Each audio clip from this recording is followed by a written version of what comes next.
People carefully choose professions like warrior or mage to survive. But Jiang Kai randomly activated the hidden class gambler. Every action he takes can multiply rewards or damage. He has the duplication skill that doubles any outcome, though with a very low chance. His second skill, supercritical, lets him deal hundreds of times more damage. Even with a tiny success rate, one critical hit guarantees the enemy's death. While others learn to survive, Jiang Kai defeats the first boss and becomes a legend. The question arises, do you believe fate can be changed? Two people discuss destiny and its inevitable end. The journey begins with difficult choices. The story starts with a terrified scream, people fleeing, and a girl collapsing in despair. A giant monster appears and tears her apart instantly, forcing the group to run. They reach a deep cliff, hopeless with no escape left. The beast roars in the sunset as survivors try to hide amid chaos. A blonde girl trembles behind a rock, praying to the gods for mercy. The monster bends down, grinning hideously before her. When their eyes meet, she knows she cannot escape her tragic fate. A horrific scream erupts as the beast bites her body in half. Not far away, a young man hiding in bushes trembles at the brutal scene, cursing the trial's absurd difficulty. He checks his wristwatch, mumbling about the rule to survive 5 minutes after using a class change item. But here, lasting even 10 seconds seems impossible. Introducing himself as Jiang Kai, he is taking the rookie test on planet Kuixing, which appeared mysteriously 50 years ago. Compared to that planet, Earth is just a tiny speck of dust.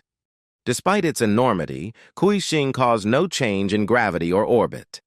After its appearance, Earth's creatures suddenly mutated into ferocious beings called beast gods. Those monsters slaughtered humanity and spread chaos everywhere. Modern science failed against them. Some were mountain-sized, nearly wiping out humankind. When all hope vanished, mysterious teleportation circles appeared, offering a new path. Through them, humans could enter Kuixing in digital form.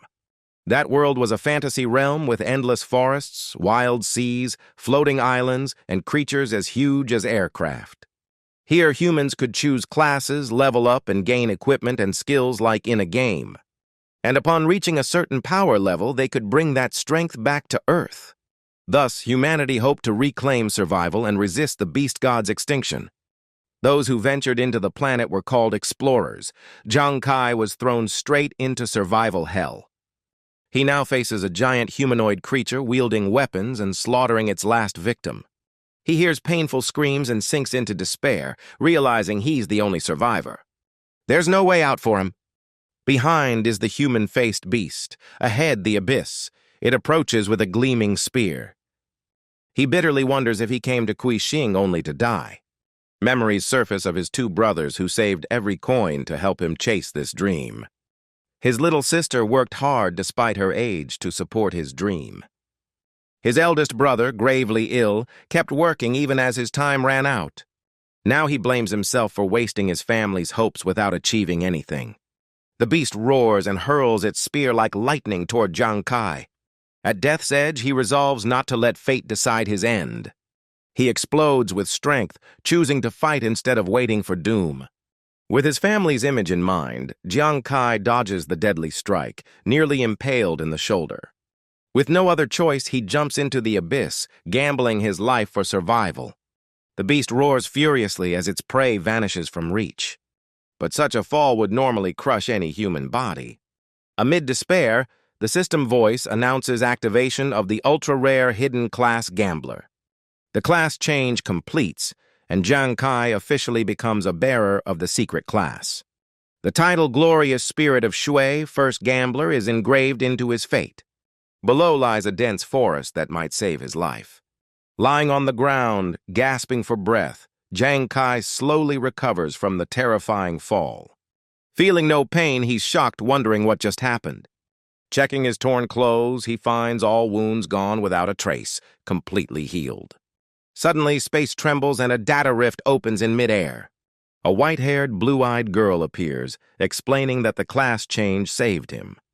Jiang Kai warily asks her identity. She claims to be Kuixing's AI, here to explain his class skills. She introduces the duplication talent. All rewards or punishments can double, even multiply 30-fold under rare effects. Thanks to it, he also unlocked another talent unique to the gambler class. Jiang Kai is stunned with joy to learn he possesses two special abilities unlike normal players. The girl confirms it's the supercritical skill, boosting critical damage 200 times but with only a 0.1% rate.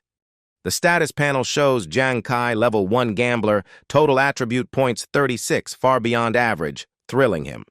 Normally, others reach around 20 points, but his doubled stats amaze the AI in disbelief. Jiang Kai rejoices, realizing each level up grants him double stats, equal to 2 levels for others. Moreover, supercritical lets him deal 200 times damage, far surpassing normal limits.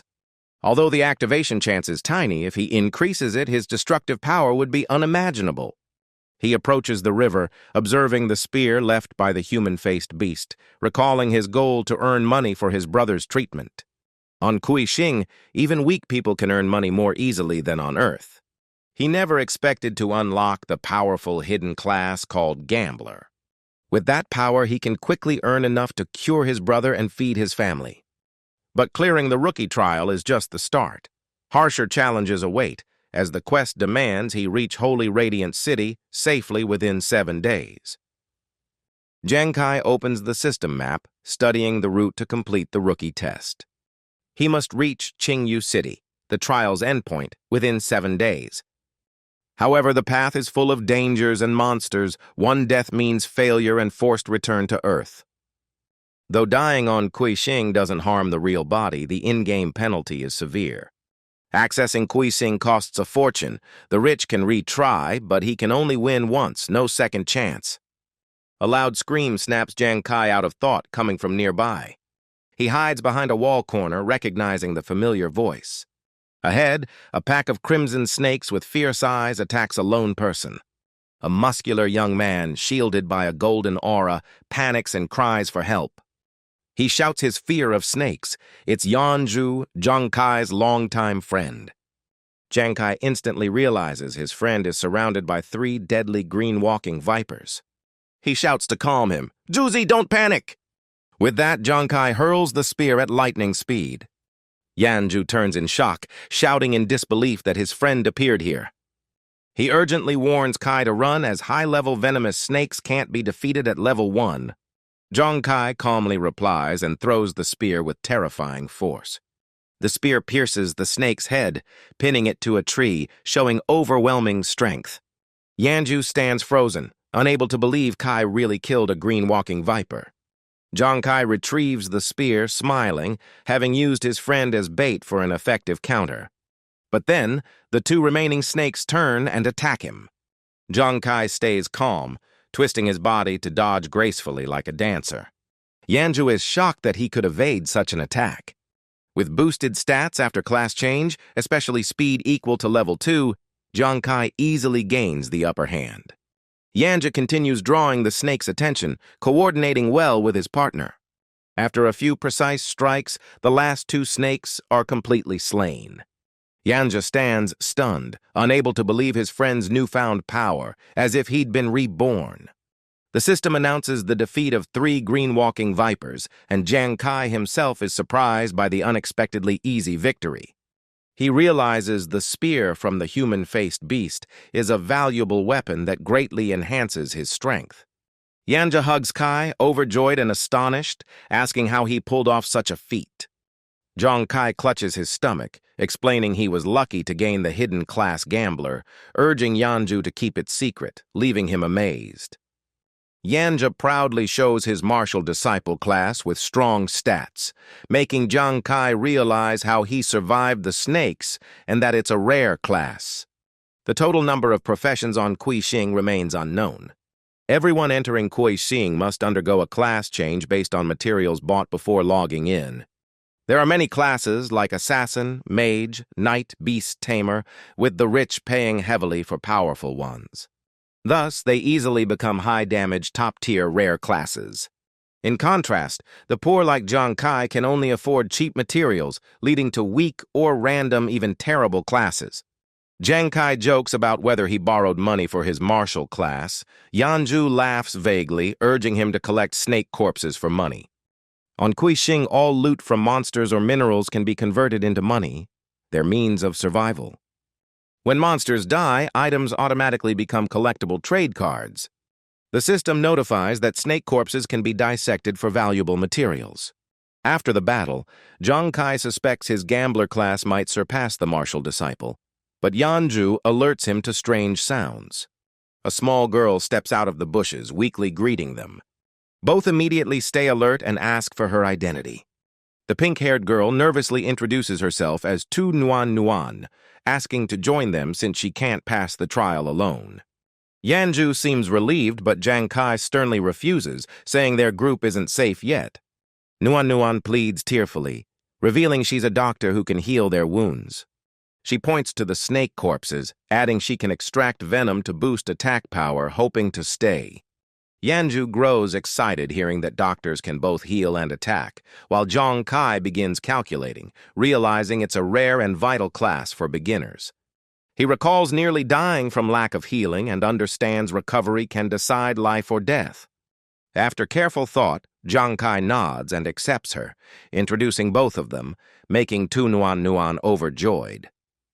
Yanju teases that he changed his mind because of the girl, making Jiang Kai angrily scold him. At the Kuixing Login Center numbered 18 in Jiangzhong City, Holy Radiance Nation, Earth.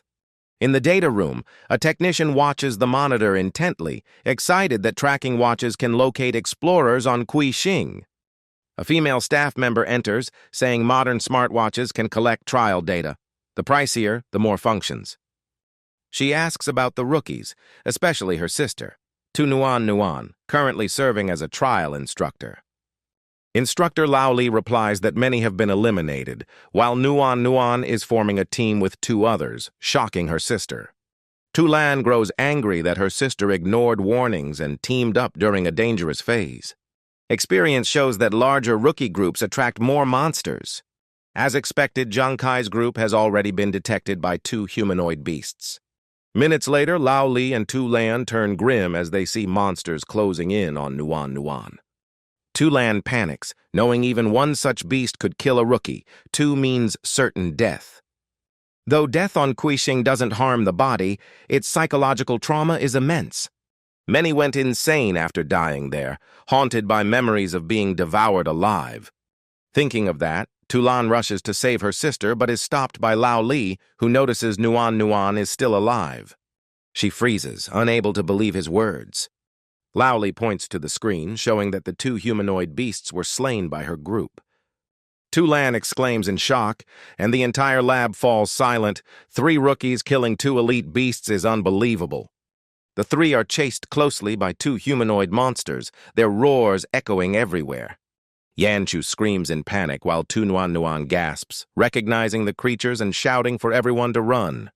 Jiang Kai looks back, worried the 2 are too slow to escape. He suddenly stops and yells for his teammates to keep running. Yanju frantically shouts for his friend not to stay and to flee with them. Despite his friend's protests, Jiang Kai decides to block the path, knowing if all flee together, none will survive. He leaps high, planning to strike first and seize the initiative. Using the falling momentum, Jiang Kai drives his spear into a humanoid beast's chest. The counterattack makes the monster roar, and Jiang Kai feels brief joy seeing its blood burst out. But the other's flaming red hand swings from the side. The hammer-like blow smashes him into a rock wall, leaving him in agony. Jiang Kai realizes the beast's vitality is enormous. His strike wasn't enough to kill it. As both monsters rush in, his body weakens, nearly unable to resist. A desperate thought flashes. Perhaps his rookie trial is about to end. Tu Nan Nan bursts into tears, begging Yanju to go back and save Kai. Yanju trembles all over, too terrified to move, only stammering. Meanwhile, on Earth, Yanju's mother receives a distinguished guest at home. She gratefully thanks the benefactor for giving her son the class change material, saying though he's tall, he's cowardly. She worries he won't dare fight when facing real monsters. The suited man calmly sips tea, agreeing that the boy fears danger more than others. But he adds, whenever someone is in peril, Even trembling, the boy will still charge forward without hesitation. Back on Kuixing, Yanju roars in fury, shouting, "Get away!" amid the tense air. A golden surge of electricity flashes, wrapping his body as he charges at the two monsters threatening Jiang Kai. The fierce strike knocks one beast to the ground. Shaking, Yanju asks if Kai protected him because he thought he was a coward, leaving Jiang Kai speechless. Despite his fear, Yanju stands in front, shouting, "Brothers move together! No one gets left behind!" In that life-or-death moment, his friend's shout stuns Jiang Kai, filling him with emotion. Yanja roars, standing firm, vowing to fight beside his brother even in death. Energy erupts as his punch smashes into the monster's chest, cracking the ground. Jiang Kai is shocked. Juzi can knock down a humanoid beast with his bare fists. Though his damage is low, the control ability of the martial disciple shines. Suddenly, Jiang Kai feels a warm current spread through his body. His wounds heal rapidly. It's Nuan's healing skill. Tears streaming, she screams loudly, refusing to flee because a doctor never abandons a patient. She recalls her father's death due to a lack of medical support in a battle with beast gods. Now it's her turn to support her teammates. With tears falling, Nuan pours all her strength into healing, swearing not to leave anyone behind. Thanks to her persistence, Jiang Kai feels his body fully restored. He laughs proudly, shouting, "If we're not afraid to die, then let's fight together." But even united, the three still can't bring down the furious humanoid beast. A flash of inspiration strikes Jiang Kai's mind. He recalls Nuan's words, that snake venom could enhance weapon power. He hurriedly takes out the snake corpse and asks her to confirm. She nods in affirmation. Jiang Kai asks if she can heal him while coating his weapon with poison. Nuan hesitates but agrees to try, healing while using her extraction skill to empower the venom. As the spearhead turns venom red, Jiang Kai grips it tightly, believing this is their only chance. He may not endure the blows, but Yanju can restrain the beast with his martial skills. Nuan amplifies their damage, compensating for the team's lack of power. The trio now forms a perfect team: defense, healing, and offense. With the venom ready, Jiang Kai grips his spear and launches a fierce counterattack. Weak but coordinated, they manage to turn the tide of battle. Jiang Kai calmly signals, and Yanju responds instantly. Yanja roars, swinging an uppercut that strikes the monster's jaw. Jiang Kai seizes the moment, leaping high and thrusting his spear down, believing that united, even the rookie butcher is no threat. Jiang Kai roars as his spear slashes deep into the monster's body, leaving a long, bleeding wound. A thunderous explosion echoes as the giant beast collapses, shaking the forest. The system displays, Humanoid Beast Elevate 2 defeated, 510 EXP gained. Jiang Kai shouts in elation, "We did it!" His teammates cheer joyfully, their fear completely gone. The remaining beast trembles, growling in rage and panic at its fallen kin. The trio stands tall, hearts full of confidence. Their teamwork was flawless. They believe even another beast wouldn't be a problem now. Both sides charge again. The final battle begins. On Earth, in the monitoring room, Tulan frowns in awe at the data showing the group truly defeated two humanoid beasts. Professor Lee is baffled as Nuan's skills can't deal damage. This team should be too weak. Analysis shows only Jiang Kai could have slain the beasts, yet the system can't identify his class. A rookie hiding his profession but strong enough to kill two elite beasts, Jiang Kai's true identity becomes a mystery. Back on Kuixing, within the dark forest, Jiang Kai's trio gathers loot from the two humanoid beasts. They lie back on the ground in relief. Nuan's eyes sparkle with joy while Yanju laughs heartily at their victory. Nuan jumps up, shouting that they can now survive and reach the goal. Yanju agrees. Jiang Kai calmly says there's no need to rush. They still have time before reaching Holy Radiant City. His words make the two glance at each other in confusion, not grasping his intent. Jiang Kai explains that achieving high trial results earns large military rewards. Military gear is rare and invaluable for rookies aiming to grow fast. Now that they're strong enough to hunt monsters, killing them will also boost ranking points. Thus, Jiang Kai proposes they hunt more monsters to gather bonus points. The idea enlightens both, realizing they'd missed a precious opportunity. Night falls. Yanju is assigned to tap branches around the area to lure monsters, no one better suited for the task. Yanja looks uneasy, asking if Jiang Kai's monster luring method truly works. He grumbles about being bait for snakes, worrying he might die. From atop a tree, Jiang Kai reassures him that martial disciples are built to take hits and counterattack. He adds that with Nuan healing, there's nothing to fear. At that moment, 3 green-walking vipers rush from behind, making Yanju scream in panic. Jiang Kai immediately dives down, swiftly killing all 3, joking that dying here isn't that easy. The system displays 3 green-walking vipers level 1 defeated, 10-100 EXP. Since EXP goes only to the final striker, the team agrees Jiang Kai should take all level-up points. Another swarm of snakes floods in like a wave. Jiang Kai's figure flashes through them, snakes falling lifeless wherever he moves. He decides to level up quickly to grow stronger and protect his team. A full day passes in continuous battles. The system chimes. Jiang Kai has leveled up to level 2, duplication activated, all attributes doubled. He exhales in satisfaction. After a full day of slaying snakes, he finally leveled up. His teammates cheer. Nuan congratulates him excitedly, curious about his new stats. Jiang Kai smiles and reveals, "I gained 20 attribute points, now totaling 56. The two freeze in disbelief at his words. Yanju groans that normal players only gain 10 points per level. He has 26 total, while Jiang Kai's doubled. Nuan is stunned. With only 12 points, she can't believe he equals a level 4 player.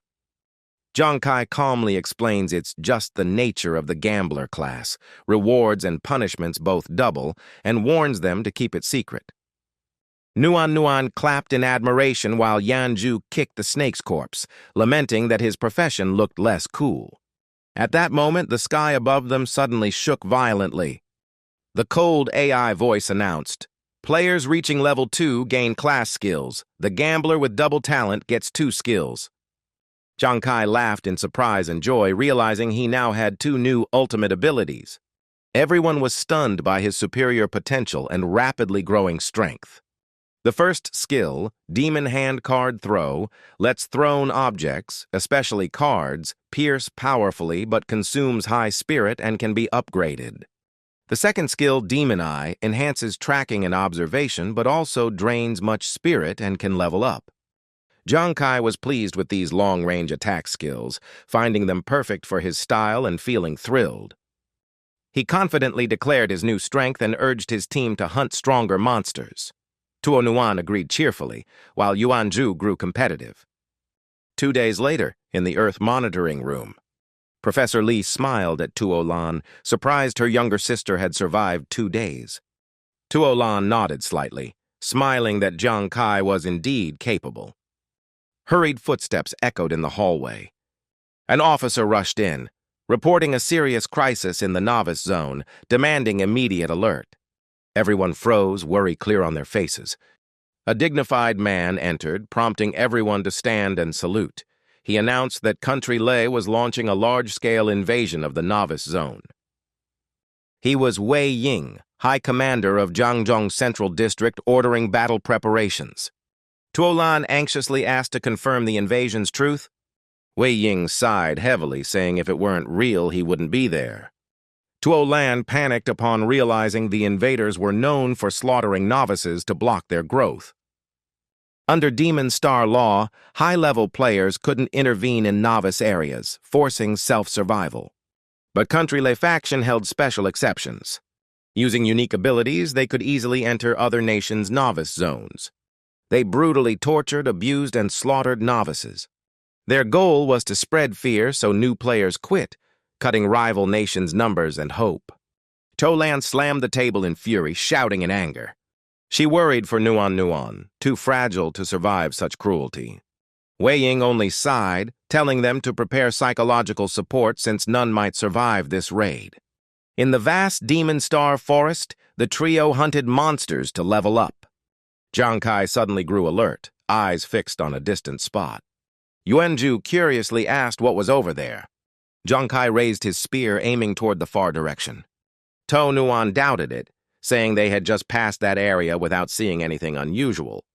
Jiang Kai activated Demon Eye, speaking firmly that something was farther ahead. He gathered strength and threw his spear with sharp focus. The spear whistled through the air, piercing the treetops with a thunderous sound. He followed its trajectory, eyes seeming to pierce space itself. "Hit," he said, then ran to check, leaving his teammates bewildered. Genja worried, unable to see what Jiang Kai saw, suspecting mental strain. Under the moonlight by the stream, the still scene reflected silver light. A giant boar lay slain by Jiang Kai's spear. The system showed his EXP nearly full, shocking his teammates. Yuanju was amazed, praising Jiang Kai's extraordinary vision and unbelievable long-range accuracy. Jiang Kai calmly pulled out his spear, saying it was just the effect of his new skill. The system notified that the boar's body and materials could be collected as weapons. He thought briefly, then confirmed the collection command. As a result, the Demon Hand skill gained greater piercing power. Meanwhile, Demon Eye boosted his range and precision, making long-range attacks and assassinations deadly.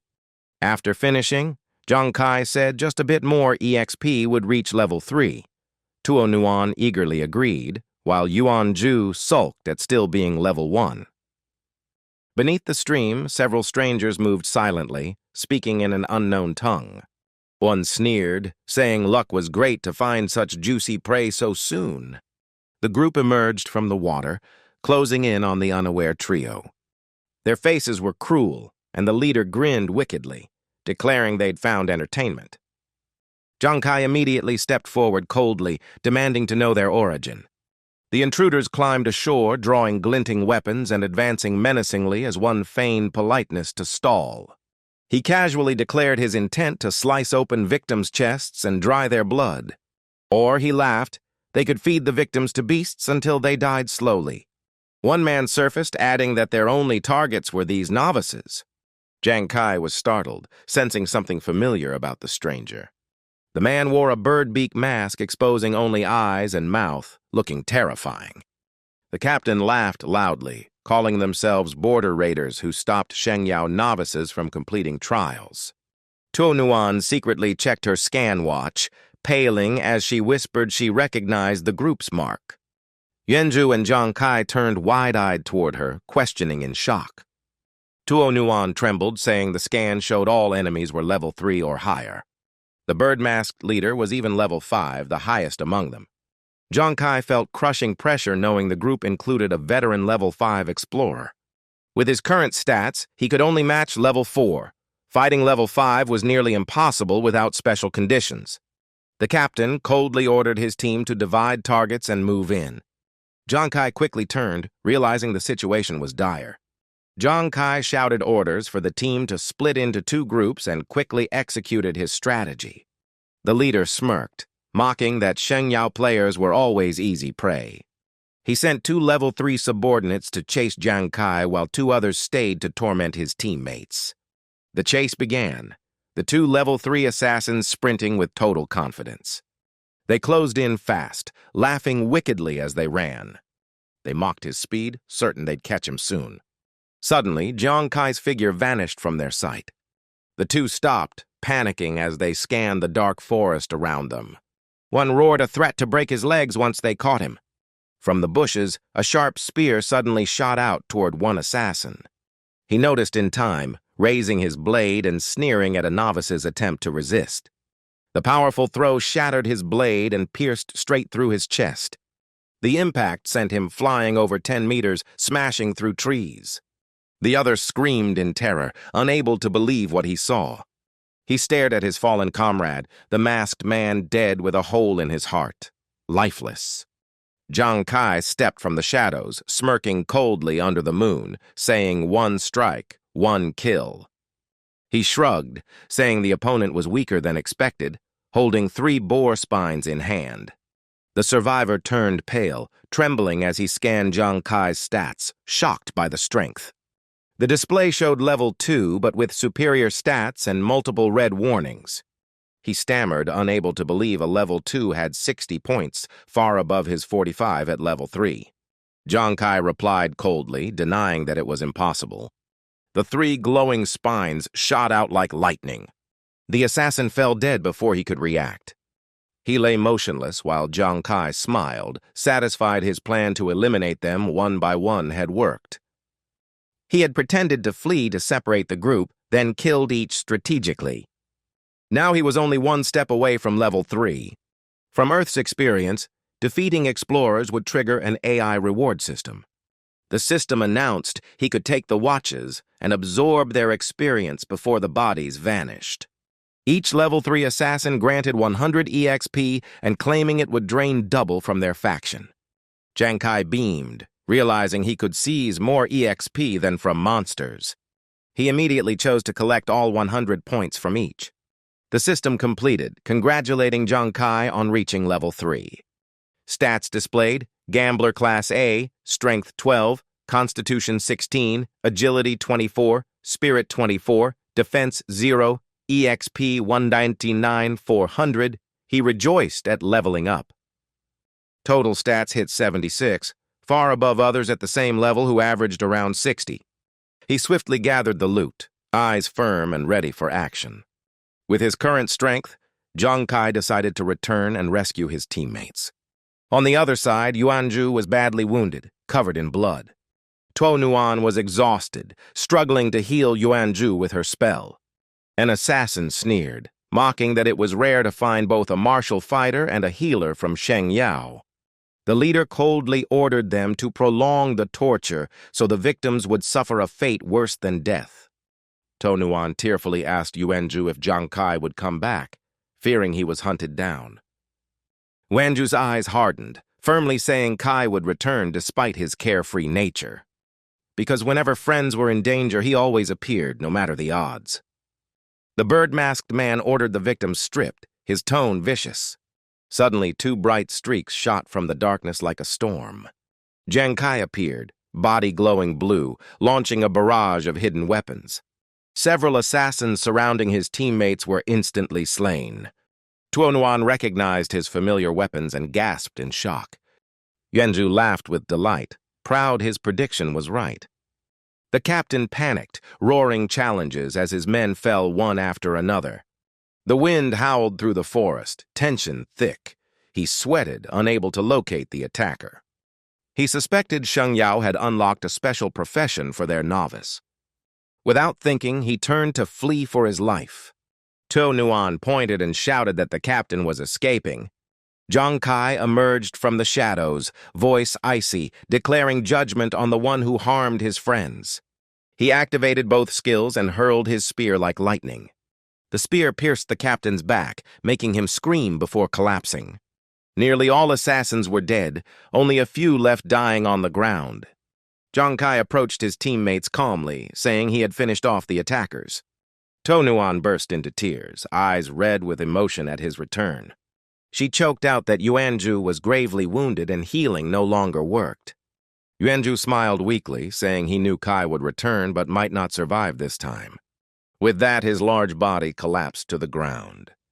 Tuo Nuan wept, softly calling their names, saying the adventure with them was her dearest memory. He gasped his last words, urging them to live on and carry his part through the trial. She sobbed, calling his name in despair. Jiang Kai clenched his fists, eyes blazing with fury. He grabbed a barely alive assassin, threw him near Yuanzhu, shouting for him not to die yet. Jiang Kai explained calmly that he'd kept some alive so they could be killed to gain EXP and restore vitality.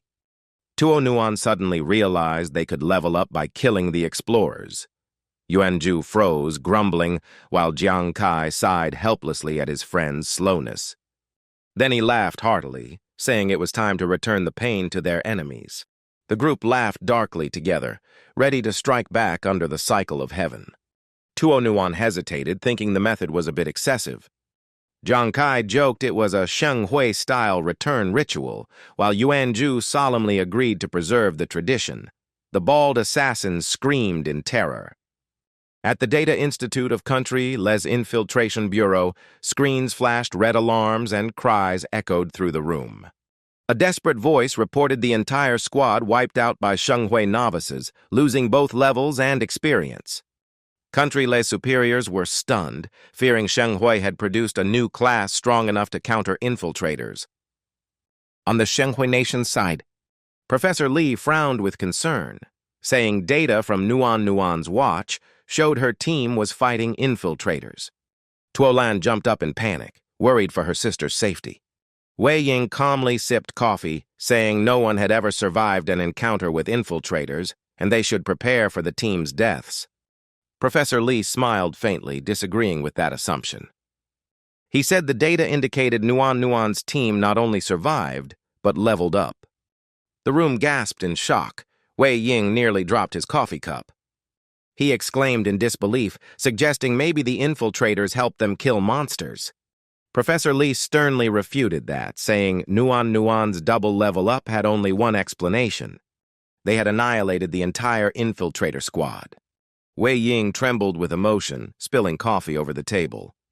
He leapt up, shouting for the chief officer. He demanded immediate access to Nuan's team data for confirmation. Under everyone's anxious gaze, Professor Li quickly pulled up the records. 3 cards appeared: Zhang Kai level and class unknown, Tuo Nuan level 3, doctor, Yuanzhu level 3, martial fighter.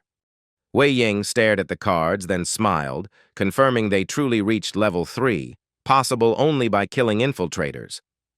Tuolan still doubted, saying it was illogical since Nuan couldn't fight and Yuanzhu was weak early on. Could Zhang Kai have done it alone? Wei Ying laughed gleefully, insisting Zhang Kai must have done it but wondered why his class wasn't identified. Dr. Li checked and explained it was because Zhang Kai used a first-generation watch, completely different from modern devices. That old model had been discontinued for over 10 years, no longer stable or connected, so his data couldn't display.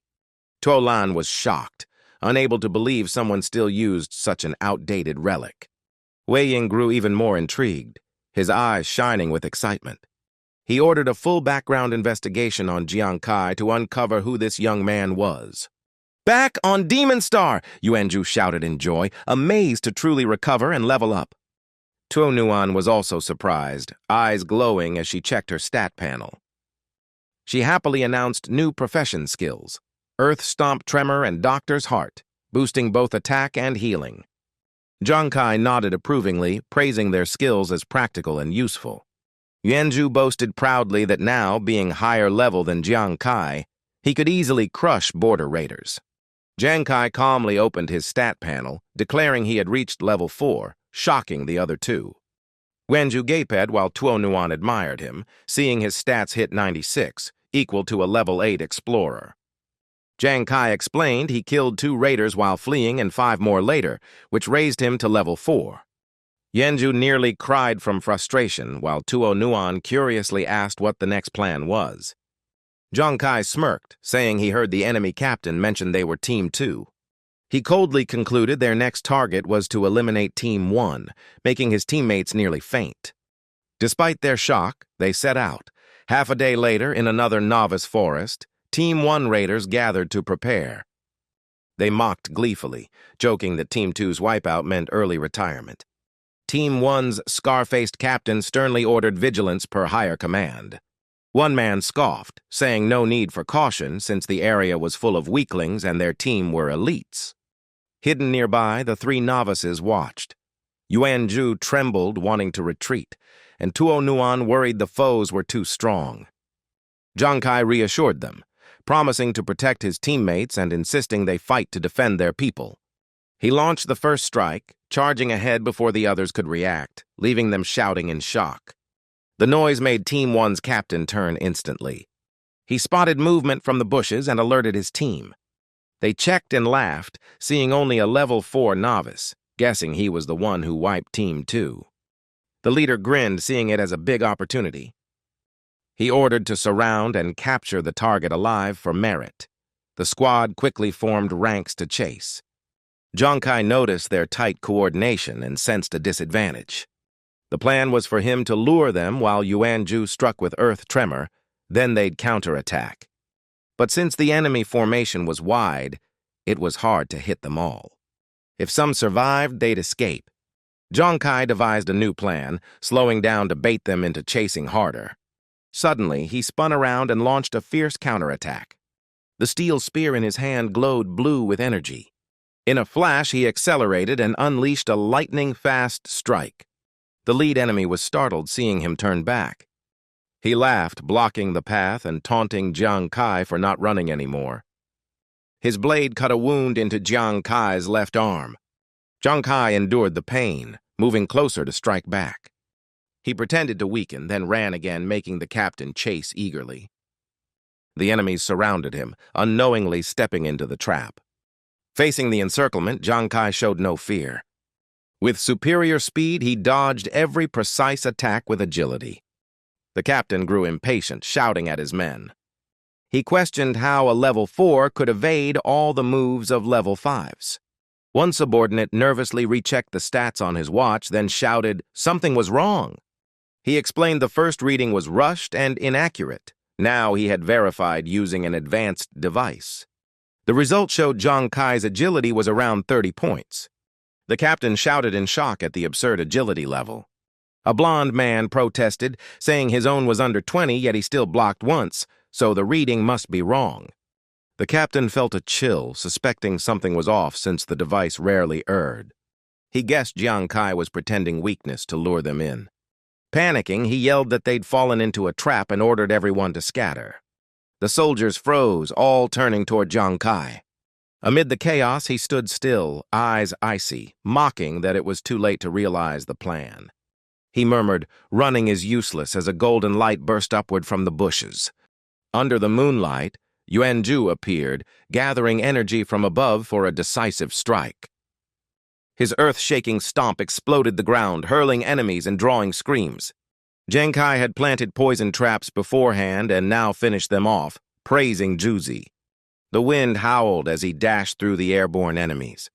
Demon Hand Card Throw activated, boosting critical damage. In an instant, all foes were wiped out. Jiang Kai exhaled in relief, satisfied with the flawless victory. Wenju trembled and laughed, amazed that all 9 level 5 enemies were slain. The system announced Jiang Kai killed 5 level 5 hunters, earning 2,000 EXP and reaching the zone's max level 5. His attributes rose sharply, thrilled that higher-level kills gave double experience. His teammates marveled at him reaching the top level, while he modestly said strong foes meant more points. He said he left some enemies barely alive for his friends to finish for EXP, then was asked about the next plan. Jiang Kai shared that he'd lead the group to hunt monsters, gather points, and advance to the final goal. His friends cheered excitedly, eager to hunt alongside Jiang Kai. Leading the way, he warned the team to stay alert since monsters grew stronger near the end point. He cautioned they might face the Novice Zone's boss. Nuan softly agreed. Suddenly, eerie screams echoed ahead. They found 2 humanoid beasts with red skin, white eyes, and torn bodies. Nuan panicked, wondering what creature had bitten them to death. Jiang Kai activated Demon Eye, letting him see through the darkness. He spotted a metallic glint and concluded it was a metal-type monster. Nuan gasped, asking again, unaware something strange was approaching from behind. A golden glowing creature turned into a light orb and shot toward them before Juzi and Nuan noticed the danger. The orb accelerated like a bullet. It grazed Tuo Nuan's clothes, tearing them. Then it skimmed Yuanju's shoulder, making him cry out and confirm it was a metal creature. Its next target was Jiang Kai, charging at lightning speed.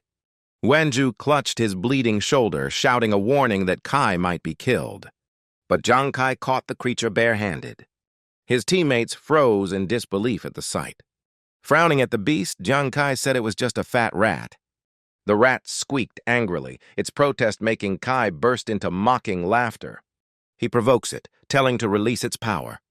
The golden mouse grows furious, radiating fierce golden light. It turns into a bouncing golden sphere and shoots toward Jiang Kai's face.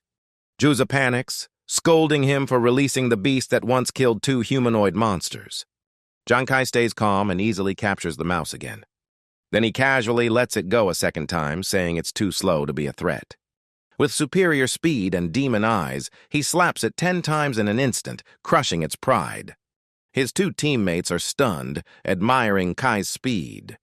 After being toyed with for minutes, the mouse surrenders and raises a white flag. It completely submits, and Juzi is shocked that Kai tamed it with mere reflexes. Looking at the two humanoid corpses, Jiang Kai smiles confidently, thinking the golden mouse might be useless, but still a valuable trophy. He encourages teammates nearing level 4, assigning them each a corpse for experience, promising to help them reach level 5 before the trial ends. Nuan joyfully watches the golden mouse, charmed by its cuteness. Juzi sighs, feeling too weak compared to Jiang Kai.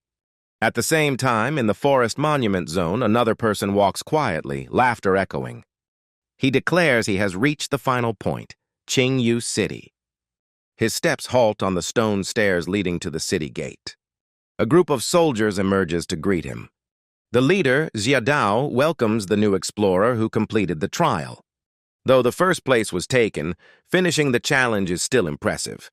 The man brushes off Xiaodao's hand, arrogantly claiming he deserves first place. He throws out many monster ID cards as proof of strength. The soldiers are shocked at the number of trophies, doubting a rookie could slay so many. He removes his helmet and laughs proudly. He introduces himself as Huang Wei, second son of the Huang family, specially trained by the Xuan Wu Guild. The name stuns Xiaodao and the soldiers, as the Huang clan is among the 10 great guilds. Xiaodao respectfully congratulates him, saying Huang Wei not only topped the trial but may enter the system's top 10. Huang Wei laughs loudly, arrogance soaring, declaring this victory only the beginning. He confidently claims he will make both Ghost Star and Earth remember the era of Huang Wei Ta. Meanwhile, Jiang Kai's team continues exploring deep in the trial forest. Jiang Kai frowns suspiciously, noticing fewer monsters as they near the end. He guesses the monsters might fear the golden mouse, then sees it sleeping in his hat, making Nuan laugh at its cuteness. Suddenly, a fierce roar erupts, alerting the whole group. In front of them appears a pack of shadow wolves, swift and clawed. At the back stands a huge white wolf, its forelegs blazing with blue flames, exuding ferocity. It is the Shadow Wolf King, the boss of the Holy Radiance Kingdom's starting zone. They realize in panic they've entered the boss's territory, which explains the vanished monsters. The pack surrounds them from all sides. Kai hears that the Wolf King is the ultimate monster of the novice zone, and anyone who meets it dies. Nuan anxiously asks how to escape. Kai clenches his fists, realizing only he could flee while his friends cannot. He decides to fight, shouting for his teammates to stay focused, saying only by killing the Wolf King can they survive. All three shout in unison to slay the boss, showing no fear. Juzi gathers energy and activates his skill, his aura bursting powerfully. He leaps high, his body turning into an arrow piercing the clouds. Landing in the wolf pack, the impact shakes the ground, making Kai praise his control. Kai tells Nuan to coat her weapon with green viper venom. He activates his demon eyes and unleashes the phantom dagger technique. A flurry of hidden blades shoots straight at the Wolf King's head. But all attacks bounce off the beast's tough hide. The team freezes, overwhelmed by despair. They can't believe even the Wolf King's defense is unbreakable. The beast roars angrily, summoning more wolves. On command, the pack charges fiercely, eyes blazing. Nuan screams as the Wolf King orders a full assault. Juzi shields her while fighting back, urgently asking Jiang Kai for another plan. Jiang Kai keeps slaying stray wolves, mind racing in despair since he can't pierce the Wolf King's defense in the thick encirclement. The loud battle wakes the chubby mouse from deep sleep. Irritated by the noise, it unleashes its fury on the wolves. The wolves remain unaware, still surrounding Jiang Kai. The chubby mouse erupts with terrifying power. A golden light flashes from behind Kai's neck, shooting out like lightning. The mouse bares its sharp teeth, screeches fiercely, then bites the Wolf King's neck, ripping it and making the beast howl in agony. Jiang Kai is stunned that the mouse could pierce the Wolf King's tough hide. He instantly activates the focused demon eye ability. With that vision, Kai spots a small tear on the wolf's neck. where their attacks had failed before. Now that the defense is weakened, focusing on that wound will bring the Wolf King down. A short spear flies like wind, stabbing the weak spot and making the wolf roar in pain. The chubby mouse lands lightly, dodging the beast's counterattack. Seeing the attack work, Kai keeps throwing rapid spears, using the demon eye to strike the vital wound precisely. Suddenly, Kai triggers consecutive rare critical hits, tearing the Wolf King apart instantly. His teammates are stunned as Kai slays the Wolf King with a single move. Even Kai himself can't believe the victory. The system announces the boss's defeat, and he laughs at the unexpected luck granting him a swift win. He mutters that after hundreds of failed hits, landing one critical now seems fair. Juicy shouts as the wolf pack begins to flee. Kai asks if his teammates still have strength. Both firmly reply they're fine. He orders a counterattack to wipe out the leaderless wolves and avenge their struggle. The team joins forces, easily exterminating the chaotic pack. Nuan heals Juzi, who serves as the shield while Kai delivers the main critical attacks. The whole team cheers in celebration of victory. Kai feels thrilled for defeating the strongest boss in the novice zone, praising his team's excellence. He tells them to finish off the remaining wolves for extra points, then discuss their next plan. Kai suggests using their large amount of points to head straight for the final goal of the trial. After several hours, they reach the magnificent Holy Radiant City, stunned by its splendor. The chubby mouse suddenly jumps off Kai's shoulder and vanishes into the crowd, alarming Nuan. Kai only smiles, saying to let it roam free. Fate will reunite them. In the rookie reception hall, Xiaodao greets and congratulates them for completing the trial. Kai curiously asks to see the ranking of those who finished. Before Xiaodao can open it, an arrogant man interrupts to mock Kai's group. He introduces himself as Huang Wei, sneering as he walks up challengingly. Kai frowns, surprised Huang Wei arrived so early. Huang Wei proudly shows the leaderboard, claiming first place and ridiculing Kai's group as last. The crowd joins in laughter, calling them useless and unworthy of ranking. Kai clenches his fists as painful memories of his sister being oppressed by the Huang family flood back. Huang Wei had once harassed his sister and humiliated Kai by exploiting his illness. Juzi angrily wants to retaliate, but Kai stops him and faces Huang Wei himself. He firmly declares that the ranking will soon reverse because they hold the top 3 spots. The crowd bursts into laughter, mocking his words as delusional. Amid the jeers, Kai calmly smiles and signals his teammates to act. Nuan smiles brightly, agreeing to reveal their true selves. Juzi grins with excitement, waiting to unveil their real power. All 3 throw out piles of trophy cards, displaying countless monster corpses, including the Wolf King. The entire hall falls silent. Huang Wei is shocked, speechless. He stammers, unable to understand how they gathered so many corpses. Everyone gasps upon seeing the Wolf King's body among them. They can't believe the so-called weak rookies defeated a high-level boss. The event surpasses all imagination, leaving everyone stunned. Kai coldly states that the truth is already on the leaderboard. When it appears, all are astonished to see Kai's group truly occupying the top 3 ranks. Huang Wei panics, arguing that rookies couldn't kill high-tier monsters and accusing them of cheating. He questions the hall, noting no one saw Kai's group during the trial. He demands Xiaodao cancel their results, citing lack of witnesses. The crowd joins in, calling for an investigation and punishment, leaving Xiaodao uneasy. At that moment, a calm male voice declares that fake high-tier monsters indeed existed. The man confirms higher authorities have ordered direct rewards for Kai's team. Kai smiles and presents multiple watches taken from fake high-tier monsters as proof.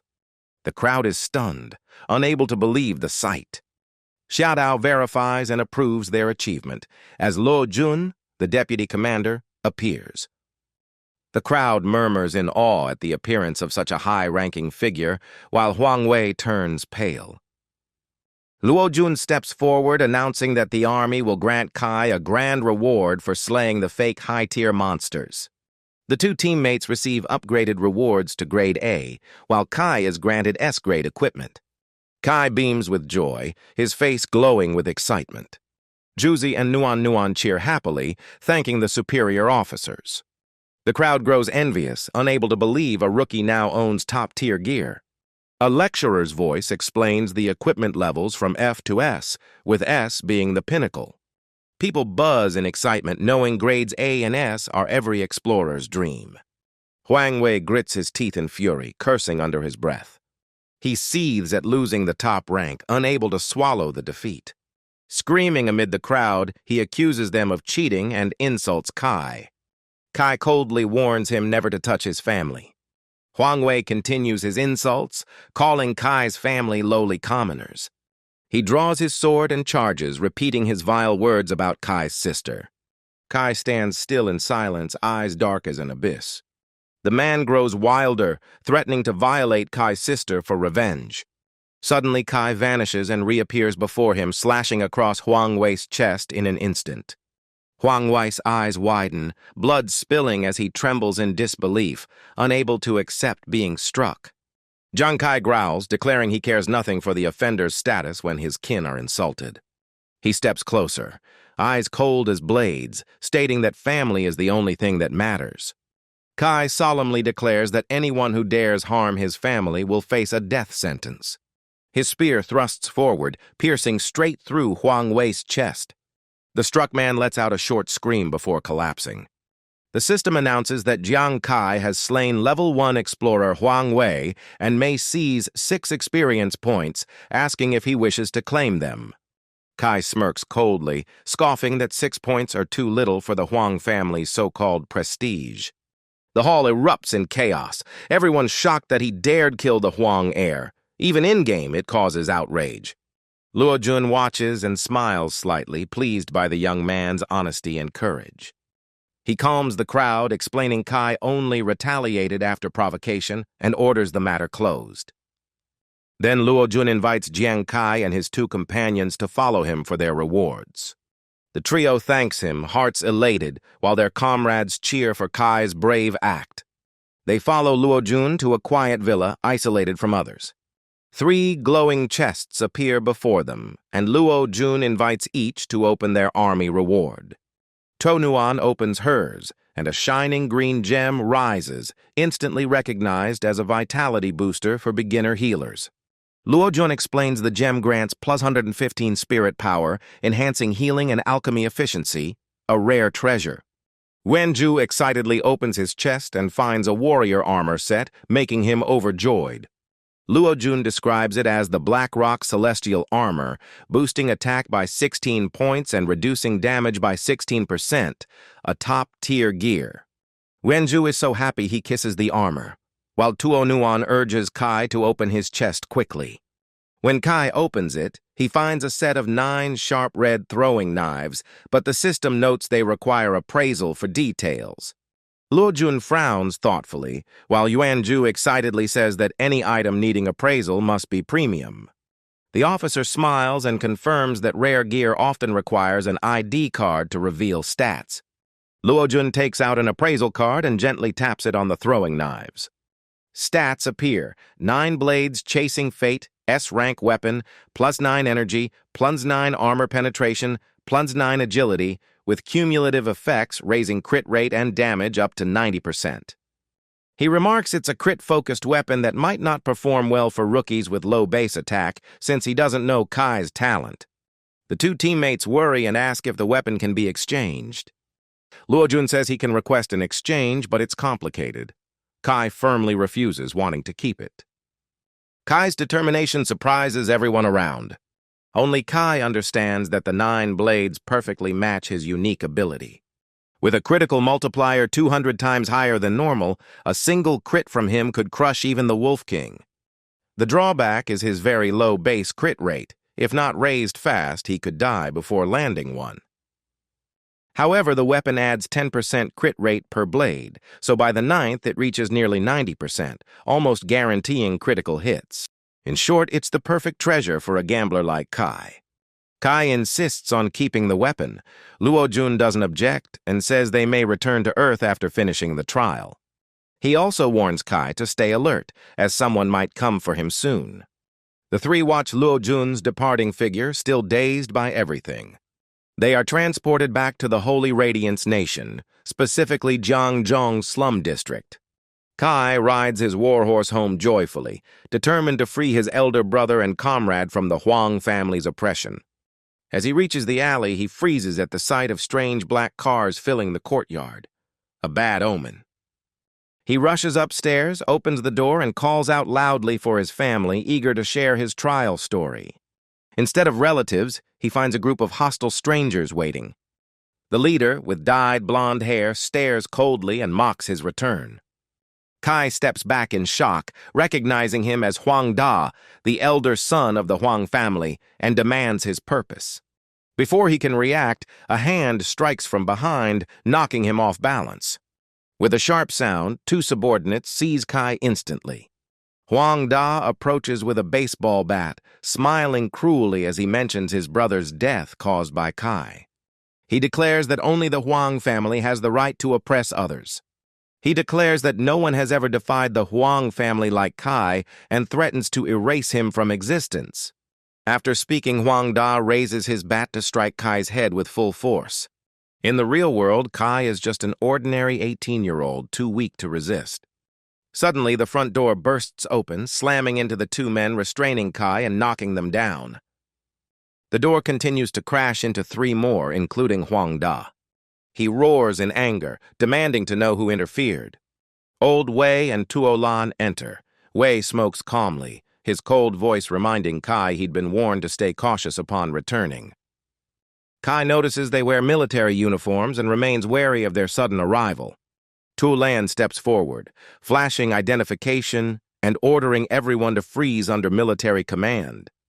The Huang family's subordinates panic upon recognizing Wei Ying, the senior commanding officer of Jiangzhong.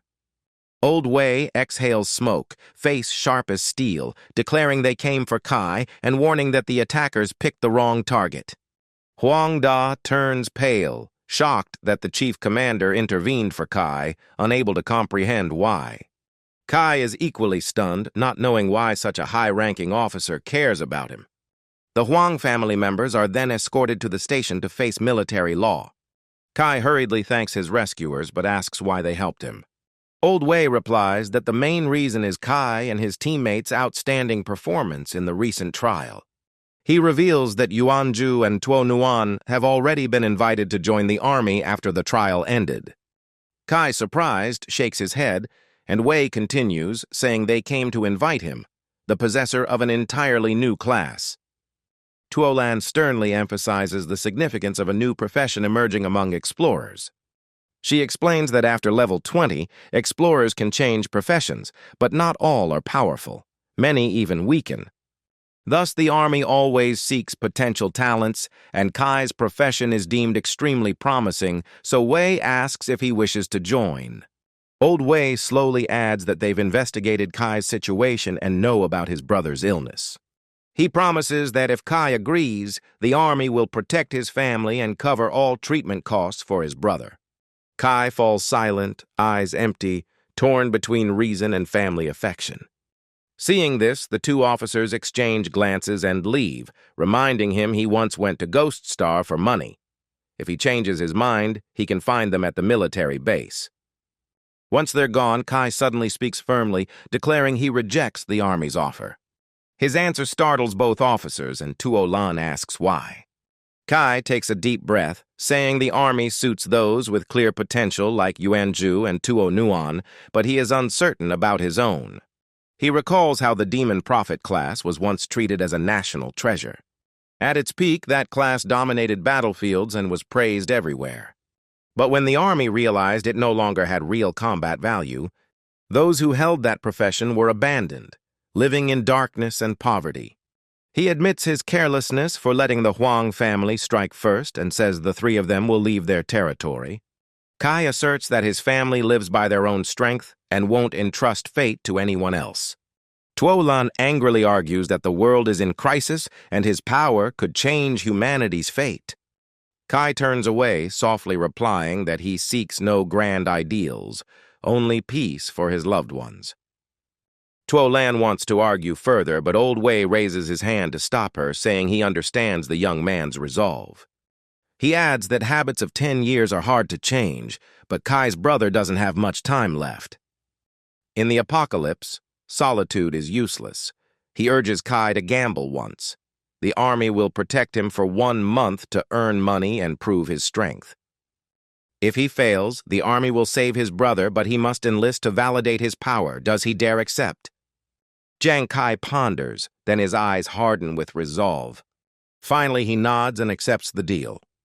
Late at night, with his family still missing, Jiang Kai realizes he must soon return to Ghost Star to earn surgery money. He leaves a short note telling his siblings he passed the trial and will go back to Ghost Star to level up.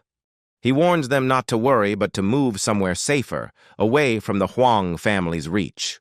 He vows that this time, he'll return from Ghost Star with money to save his brother. In the Holy Radiance Nation, Jiang Kai equips new gear, buys weapons with his limited funds, and eagerly prepares for his journey on Ghost Star. However, newcomers who wish to survive and earn money must join a guild.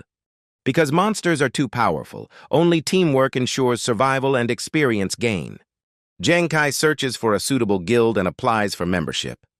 But the clerk recognizes him and refuses, saying Jiang Kai is banned due to his conflict with the Huang family. The girl points at a red-marked poster saying he's blacklisted from all guilds.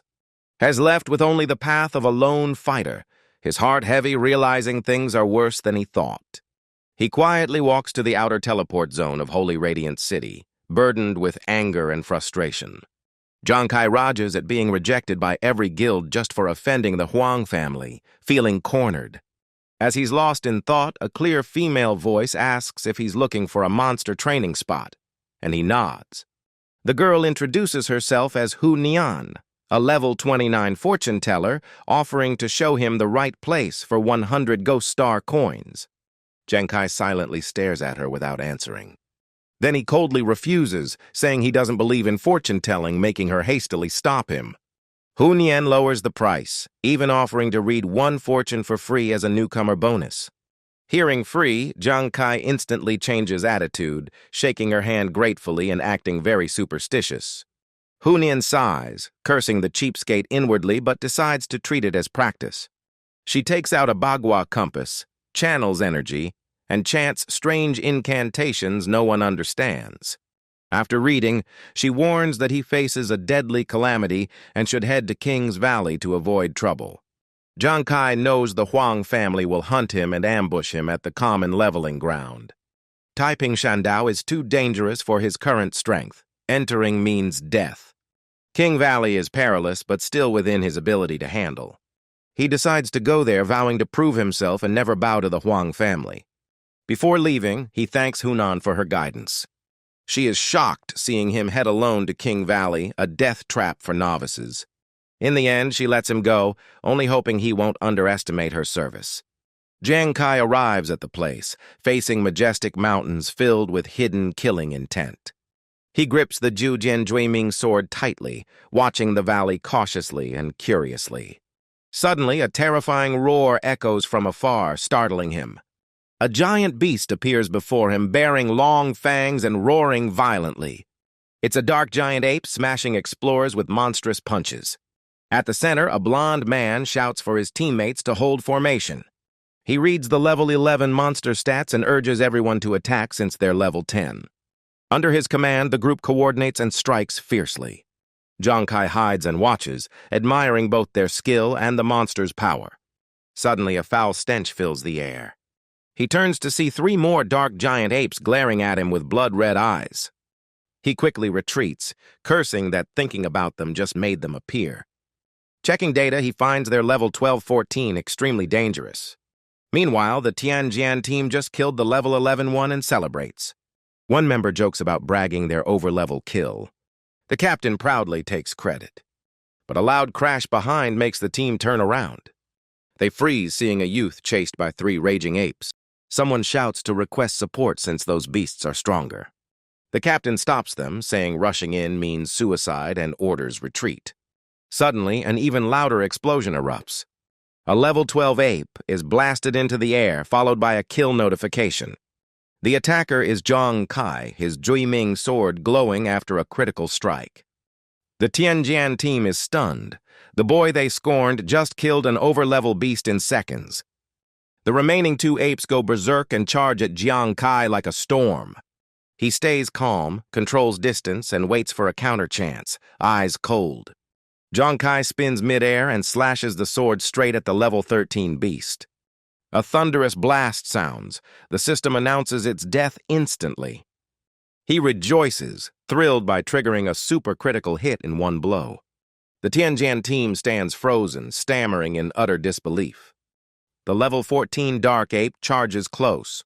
Though exhausted, Jiang Kai bravely readies his final strike. The Tianjian captain shakes his head, doubting he can defeat a level 14 beast. With stamina nearly gone, Jiang Kai bets everything, channeling all energy into the last blow. He unleashes 3 Zhuiming swords in succession, combining them with a dagger for absolute burst. The monster screams in agony, writhing violently. A victory notice rings. Jiang Kai slays the level 14 Dark Giant Ape magnificently. A perfect supercritical hit. He trembles with joy after the life-or-death battle. The Tianjian team stands frozen, stunned that a novice wiped out 3 beasts they barely faced together. Jiang Kai sighs in relief, smiling after surpassing all expectations. He looks at the 3 loot cards, proud of soloing high-level monsters. After collecting the spoils, he immediately leaves the area. The captain finally realizes, regretting missing the chance to befriend a true master.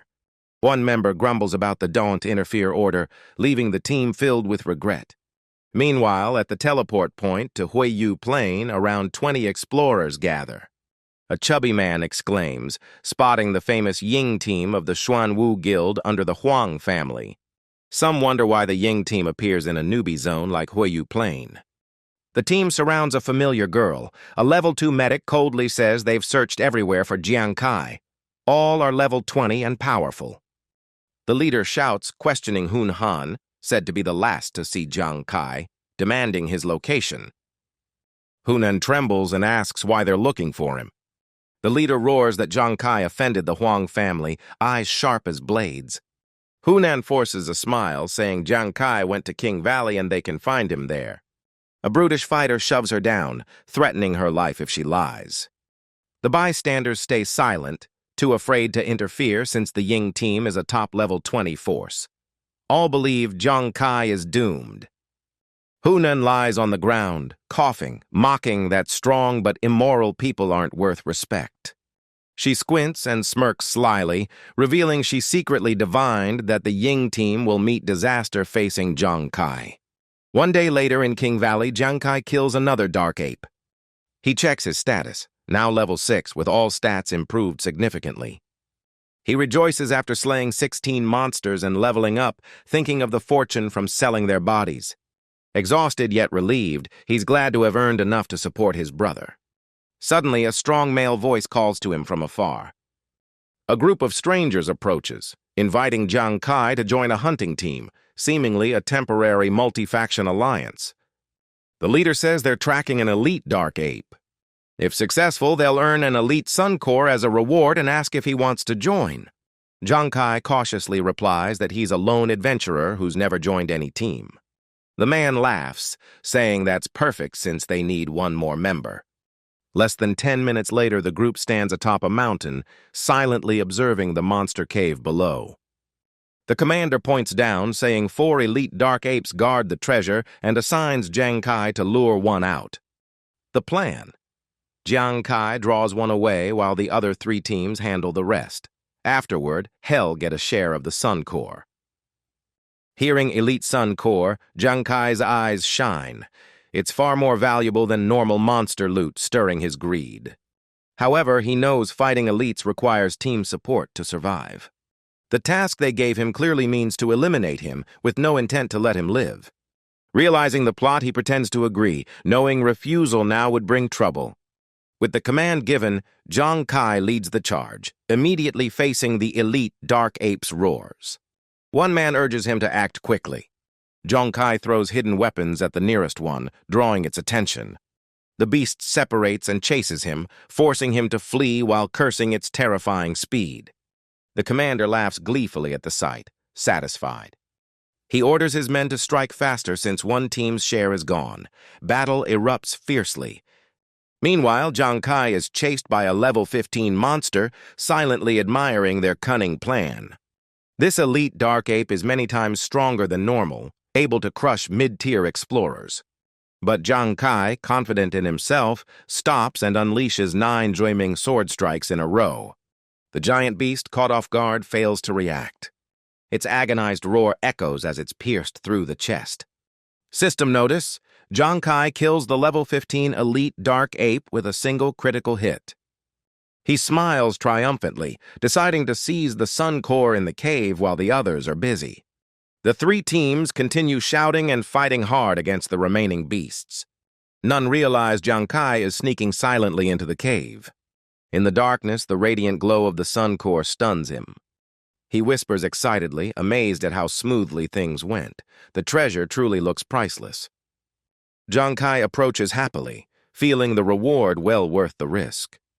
But suddenly, from deeper within comes a low growl and dripping sounds, signs of a new looming danger. A chill runs down his spine as he looks up to see an elite dark ape hanging upside down, blood-red eyes fixed on him. It dives like lightning. Jiang Kai dodges just in time, its punch crushing the ground into a massive crater. He freezes. There's another elite dark ape inside, level 20. Those fools hadn't scouted properly. The system flashes a red alert. Elite dark ape, defense type, level 20, extremely dangerous. The monster blocks the exit, trapping Jiang Kai completely. He grits his teeth and unleashes all 9 Juiming swords in a fierce counterattack. But the blades bounce off its skin, leaving not a scratch. He aims for its eyes, yet the strikes remain useless. System message: Defense 23, current attack insufficient to penetrate. He curses. Juiming's armor penetration is only 9, impossible to pierce unless the shell is broken.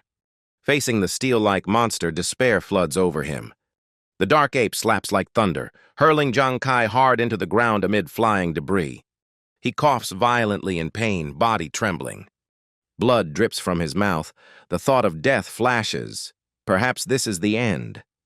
Grabbed by the giant hand and lifted up, Jiang Kai panics, recalling that dying in Demon Star means a 1-month account lock. That would ruin his deal with the army, forcing him to enlist. And his brother and sister would also be dragged into that fate. The thought makes him roar inside, despair turning into fierce resistance. Old memories surge back like a flood. He sees his brother carrying him across a chaotic battlefield filled with divine beasts. Even dying, his brother gasped that he'd save both siblings from that hell. The 10-year-old memory shines bright, reminding him his brother once overcame worse. If his brother could, he must not yield here. Jiang Kai clenches his teeth, willpower erupting, activating demon handcard toss, commanding all 9 Juiming swords to strike the monster's nape. As the dark ape opens its mouth to swallow him, 862, a violent energy bursts inside its jaws. A deafening explosion blows its head apart. The giant body collapses, ending the nightmare instantly. System confirms level 20 dark ape defeated. Jiang Kai, exhausted, rejoices at victory. Its hide was too tough, but he exploited its low intelligence, attacking through the mouth just like when he killed the Shadow Wolf King. Jiang Kai gazes at the sun core, overjoyed to obtain such a rare elite treasure. True luck. Half an hour later, the other group finally slays the last elite dark ape. The commander cheers proudly, thankful the kid lured one away. Some think he's dead, while the commander coldly ignores it. The team happily returns to the cave to claim the sun core, smug about the coming reward. But upon entering, he freezes, eyes wide in shock. The cave holds only thick vines, no trace of the treasure. He roars furiously, demanding why the sun core vanished.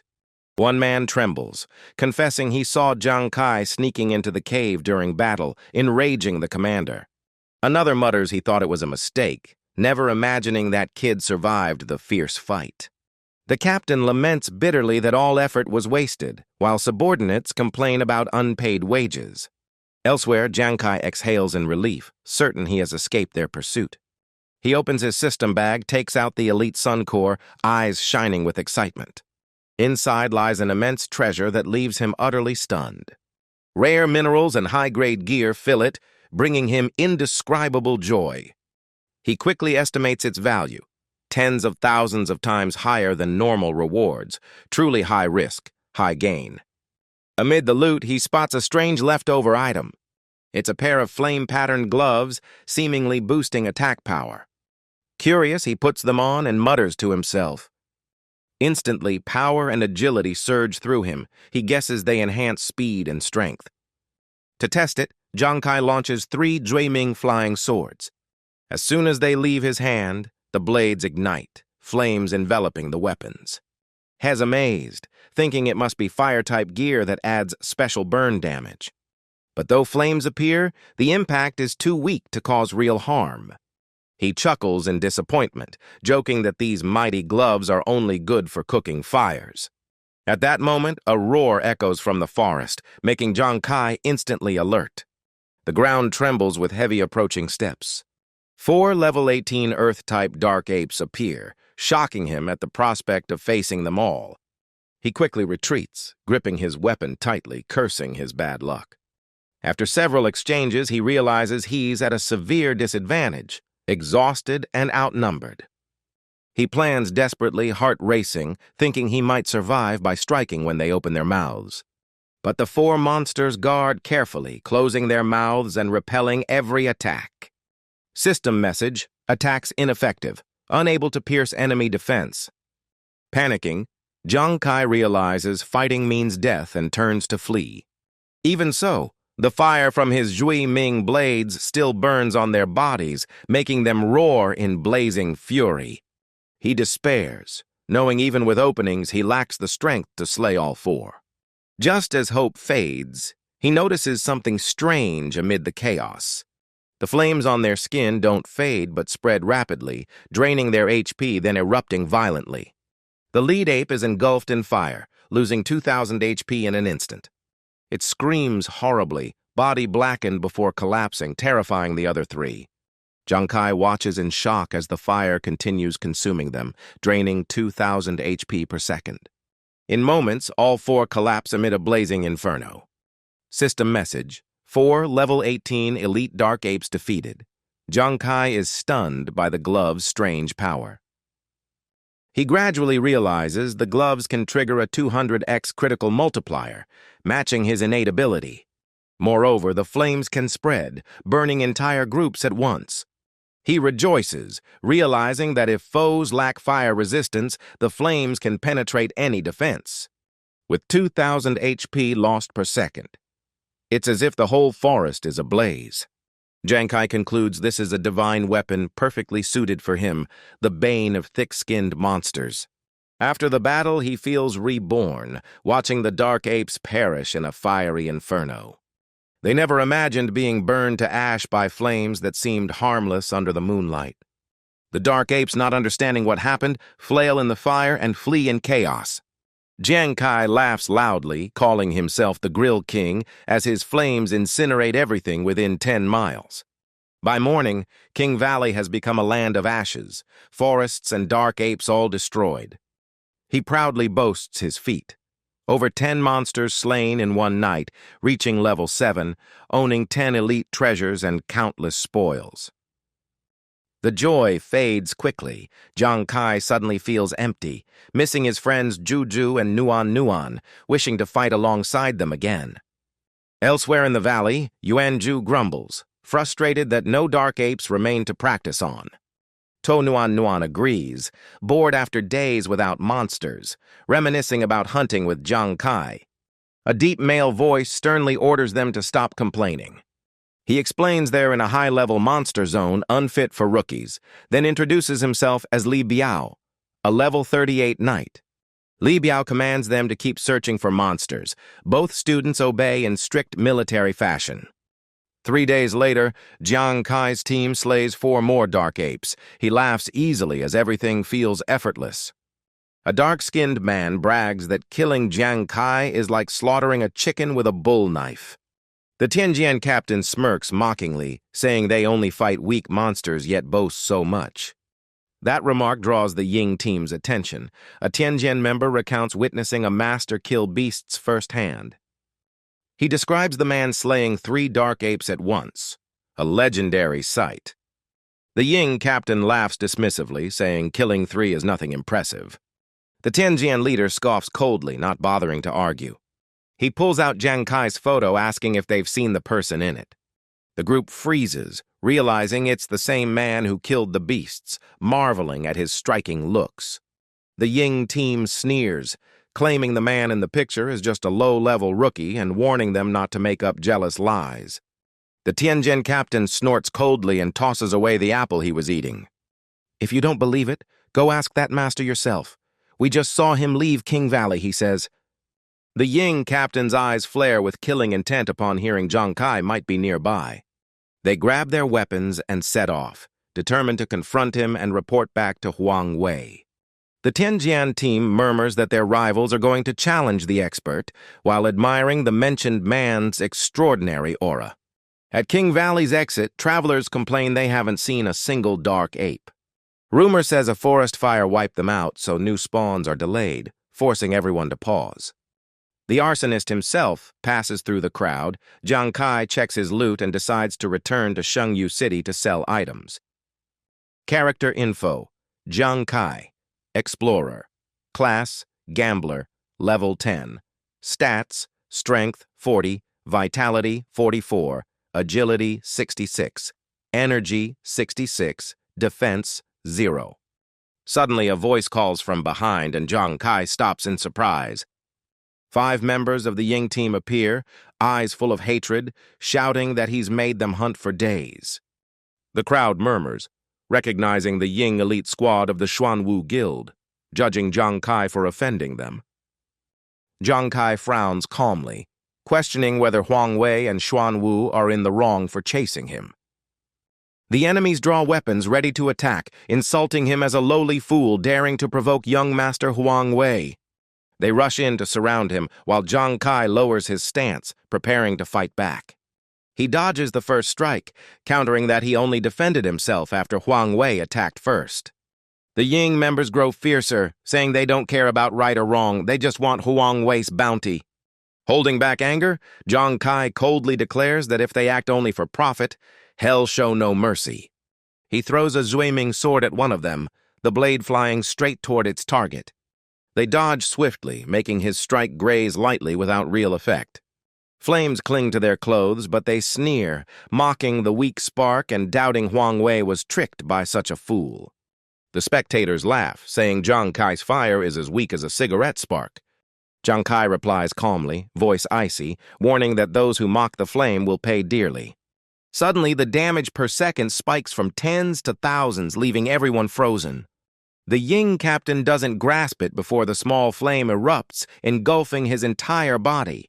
He screams in agony as his HP plummets uncontrollably, panicking before the infernal power.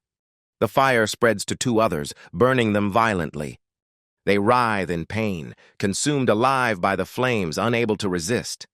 The remaining 2 tremble in terror as the fire begins crawling up their bodies. In seconds, their spot turns into a blazing inferno, all 5 incinerated amid screams. System alert, Jiang Kai has eliminated the entire Ying team. Absorb their experience? Confirm? The crowd falls silent, stunned beyond belief by what they just saw. Jiang Kai glances at the corpses indifferently, accepting the reward as if it were their own offering. People panic and whisper, astonished that a rookie wiped out Xuanwu's elite squad with mere flames. The system announces the experience absorption process has begun. One spectator tries to scan Jiang Kai's data, but the system errors. Stats exceed limit, unreadable. Some speculate he's a high-level fire mage using a disguise item to conceal his true power. Jiang Kai smiles in satisfaction, feeling himself level up twice after the fight. He curiously asks the system why others can't view his stats. The system replies that his dual-talent gambler creates excessive sub-attributes, making ordinary scanners unable to read them. He laughed, finding it convenient since fewer people would pay attention to him. Jiang Kai turned away, leaving behind looks of fear and admiration. In Shengyu City's trading zone, Jiang Kai entered a shop where a tired clerk greeted him, lamenting the lack of customers. Jiang Kai placed a pile of items on the counter, asking the clerk to appraise all the spoils. The lazy girl glanced over, thinking a poor rookie like him wouldn't sell much. Before finishing her thought, she froze upon seeing piles of high-tier beast cards, all Black Ape power types. Jiang Kai added 19 elite treasure essences, filling the counter with valuables. He smiled and politely asked her to check their total worth. The clerk was stunned, screaming internally at the enormous haul like that of a professional trader. She took a deep breath, regained composure, and switched to a professional, friendly attitude. With a bright smile, she introduced herself as the shop's best seller, vowing to secure this rich client. After careful calculation, she reported, the beast cards were worth 10,000 and the elite treasures another 170,000 ghost crystal coins. The total of 180,000 ghost crystal coins made Jiang Kai's eyes shine with joy. Converted to Earth currency, it equaled 1.8 million holy liquor coins, enough to cover his brother's hospital fees. He smiled in relief, thinking he no longer needed to join the army and could now care for his family. While strolling the street, a familiar female voice, Hu Nian, the fortune teller, called out to him. Jiang Kai nodded, saying his trip to King Valley had truly helped, and thanked her. Hu Nian shyly smiled, asking for a favor. She wished to join his team. She earnestly begged to fight and travel alongside Jiang Kai from now on. Jiang Kai flatly refused without hesitation, leaving her stunned. She forced a bitter smile, saying he must still see her as useless, just like the army did. Jiang Kai paused, eyes softening, asking why she had left Ghost Star and given up her livelihood. Hu Nian sadly said no one wanted to work with a weak fortune teller like her. She once served in the army, pursued the Feng Shui master path, reached level 20, then shifted to divination. But that class's base ability was merely sensing time, place, and people, plus some basic prediction skills. When the army found fortune tellers useless in battle, they abandoned her group, halting her progress. With no team, she barely survived on Ghost Star, thinking returning to Earth as a street cleaner might be better. She said her brother had fallen gravely ill from overwork, while she was too weak to bear it all. Even so, with two younger siblings, she had to endure, never daring to collapse. In Jiang Kai's mind echoed his brother's words. It's okay, I can handle it. He fell silent, deeply moved. His brother once dreamed of going to Ghost Star to hunt monsters and change their fate. But for his siblings' sake, he gave up that chance and worked until his health broke down. Hu Nian turned away, saying she'd give her gear to Kai before leaving the game forever. Jiang Kai quickly called out, stopping her, telling her to save it for next time. He introduced himself, saying he was logging off soon, but promised to team up when he returned. Hu Nian's heart raced, her face flushed, and she shakily asked if he really meant it. Jiang Kai laughed, jokingly swearing that if he lied, he'd never earn money again. Hu Nian whispered tearfully that if a stingy guy like him said that, it must be true. She suddenly hugged Kai, laughing and crying, thanking him and joking that he was so kind, it made her want to fall in love. The scene drew curious glances and murmurs from passers-by. On Earth, in their slum home, Jiang Kai joyfully announced he'd earned enough money, telling his brother and sister they could stop working. They were stunned and asked how. He replied it was from Ghost Star victories and said he'd pay for his brother's surgery and his sister's schooling. His brother was moved to tears, thanking Kai for his effort and determination. Kai shyly said his work was nothing compared to his brother's sacrifice. It was his turn to care for the family. Jiang Kai firmly declared he could now give them a better life. The three raised their glasses, celebrating family unity amid the apocalypse. Suddenly, Kai's phone vibrated with an incoming call. A middle-aged man's voice said he'd won their bet and asked if Kai was free. The man said he'd send someone to pick him up, and Jiang Kai realized it was Commander Wei. The new rendezvous point lay outside Shengdiao Nation's safe zone, along the Beast God front. Kai was shocked to see his childhood land completely changed. He saw Commander Wei waiting for him from early on. Kai asked why he'd been summoned. A thunderous roar shook the ruined building. From afar, Kai saw a colossal beast god rampaging wildly. 3 swift warriors charged toward the monster. They were those who had surpassed mortal limits on the battlefield. The Explorer system had 6 tiers, their power effective only on Ghost Star. At levels 81-120, they underwent transcendence to become superhuman. At that stage, they gained earth-shaking powers they could bring back to Earth. These supernatural forces opened a new era but also brought danger. Humanity worldwide began evolving to fight the beast gods, seeing superhumans as their final hope. Kai grew excited watching the monster fall. Old Wei warned that the slain creature was just a normal one, yet it had killed 2 superhumans. Kai was stunned by the revelation. Old Wei advised Kai never to forget the dangers beyond and promised to honor his bet. Thunder rumbled as storm clouds gathered. Old Wei lit a cigarette, saying he'd ensure the royal family wouldn't trouble Kai. He laughed, asking if Kai wondered why he valued him so much. He said his intuition told him Kai had the potential to become one of the strongest, able to change Sheng Diao's fate. In the rain, he spoke emotionally that Kai only wished to protect his loved ones, but the battlefield was full of peril. Yet he stressed that when the nation is in danger, even ordinary people must rise.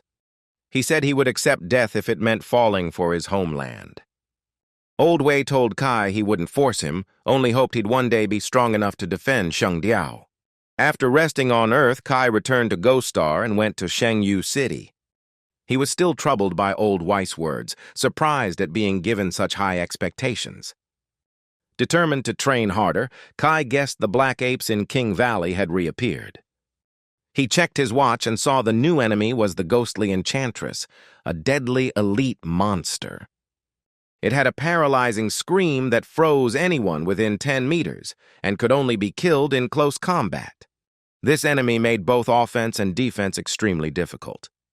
Feeling the mission was beyond him, Kai decided to find teammates where someone was already waiting in the city. Hunyan yawned on the street, holding a sign and muttering the team leader's name amid curious onlookers. Kai appeared suddenly, startling her, teasing if she'd been waiting since he logged off. Hunyan burst into tears of joy, saying she had waited for him for days. She suggested finding more support-type members and asked if Kai agreed. Kai accepted but warned not to recruit any lazy drunkards. A man appeared, introducing himself as Nguyen Yu, admitting he just loved alcohol. Kai immediately turned and ran away. Hunyan blinked in confusion, asking why he reacted so fast. She tried persuading him, saying Nguyen Yu was diligent and obedient. Nguyen Yu looked down in shame, silently watching Kai leave. Hunyan hurriedly added that Nguyen Yu was willing to work for free just to join. Hearing free labor, Kai changed his tone and instantly accepted Nguyen Yu as a teammate. He declared their group would hunt the ghostly enchantress and treat each other like family.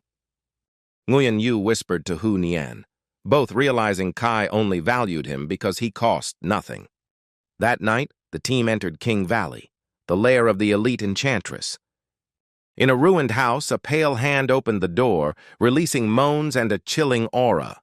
Before them stood the ghostly enchantress, an elite level 20 creature. The team hid behind a boulder, quietly observing. Kai whispered that it was overwhelmingly strong and would kill them if noticed. He warned they must get within 10 meters to strike, and Hunyan replied softly with a strange sound. Kai quickly gestured for silence, telling her to stay completely quiet. Hunyan signaled denial, insisting it wasn't her making that noise. The moaning continued, making Kai angry as he searched for the source. It turned out Nguyen Yu was drunk, shadowboxing among empty bottles while shouting and showing off his loot. He shouted loudly, inviting Kai for a drink, his voice echoing through the area. The enchantress heard the noise and instantly turned to hunt for the source. Hunyan panicked and scolded Nguyen Yu, who stammered excuses. The enchantress screamed, unleashing a terrifying power through the forest. The whole team was paralyzed except Nguyen Yu, who kept sleeping soundly. The system announced that the fear state had been activated. Kai was frozen in despair, realizing the huge power gap, while Hu Nian awaited death. The demon opened its mouth, 4 fangs lunging to strike. At that moment, Nguyen Yu woke up, surprised to see a beautiful woman. He rushed forward, laughing and babbling, flirting with the monster. His sudden powerful charge stunned the enchantress as he kept bragging about his charm. He touched her face, admiring her skin and lips. Suddenly, the fear effect vanished, and the team regained movement, shocked to see the monster restrained. Kai seized the chance, readying a killing strike before it could recover. He gathered strength and unleashed the life-chasing attack in rapid succession. With Nguyen Yu holding it down, every hit landed perfectly. Nguyen Yu kept teasing, saying he'd teach the monster how to French kiss. He even called the enchantress his wife before a massive explosion erupted. Kai's critical strike ended the battle, leaving the area silent. Nguyen Yu stood dazed, looking for his wife, but she was gone. The system confirmed the ghostly enchantress' defeat and recorded the rewards. Hu Nian stared in awe at Kai's instant kill on a high-level elite. Nguyen Yu collapsed, weeping bitterly over the loss of his wife. He cried that she was his one true love, and he could never love again. Watching his delirium, Kai asked Hu Nian if it was drunken madness, and she confirmed it was. Hu Nian requested to take the Sun Essence treasure and the elite's corpse before Kai could respond. Kai suddenly recalled Nguyen Yu had also been under fear but wasn't affected like the rest. The man's alcoholism, once a weakness, had accidentally nullified the enchantress's fear effect. Hu Nian returned carrying the Sun Essence Panther. Kai smirked inwardly, thinking Nguyen Yu was a heaven-sent counter to fear. Hu Nian noticed Kai's strange smile and shivered from an eerie chill. The group moved to another enchantress's lair to continue the hunt. These creatures lived alone. When one left, it sensed intruders nearby. Kai and Hu Nian revealed themselves together and targeted the new enchantress. Nguyen Yu cheered excitedly upon seeing another beauty and charged forward. The enchantress screamed with her sonic attack, but it was useless against the drunk man. Nguyen Yu mocked her, saying she must have noticed him out of desire. He lunged and delivered a heavy punch to the monster's stomach. With the prey stunned, the enchantress couldn't fight back, and Kai and Hu Nian struck relentlessly. Kai unleashed 9 life-chasing blades combined with the burning effect of his gloves. The enchantress screamed in agony, her body consumed by flames until it shattered. The system announced Kai had slain the ghostly enchantress and earned the intelligence bone reward. Nguyen Yu was blown away by the explosion and crashed to the ground. Even so, he shouted curses about his wife being destroyed before fainting face first. The other 2 ignored him and continued clearing monsters, hunting more enchantresses. For 3 hours, Nguyen Yu's wails echoed through the mountains. "Don't blow up my 11th wife!" He screamed again as his 23rd wife was also slain by Kai's group. When his 35th wife was killed, he begged in despair. That night became a frenzy of slaughter. Kai tallied the loot, delighted to have gained 35 Sun Essence treasures thanks to Nguyen Yu's contribution. From the battles, Kai leveled up twice to level 14. The only cost was Nguyen Yu's heartbreak, while the other 2 joked about training heartbreak endurance. Hu Nian laughed in praise but was scolded by Nguyen Yu as a beast. Kai smiled, having also obtained 2 rare skill cards from the hunt. The first skill was Rain Summon, creating heavy rain that could form rivers or lakes, perfect for large-scale battles. Noticing Hu Nian's higher spirit power, Kai decided to give the skill to her. Hu Nian teared up, grateful to finally gain a true combat skill. She bowed deeply in thanks, while Kai shyly said she deserved it. The bow made her forehead swell, yet she kept smiling brightly. She cheered in joy, while Kai kept the second skill card for himself. That card unlocked a hidden class sub-skill and could only be used once. He didn't hesitate and activated it immediately. The system announced, Hidden Class Gambler unlocked new skill, Casino Pickpocket. When activated, it steals 1,000 of all nearby explorers' total stats for 30 minutes. Kai frowned in disappointment, finding the skill too weak. He grumbled that such a rare card gave such a minor effect. It only added about 0.2 stat points per person, making him sigh, just as Nguyen Yu woke up dazed and confused. Nguyen Yu clutched his chest, wondering why his heart hurt. Hunien smiled, reminding him that he'd lost 35 wives in last night's drunken frenzy. The memories flooded back, making Nguyen Yu nauseous as he recalled the chaos. He bowed, apologizing to Kai for possibly ruining things, and offered to leave the team if blamed. Kai approached, handing him rare gear and saying Nguyen Yu was actually the greatest contributor. He said without Nguyen Yu, they'd have died to the Enchantress long ago. Nguyen Yu moved, refused, saying just staying in the team was enough for him. Kai insisted he accept the reward and shared a portion with Hunian, making her deeply grateful. In Hunian's eyes, Zhang Kai suddenly appeared radiant and more trustworthy than ever. He called both of them to receive equipment, binding them as absolutely loyal teammates. The two, deeply moved, loudly swore loyalty to follow Kai to the end. They bowed repeatedly in gratitude, leaving Kai embarrassed and unsure how to react. At the trading zone, the clerk was stunned to see Kai selling loot worth a total of 840,000 ghost crystal coins. Kai laughed heartily, thrilled that the sum, equal to 8.4 million holy liquor coins, was enough for the whole team to live comfortably. He rented a private room to inspect the loot, discovering 2 perfect gear pieces, dark night pants and cloak for stealth in darkness. There was also an A-grade ghost armor allowing periodic phase shifts to dodge fatal blows. The Scorch gauntlets also proved powerful, greatly boosting damage near fire sources. Kai realized he now possessed a complete set of ideal equipment and felt his power surge.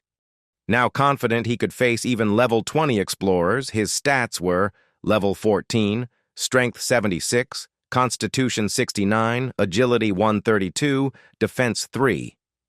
Suddenly, Nguyen Yu shouted excitedly that he had modified the captain's weapon. Zhang Kai looked surprised, his eyes full of curiosity at the claim. Without hesitation, the drunk man acted, throwing the item toward his leader to test it. Kai shouted in alarm, fearing the sharp projectile might damage his precious weapon. As the spearhead neared, it suddenly stopped mid-air. Nguyen Yu tossed a stick upward and commanded it to return, drawing everyone's attention. The flying object curved intelligently, snapped the stick, then gently landed in his hand. He explained he had embedded a magnetic stone in the blade so it could return when summoned. Kai joyfully asked if this meant no more trouble picking up weapons after fights. Nguyen Yu modestly took credit, saying it was a self-taught invention that enhanced weapon utility. Before he could finish, a deafening explosion lit up part of the city. The once clear sky suddenly poured heavy rain over the area. Nguyen Yu stared blankly, thinking he had angered the heavens with his tinkering. Hunien happily revealed she had just learned the basic rain summon skill and was thrilled it worked. Kai smiled encouragingly, telling her to see how others were sheltering from rain thanks to her power. He explained that heavier rain could hinder enemy movement, granting them a combat advantage. In harsh weather, enemies would be easier for him to assassinate, letting Kai dominate the battlefield. Hearing that, Hunien eagerly vowed to master rain summoning to be more useful. Kai felt excited inside, knowing the team now had tactical synergy from both Nguyen Yu and Hunien. Amid the rain, a hurried group passed by, grumbling about wet gear and fearing royal punishment. Hearing mention of the royal family, Zhang Kai immediately paid attention. He quickly ran after them, shouting for the 3 ahead to stop. Zhang Kai asked which royal family they meant. One replied their Xuanwu guild was leading 20,000 troops to hunt a boss on the frozen island to expand territory, with many explorers joining the battle. They said it was a major mission and warned Kai not to stand idle or he'd be punished for being late. Zhang Kai watched them go, wondering if Huang Wei was also joining for the sake of the nation. The world lay in ruins from monsters, nations fighting over Ghost Star's resources, all guarded by bosses. Only by defeating a boss could a nation seize and exploit a territory. Monsters on Ghost Star were divided into many ranks, the highest being domain guardians. To defeat a king-level boss required hundreds of thousands fighting together. The royal family had enough power to lead the Juan Wu Guild to battle for their country. Jiang Kai wondered if Huang Wei had truly changed into someone who fought for the people. He recalled old wise words, everyone must bear the duty of defending the world from monsters. Staring at his reflection in the water, Kai pondered whether he should head to the frozen island to help. Ghost Star Frozen Island. After hesitation, Jiang Kai decided to depart for the frozen island. One teammate complained about the freezing cold, asking why they hadn't prepared thermal suits. A local yelled that they were breaking the rules by stepping on the lake before battle time. Kai's group replied they had just arrived and didn't know the reason. The man snapped angrily that only rookies didn't know the lake hid monsters. Walking on the ice would awaken the fishmen beneath. As expected, a massive ice fishman emerged. It stood 10 meters tall, a level 22 creature. Before they could react, the monster charged. Onlookers scoffed at Kai's group, calling them fools, since a level 22 fishman required a full level 20 team. Fishmen were known for brutal melee strength, especially at level 22. Once approached, death was certain. The beast thrust its trident straight at Kai. His teammates screamed in fear, but Kai already had a plan. He activated the ghost armor, letting the attack pass through his phantom form. When he released stealth, Kai appeared behind the monster, mocking its weakness. He immediately unleashed all his life-chasing power onto its head. His blazing gauntlet struck a fatal blow, turning the huge creature to ashes. The three who had mocked him stood frozen in disbelief. They were stunned that Kai had slain a level 22 monster while barely in his teens of levels. Kai smirked, feeling warmth return to his body after the fight. He retrieved his weapon, checking his power rating at B with at least 15,200 critical damage, enough to kill any level 20 foe. The system announced the retrieval of the life-chasing weapon. His teammates ran up happily, handing him the card dropped from the monster's corpse. When Huang Wei's name was mentioned, all three men instantly turned pale, bowed low, and hastily offered to lead the way. Jiang Kai chose to go alone to find Huang Wei to avoid dragging his friends into trouble, but the man was nowhere to be found. Suddenly, a familiar voice called his name. Huang Wei appeared, clad in shining battle armor, walking closer. Jiang Kai said he admired Huang Wei's resolve and wanted to fight together, setting aside their past feud. But Huang Wei stayed silent as his weapon gleamed, striking straight at Kai. He attacked suddenly, unleashing a critical blow right from the start. Kai panicked, asking why, saying he only wanted peace. Huang Wei screamed, believing that Kai was the one who had killed him before. He complained about being seriously injured and hospitalized, questioning why they should reconcile now. He said he had tried every way to get revenge after being defeated, but the army forbade him to act. So he joined a major battle to earn merit and forced the state to remove protection for his rival. Jiang Kai was shocked to learn the true motive was mere personal revenge. Huang Wei declared he didn't care about the war, only wanted to kill Kai and claim the credit. He roared and charged forward, slashing his sword at Kai. Kai dodged and coldly called him a petty man. Huang Wei shouted a challenge, telling Kai to call his team, boasting of killing the Falcon Squad before. His subordinates frowned, mocking that his glory came from military backing, but stopped after checking his level. They were shocked to see Kai had reached level 14, equal to the young master. Suddenly flames burst out, engulfing Huang Wei. He screamed in panic, not knowing where the fire came from. His blood drained fast, losing huge HP each second, terrifying his men with the damage. Kai coldly said their comrades were burned and warned them not to block his path. Though badly burned, Huang Wei's gear prevented instant death with a bloodlock, but he remained in pain and paralyzed. His subordinates quickly pledged to obey the young master's orders. However, Kai didn't stop and intended to keep attacking. He announced he would use them to test the retrieval feature of his life-chasing weapon. 4 throwing blades flew out toward the approaching enemies.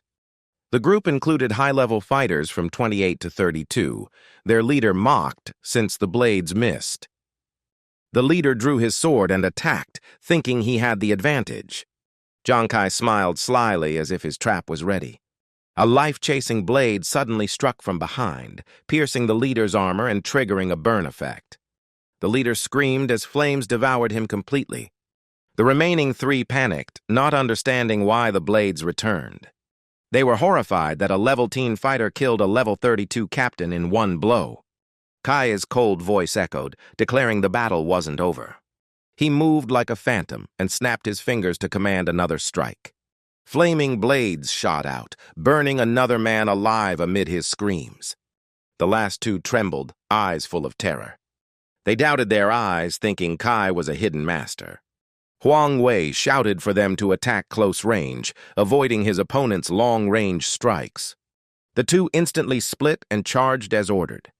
Huang Wei believed that if they got close, Kai would lose his advantage. But before they could act, both were burned to ashes in a blink. Huang Wei panicked, seeing his comrades turn to dust. Jiang Kai walked forward slowly, voice icy, calling them all useless trash. Huang Wei stammered and backed away, unable to believe the power gap. Kai drew his spear, saying he once meant to forgive but had lost patience, calling Huang Wei rotten. He said he was simply returning the favor for the murder attempt, letting his foe taste fear again.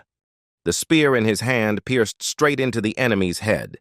Screams echoed through the icy land, ending the battle. Moments later, Kai reached level 17 with power 110, shocked by the massive experience gained. The system instantly warned he had triggered the title Bloodthirsty Slayer. Kai was stunned since he had never heard of that effect before. This state made all players see his location, and if killed, he'd lose triple EXP. It could only be removed by 10 drops of Tears of Repentance. He realized the cursed title would make everyone hunt him down. Jiang Kai frowned, worried about his coming situation. The system notified that his double talent had activated. Both rewards and penalties would double, with 1% chance of super mode multiplying by 10. If I die, the killer could gain 30 times my EXP and drop me a whole level instantly. It's over. I must avoid crowds and find Tears of Repentance at any cost to erase it. Kai turned toward the Huang family outpost on the island, a heavily guarded area. From the main hall came an angry shout from a middle-aged man, making the guards pale, reporting Huang Wei's death? The shouter was Huang Tong, Huang Wei's father and the campaign's commander, raging that this disgraced their house. Huang Da, deputy commander and Huang Wei's brother, quietly asked what to do next. Huang Tong slammed the table, ordering to hunt the Ice King boss and force the army to revoke protection for their enemy. Half an hour later, Hunan and Nguyen Ngu were shocked at Kai's new title. He hurriedly said he'd become the Huang family's enemy and must flee. Kai spoke while pulling them away, and Hunan still didn't grasp why he had come here initially. Before he could explain, alarm bells rang, shaking the frozen island. Kai suspected the Huang family had started the war early. Hunan panicked and pointed, telling Kai to look toward the sound. The ice cracked open and countless fishmen emerged from the lake. They were numerous, well-equipped, and fiercely aggressive. The trio was stunned to see it was the island's signature fishman army. Among them stood a huge creature with a trident, the Ice King Lord Boss, still at full HP. Jiang Kai's group hid and watched. Hunan trembled in fear of the boss's might. From afar, Huang Tong ordered his troops to prepare. The Ice King Lord Boss had appeared. He declared that victory would bring great rewards and expand Sheng Diao's territory, protecting their kin from divine beasts. He vowed that now and forever, even in sacrifice, they must win at all costs. The commander rallied his soldiers not to retreat, launching the duel against the king-level boss. Cries of charge erupted as human warriors rushed to slay the monster. Nguyen Ngu and Hunan panicked at the sea of battling soldiers, and Hunan urged to leave immediately. Kai gestured for calm, saying there was no need to act yet. He believed the Huang family would be too distracted by the war, so they should stay and observe this rare battle. The human troops were full of fighting spirit, charging fiercely. Suddenly, a giant monster with red eyes emerged from the ice. It was the twin tentacle fishman, a common-level monster at level 25. It blocked the army. One soldier sneered, thinking it was just a big fish. but the beast swung its massive arm and grabbed him instantly. Without hesitation, it shoved the soldier into its mouth. Screams rang as the body was torn apart. The gruesome crunching and screams made everyone panic and retreat, horrified that fishmen ate humans. Hunan trembled, covering her mouth in fear of the fishman's strength. Guyen Ngu shivered, sensing there were many more. Kai nodded grimly, reminding them that as long as the boss lived, the fishman army would keep spawning. The real fight was between the transcendent fighters and the boss. They would decide the outcome.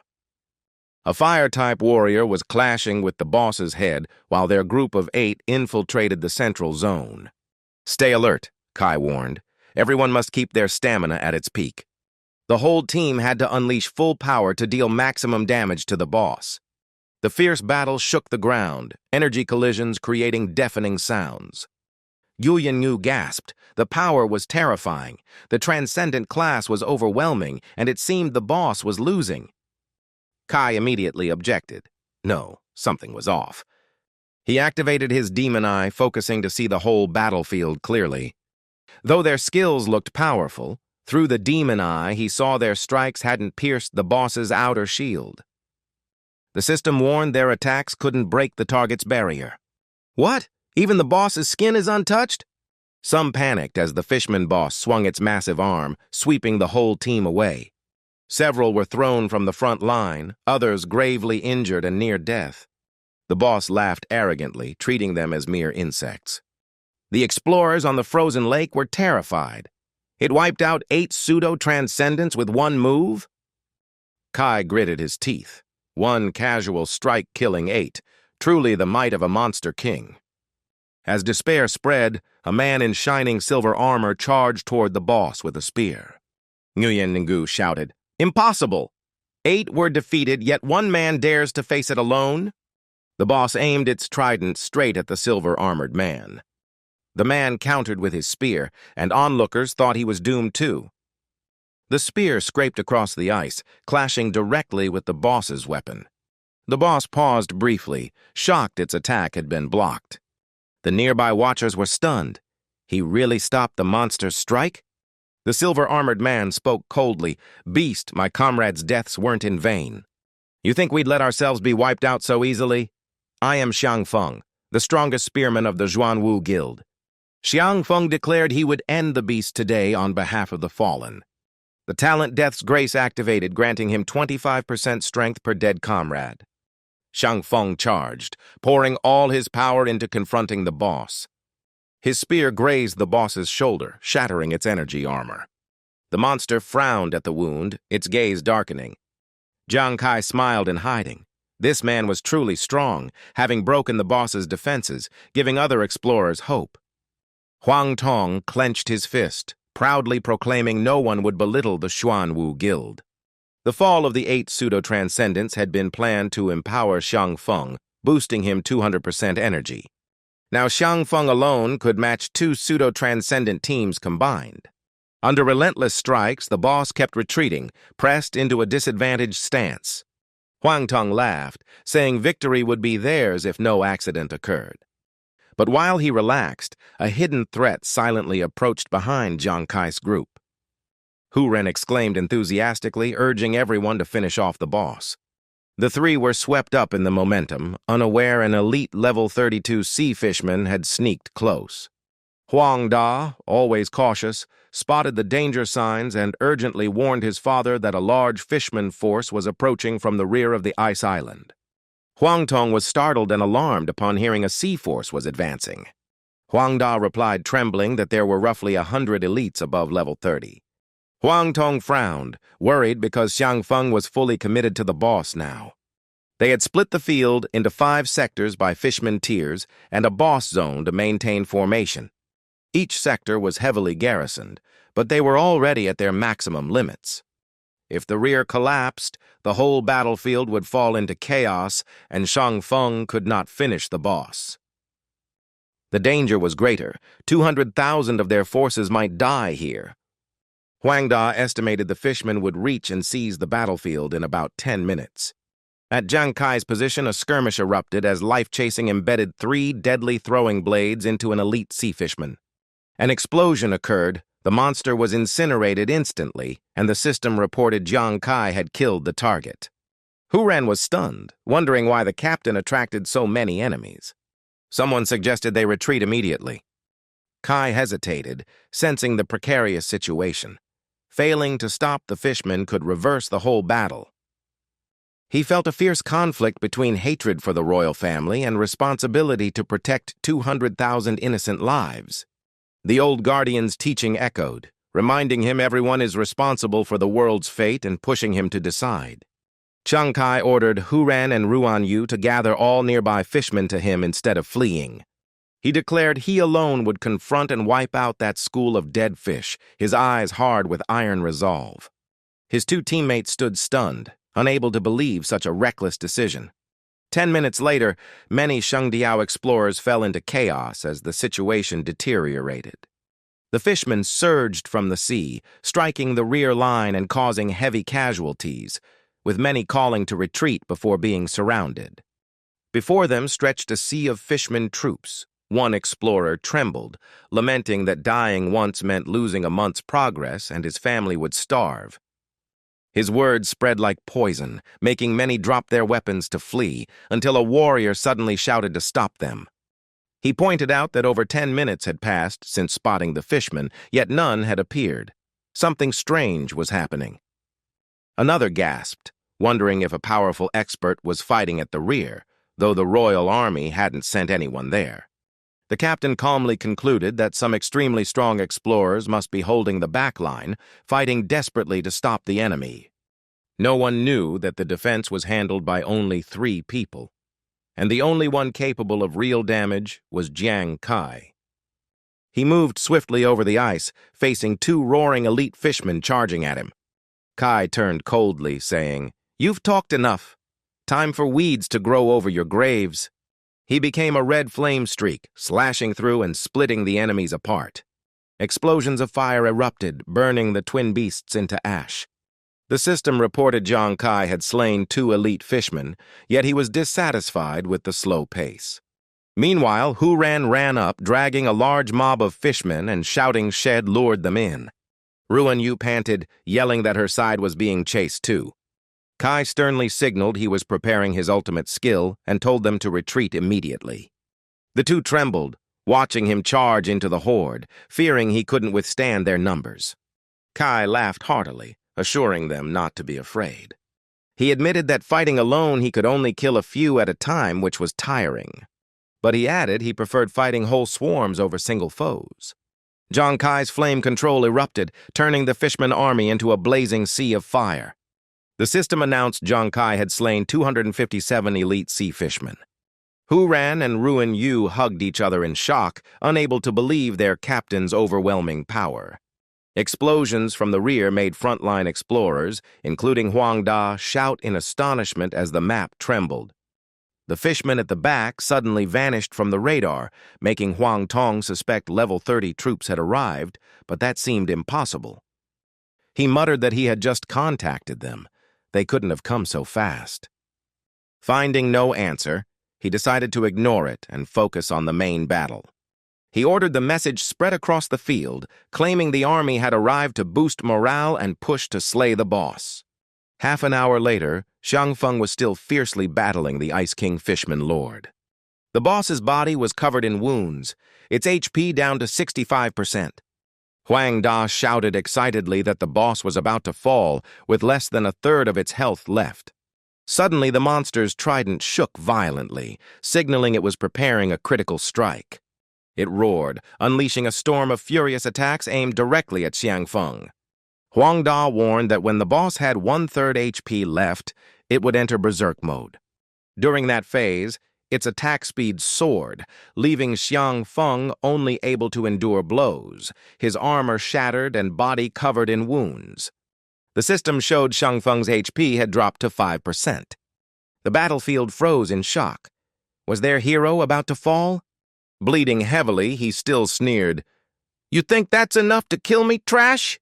His transcendent tier talent activated, turning his battle robe into guardian armor that reflected damage and granted total immunity. Hu Ren gasped that the armor was incredible, both defending and countering. Hope surged. Maybe they really could defeat the boss. Huang Tong and his son smiled proudly, saying this was their trump card, a talent that reflected 50% damage for 90 seconds. The faster the boss attacked, the faster its HP dropped. The system showed it had only 35% left. Huang Tong was ecstatic. In moments, the boss had lost another 30%. He was certain victory was now in the royal family's grasp. But none expected the boss still had a hidden ultimate skill. As damage reflected, it unleashed massive tentacles from its back, striking so fast, Xiang Feng couldn't dodge. The blow shattered his armor, sent him flying, crushing his body. His HP fell to 1%. The battlefield was stunned. The great warrior had fallen. Huang Tong stood speechless, blaming his own arrogance. It turned out the monster had a never-before-seen armor-breaking skill. Huang Da helped his father up, asking worriedly if he was hurt. Huang Tong spoke in despair. It's over. All hope was on Xiang Feng. If even he fell, defeat was inevitable. Jiang Kai, using his demon eye, saw allies being slaughtered. Cries for help echoed as people fled in panic. On the frozen island, another team of 3 struggled against the monsters. A man with a scar on his right brow, Li Biao, blocked attacks while blaming himself for dragging his team here just to prove his worth. He bitterly admitted Jiang Kai harmed no one, yet he had led them to their deaths. Tu Ruan wept for her captain as Yuanzhu lay gravely wounded, groaning for help. They were exhausted, spirit energy depleted, monsters multiplying. The situation was desperate. Tu Ruan screamed hopelessly across the battlefield, begging for someone to save them. Li Biao's shield cracked, his life nearly gone. A fishman roared, thrusting a deadly spear. The tip pierced his shield, aimed straight for Li Biao's head. At that instant, 2 flaming blades flew in, exploding the monster's skull and saving him in the nick of time. Everyone stared in shock, searching for who had acted. A familiar male voice echoed from afar. Li Biao cried out in joy, naming the savior, Jiang Kai. Kai appeared urgently, eyes blazing. He retrieved his blades, gave a brief greeting, then turned away. I'm going to fight the boss. Take care of yourselves. Yuanzhu trembled in disbelief. Was he really going to fight the boss? A thought flashed in his mind. How could he sense Kai's position so clearly? Tu Nan also blankly said she felt the same. Amid the chaotic battlefield, the Holy Light Nation explorers struggled desperately against the fishmen. Suddenly, everyone felt a strange energy flow through their bodies. Noise erupted as all claimed to sense someone nearby, the effect of the title Bloodthirsty Assassin. Hunan and Guyangu watched from afar in deep worry, afraid that Kai had forgotten the current danger. With that title, he would become the target of all 200,000 explorers on the island. A group laughed, seeing Kai as a huge reward, eager to kill him for experience points before dying. 5 nearest explorers simultaneously charged to attack Jiang Kai. With his demon eye, he saw through all their moves and prepared to counterattack. A violent explosion erupted, flames engulfing the area. Tu Nuan and Yuanzhu shouted in panic, thinking Kai had been killed. From the rising smoke and steam, Jiang Kai rushed out with a proud smile, laughing that one move had felled all 5 without slowing him at all. The 5 opponents groaned on the ice, coughing blood, unable to believe such damage came from a low-level rookie. Tu Nuan and Yuanzhu cheered in joy. Kai was safe and had even wiped out the group, his power truly terrifying. Li Biao, barely recovered, stood frozen in disbelief at the sight before him. Was that Jiang Kai? Fighting 5 level 20 enemies alone without a scratch, this absurdity defied his understanding. At the command line, Huang Da suddenly detected Jiang Kai's signal on the map and hurriedly reported to his father that he was heading toward the boss. Huang Tong was shocked, uttering his old rival's name, unable to grasp why he would charge in. Did he think he could slay the boss? He dismissed the thought, his tone worried, telling them to forget it and focus on minimizing soldier casualties. Huang Da nodded but felt a strange intuition that Jiang Kai might actually accomplish the impossible. Kai himself found it absurd, smiling bitterly that he was now helping the royal faction, something he'd never imagined doing before. The teachings of Wei Lao echoed, reminding him that when the nation falters, someone must stand to defend its land. He told himself it was just coincidence. He had some power and couldn't stand idly by. He activated the neural system, commanding it to unlock a special one-time skill. The system announced, "Skill Casino Pickpocket activated." Anyone focusing on him would have 0.1% of their stats stolen and transferred to him. After 30 minutes, those stats would vanish permanently. He once thought this skill useless, but now realized it existed precisely for this situation. With the title Bloodthirsty Assassin, nearly all explorers on the island were watching him, unknowingly letting Kai siphon their attributes. The system began stealing 0.1% of total stats from everyone observing him. Each person lost only 1,000th, but with over 200,000 people, the drained power became immense. D-Data: Zhang Kai, Profession Gambler, Level 20, Strength 30,000, Physique 20,000, Agility 60,000, Spirit 40,000, Defense 3. Huang Da turned pale at the data, cursing that he was charging straight toward the boss. Did he really plan to steal the victory? Huang Tong was astonished, muttering as he stared at the scene. He trembled, pointing at the monitor in horror as Zhang Kai's stats surpassed even Zhang Feng's. At that moment, Jiang Kai was advancing deep into the area of the Fishman generals. A shark-jawed fishman, level 51, spotted him and lunged to attack.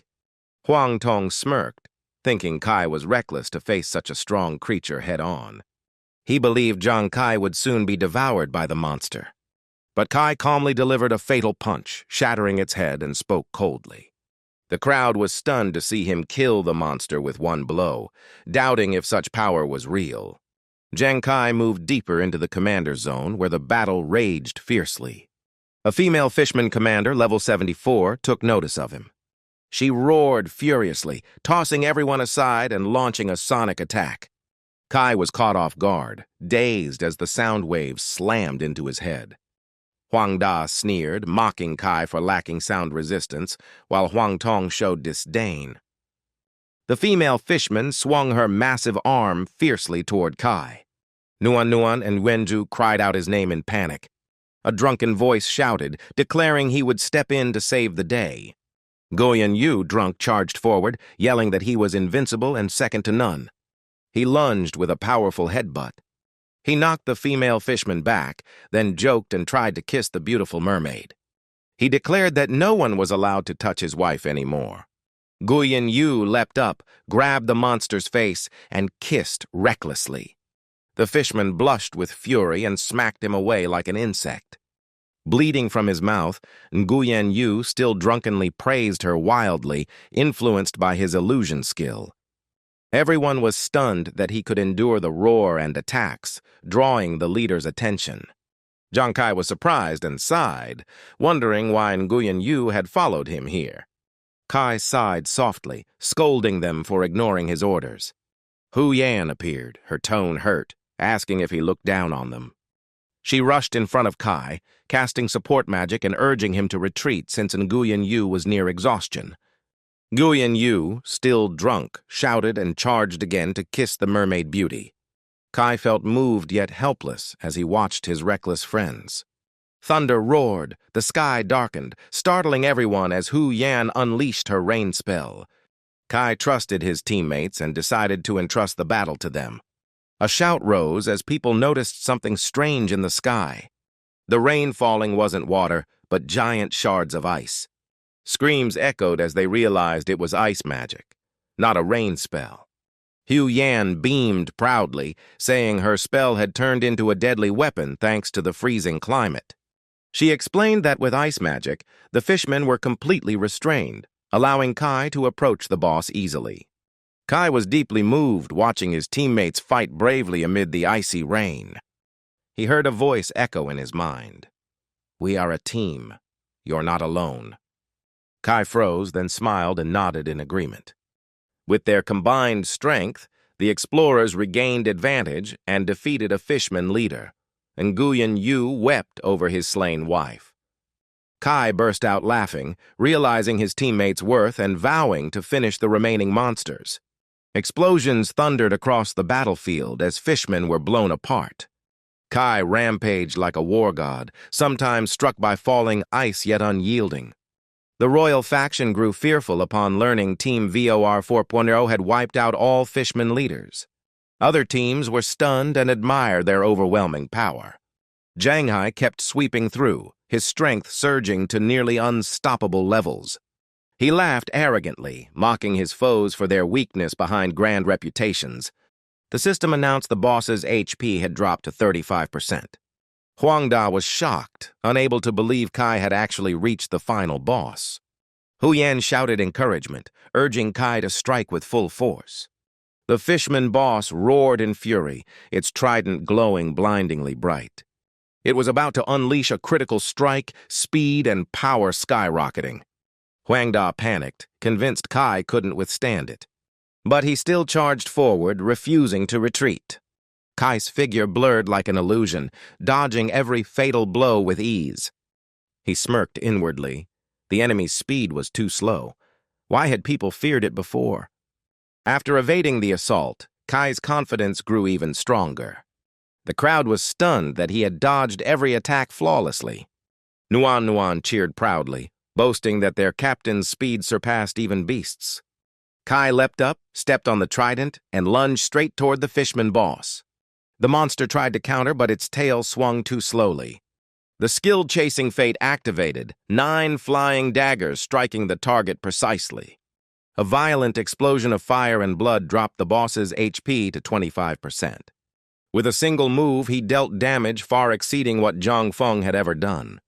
In blind rage, the boss slammed its trident into the ground, shaking the entire area. A murderous aura spread, sending chills through everyone. Kai remained calm, merely frowning slightly. The boss straightened up, glaring at Kai with hatred, acknowledging him as a true opponent. Kai smirked and spoke teasingly. "Not bad. Finally standing on 2 legs, huh, big-headed fish?" The boss roared, unleashing a fierce sonic wave. Kai spun aside, laughing, saying he wouldn't fall for that again. While he was mid-air, the boss suddenly swung its trident in ambush. The impact caused a massive tremor, shaking the battlefield. But the boss suddenly realized its weapon had shattered. It stared at its empty hand in shock and fury. Amid the dispersing smoke, Kai laughed arrogantly, his tone mocking. "Lost your weapon and don't know how to fight now?" The onlookers were horrified. Seeing him destroy the boss's weapon was unprecedented in the Demon Crystal realm, truly a monster. Zhang Kai immediately counterattacked, launching Chasing Fate at the boss's huge left leg with near-perfect precision. The throwing knives hit their mark, triggering a violent explosion that shook the skies. The merfolk boss collapsed onto the ice with a thunderous crash, its left leg broken and HP dropping to 15%. Kai didn't pause, continuing to pour damage onto the remaining leg. The next blast made the boss howl in agony, its form turning feral. With only 5% HP left, Kai smirked mockingly. "Looks like you want me to hit harder?" I've hated that arrogant face for a long time. He hurled a knife into the boss's empty wrist, unleashing a massive explosion. Before countless stunned onlookers, the giant merfolk king fell beneath Zhang Kai's hands. Its limbs were blown apart, even its long appendages shattered, a miserable end for the sea ruler. The creature's life force was reduced to a mere 0.1%. The crowd was awestruck that he had slain the ruler without a scratch. Cheers echoed across the lake. From afar, 2 deputy commanders approached to observe. One, blond and cold-eyed, stood with arms crossed. After consideration, he said no reinforcements were needed. Lu Jun smiled, praising the turnaround thanks to the young man favored by the special squad. Zhang Kai glanced around, smirking coldly. The ice storm had ended. Time to finish it. Huang Tong roared in fury, declaring that man must not be allowed to end the battle when he was nearly spent. He ordered the entire Zhuanwu guild to stop attacking fishmen and to kill the assassin at all costs. The bounty for slaying him was 50 million holy coins. At the same time, he warned that if the target was stolen, all payments would be canceled. Under the lure of the reward, people began wavering in hesitation. One shouted in worry about losing his livelihood. Another pleaded that his child still needed money for treatment. They shouted in unison, urging to ignore the fishman and kill the assassin, or everyone would die. Disregarding personal goals, the crowd rushed toward a single target, Jiang Kai. Seeing the chaos, Kai only sneered, mocking the royal scheme for using people as pawns to kill him. Jiang Feng, standing beside Yao, laughed derisively and asked if that ace was still alive or already dead. He remarked that the boss was on the brink. Why not seize the chance to finish it now? Jiang Kai coldly replied that he had exhausted the boss, but had no mission to compete for rewards with them.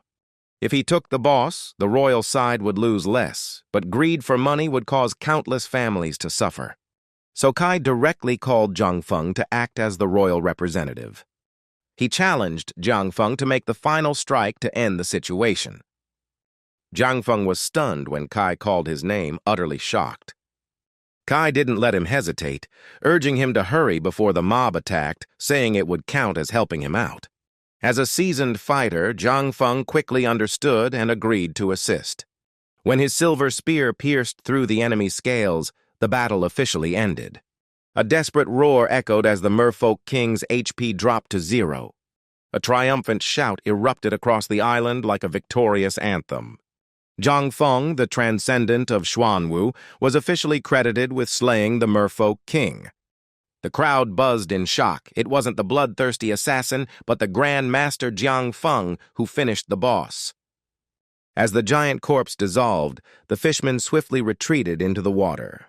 The fishman army withdrew completely, leaving no trace behind. Everyone was confused that the credit went to the Grand Master instead of the bloodthirsty assassin. One man cheered that they would still receive their payment. The royal father and son stood stunned, wondering if Jiang Kai had intentionally yielded. Jiang Kai gave a thumbs down, smiling victoriously and mocking those who tried to trick him. The crowd erupted in cheers, praising the assassin's noble act, ready to defend their benefactor to the end. Nuan and Yuanju stared wide-eyed, while Li Biao exclaimed that Kai's action was both cool and chivalrous, utterly handsome. Hu Yan beamed with pride as the crowd praised the assassin, boasting that her captain was truly formidable. With financial worries eased, some grew angry over the earlier coercion, calling it a cowardly act.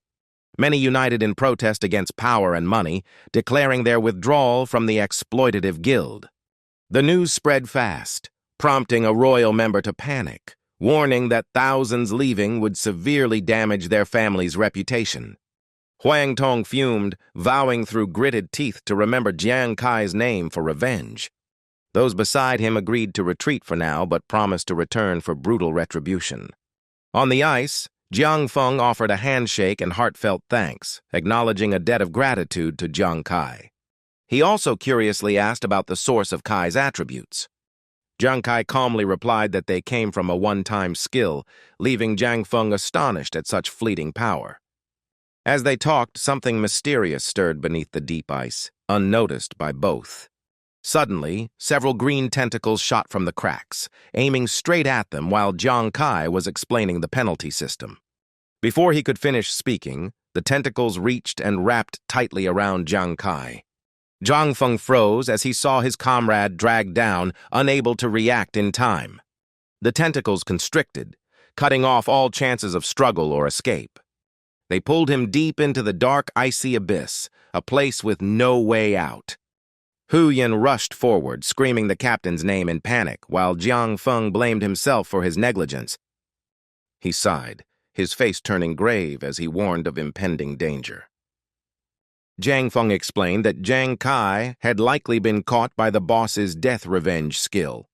He described it as a vicious ability of certain bosses that punishes explorers with extreme cruelty. The victim is strangled to death as part of the original punishment mechanism. Even worse, after dying in the demon crystal world and returning, victims often can't endure the trauma and choose to end their lives. Hu Yan trembled, choking back tears as she asked if Commander Kai would suffer the same fate, begging for it not to happen. Beneath the ice, he awoke faintly in searing pain, feeling his body crushed and confused about where he was. He realized tendrils were wrapped tightly around his entire body. Hateful, bloodthirsty spirits tormented him with mad, glaring eyes. The tendrils pierced through his head and torso, bringing unbearable agony. Something inside him made him scream in pain. A system alert sounded, warning that his one-time skill and gained stats would expire in 20 seconds.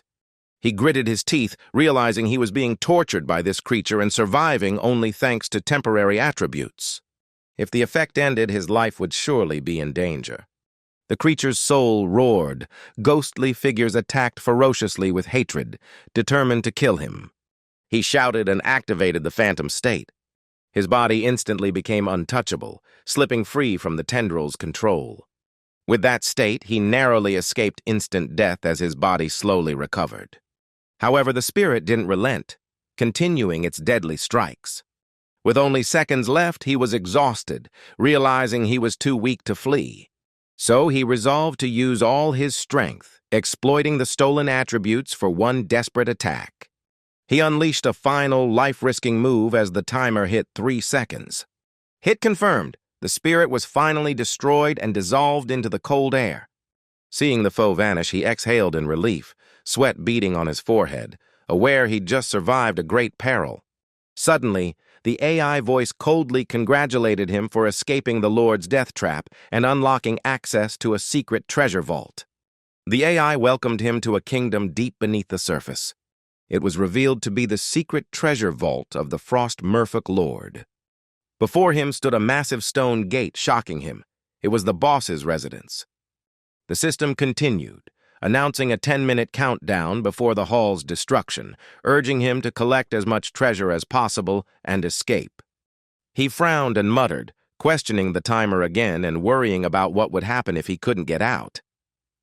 The system coldly replied that failure to escape meant death and loss of all loot. Only successful evacuation would preserve items. At once, the entire space began to shake violently as the destruction sequence started. Without hesitation, he decided to risk everything, gather treasures fast and flee, betting it all.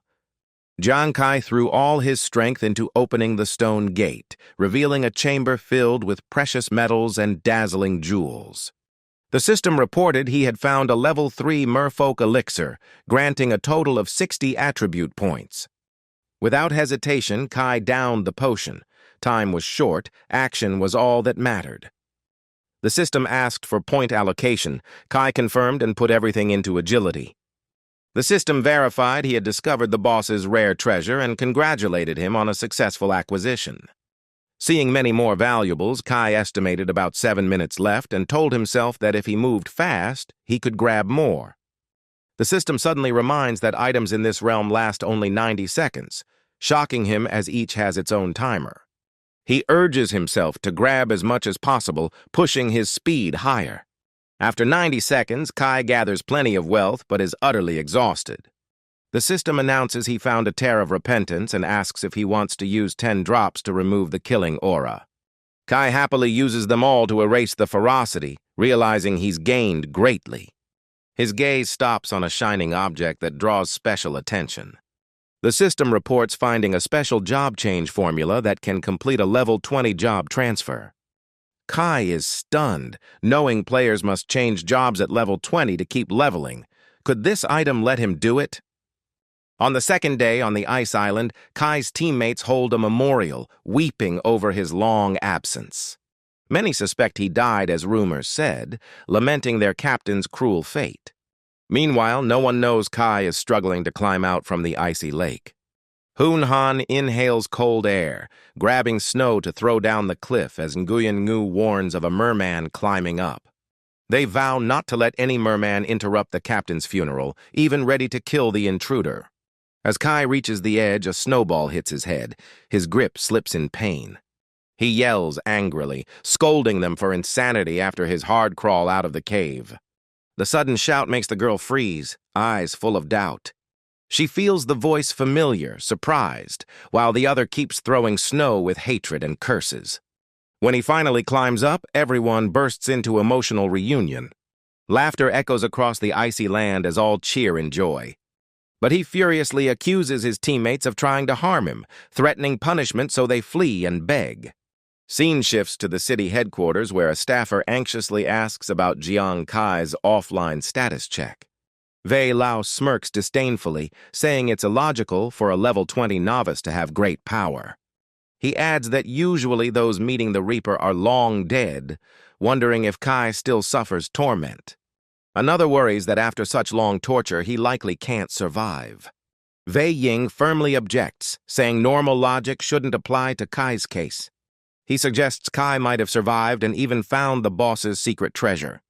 Heishen doubts it, noting only a few masters survived the Reaper across half a century of Ghost Crystal's existence. Luo Jun agrees, skeptical since Kai joined Ghost Crystal barely a month ago, making survival unlikely. Heishen falls silent, instinct telling him Kai could do it despite reason's doubt. At that moment, the door bursts open and Tulan rushes in breathlessly with news that shocks everyone. 3 people in the room simultaneously demand to know who the messenger is, panicked. 1682A sarcastic remark questions whether opening a small sales stall even needed reporting. Tulan cheerfully announces Jiang Kai isn't dead and opened a stall on the Ghost Crystal, earning hundreds of millions. 2 deputy commanders leap up in shock, unable to believe the figure they heard. A few minutes later, Tulan adds that Jiang Kai sold a trove of precious goods in seconds, bringing in huge sums. A special black and white medal weighing 3 caddies was listed for 63 million, classified as A rank. Additional rare minerals, Powerman Ironstone, Mystic Iron Crystal, Hack Miracle Steel Fossil, and Golden Lei Mu Ore, together exceed 100 million in value. Heishen stares in disbelief. How could one person simultaneously sell so many treasures? Commander Wei scoffs proudly, claiming his prediction was right. Jiang Kai truly found the boss's treasure. However, Tulan hesitates and reports the royal family has called to see Commander Wei, who frowns and decides to depart.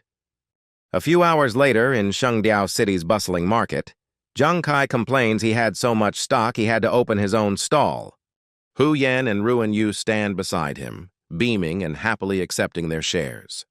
Jiang Kai gives Hu Yan a B-grade Mystic Ice Jade that enables frost effect skills to slow and deal freezing damage when combined with techniques.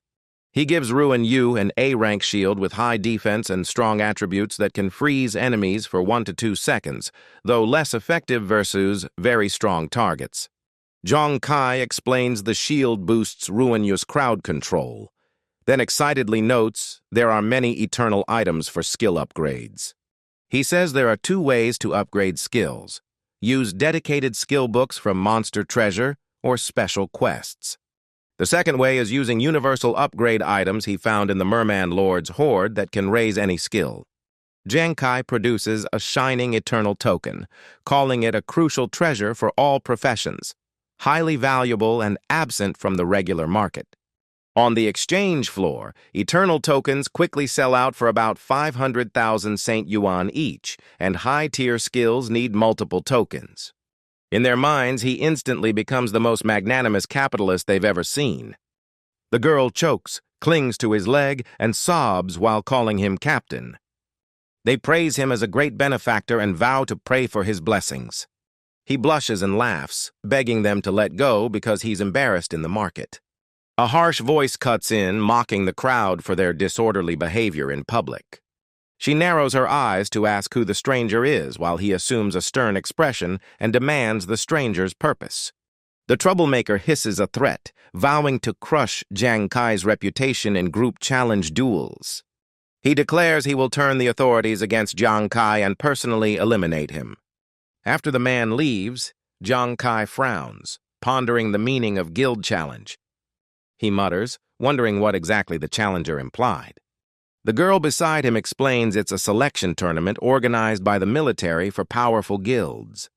The event starts from level 21, ranking from 21 to 100. Each guild sends 5 fighters for knockout matches, with the top 3 becoming targets of pursuit. Because rewards for the top 3 are huge, many alliances and experts compete fiercely. He calmly refuses to join, saying he'll log off to reunite with family after earning so much. At the warm home, his brother worries over piles of costly supplements. The brother shakes his head, saying the place looks like a warehouse and seems troubled. Jiang Kai smiles, assuring him he's arranged treatment at the best hospital, and the brother promises to recover soon to ease financial strain. Kai firmly tells him not to worry about money, reminding him of his old dream to become a superhuman warrior defending mankind, urging him to pursue it once healed. The encouragement moves his brother to tears. He humbly says it's impossible due to circumstances and the high cost of entering Ghost Crystal, insisting one family member is enough. Kai smiles, opens his account screen showing a massive balance, reassuring him money is no longer a problem. The brother is stunned, nearly fainting at the hundreds of millions, not knowing how his sibling earned it. Kai proudly says it's rightful profit from Ghost Crystal, stressing his brother can now live his dream. He recalls how his brother once saved him from the beast god battlefield, despite being just a normal man. He wonders if his brother had superhuman strength. They could have saved countless more lives. The brother stays silent, hope flashing in his eyes, but still doubtful his frail body could become superhuman. Kai smiles, hands him half an apple, affirming he absolutely can. After comforting his brother, Kai feels relieved for rekindling the old dream, but car horns suddenly blare outside, startling him. A frantic voice calls out, urgently telling him to come immediately. He turns to see Luo Jun, surprised and asking why he came since he's busy picking up his sister from school. Luo Jun gravely interrupts, saying he came precisely because of the sister. His sister Jiangzi has just been in a traffic accident. The accident scene appears, a bus on its side, its front crushed beside an overturned car. Kai panics, rushing forward and shouting his sister's name in despair. Luo Jun and Haitian stand afar silently, eyes dark with grief. In the crowd, a girl with blue eyes identical to Kai's weakly calls his name. Kai immediately rushes over, bombarding her with questions. She smiles, saying it's just minor injuries and the school bus malfunctioned. He frowns suspiciously, but she points to a silver-haired man nearby, saying he saved her and knows him. The man steps forward with a friendly smile, calling Jiang Kai's name as if greeting a long-awaited meeting. Kai is shocked to recognize it's Jiang Feng, a royal superhuman warrior, and wonders why he's here. Luo Jun and Haitian approach. Luo Jun speaks solemnly, signaling major news about the incident. Kai clenches his fists, eyes flashing with anger as Luo Jun prepares to reveal the truth. Luo Jun bluntly says Kai's actions have repeatedly embarrassed the royal family, breeding deep resentment. They used his feat of slaying the boss on Yongdong Island to pressure the army to withdraw protection, forcing Commander Wei to yield. Haitian adds that in negotiations, Commander Wei made the guild tournament a condition, giving Kai a faint chance. If the royals win and prove Kai's new class lacks strength, they'll demand the army revoke its protection. Luo Jun looks straight at Kai, saying he hopes Kai wins on his own since Commander Wei's word still carries weight in Zhangzhong. The word threat arises. Haitian warns that if Kai refuses to compete, his family will face consequences. An apology follows for the harsh reality. The royal family is too powerful. The Yongdong feat shook the balance, and Commander Wei had no choice. Luo Jun lays out 2 possible paths, forcing Kai into a painful decision. The first is to accept the wager against the royals. The second is to enlist formally in the army for protection. His brother anxiously asks if the army can truly ensure their family's safety. Luo Jun assures that Kai's new profession still holds value, and joining would let Commander Wei shield his kin. Kai stays silent, weighing benefits and risks of joining the military. He fears if he joins and proves unworthy, they'll discard him as useless. That outcome would corner his family with no escape. Thus, Kai firmly refuses to be caged in dependency, fearing it would only invite more royal oppression. He clenches his fist, reasoning that the royals wield wealth and power while his only edge lies in innate talent. a card that can double his strength if used well. His stats are nearly twice those of others at the same level. Thanks to that, he always holds the upper hand in equal-level fights through strength and critical strikes. Even against stronger foes, with the right tactics, he can overturn the battle. As confident his new class conceals his power from the royals, a rare advantage. Kai resolves to act proactively, proposing to use the match to publicize his class, forcing both royals and army to respect and fear him. Luojun calmly says he'll help Kai complete army enlistment procedures. Kai looks determined, ready to voice his decision. He declares he'll enter the tournament and requests 2 more soldiers to fill his 5-member team. Luojun is stunned, unable to believe what he heard. Kai reaffirms his intent to compete, but Luojun worries he'll face the royal family's mighty forces. Kai asserts confidently he's clear-headed and wants to control his fate, personally defeating the royals. Luojun tries to stop Kai, saying he's being too hasty. He-shen claps and appears, praising Kai's courage. He introduces himself as He-shen and promises to help Kai endure for 10 days. Zhang commends him and vows to protect Kai and his family if the royals cause trouble. Jiangzi excitedly cheers in support of Kai. Luojun sighs helplessly, scolding everyone for encouraging Kai's recklessness. He-shen laughs, saying both he and Zhang favor Zhang Kai. Luojun reluctantly agrees. He sighs, accepting since he can't stop them and has been tasked with aiding Kai. He pledges to safeguard Kai's family while Kai focuses on preparing for the tournament. Kai tearfully confirms. He bows to the 3 and Commander Wei, expressing deep gratitude. Kai gratefully vows to repay them fully if they ever need his help. After parting, Kai takes his sister to a luxury villa area. She worries, but he insists they can't live in slums anymore. Jiangzi is amazed by the lavish place, doubting they came to the right spot because it's too expensive. Kai smiles, swipes the card to open the door, confidently confirming the house is theirs. He declares this is the new home for the 2 siblings. Jiangzi stands stunned, marveling at the luxury, unable to believe it's theirs. She joyfully runs around, admiring the sparkling pool. She praises the huge living room like a restaurant and points out the garden fit for her brother's training. Kai leads her into a beautiful room, asking how she feels about it. He confirms it's her personal room and asks if she likes it. Jiangzi tears up in emotion, unable to believe her dream came true. Kai reassures her this is just the beginning, promising to protect and bring happiness to the whole family. Shogun ODS, eyes full of hope. The next day, Nuan and Li Biao sit sadly, fearing they've been abandoned by the army for poor performance. Suddenly, a familiar voice makes them turn around. Kai appears cheerfully, saying he's come to pick them up, shocking Nuan when she learns he's the new captain. He confirms it, while they ask in disbelief if he truly joined the army. Kai denies it, saying he's just borrowing them to cooperate in the guild tournament, revealing the royal pressure and Commander Weiss' wager to aid him. He asserts that if he wins, the royals must back off, vowing to silence them, then asks if they'll join him. Juzi immediately agrees, furious that the royals once targeted Jiangzi, and Nuan also consents.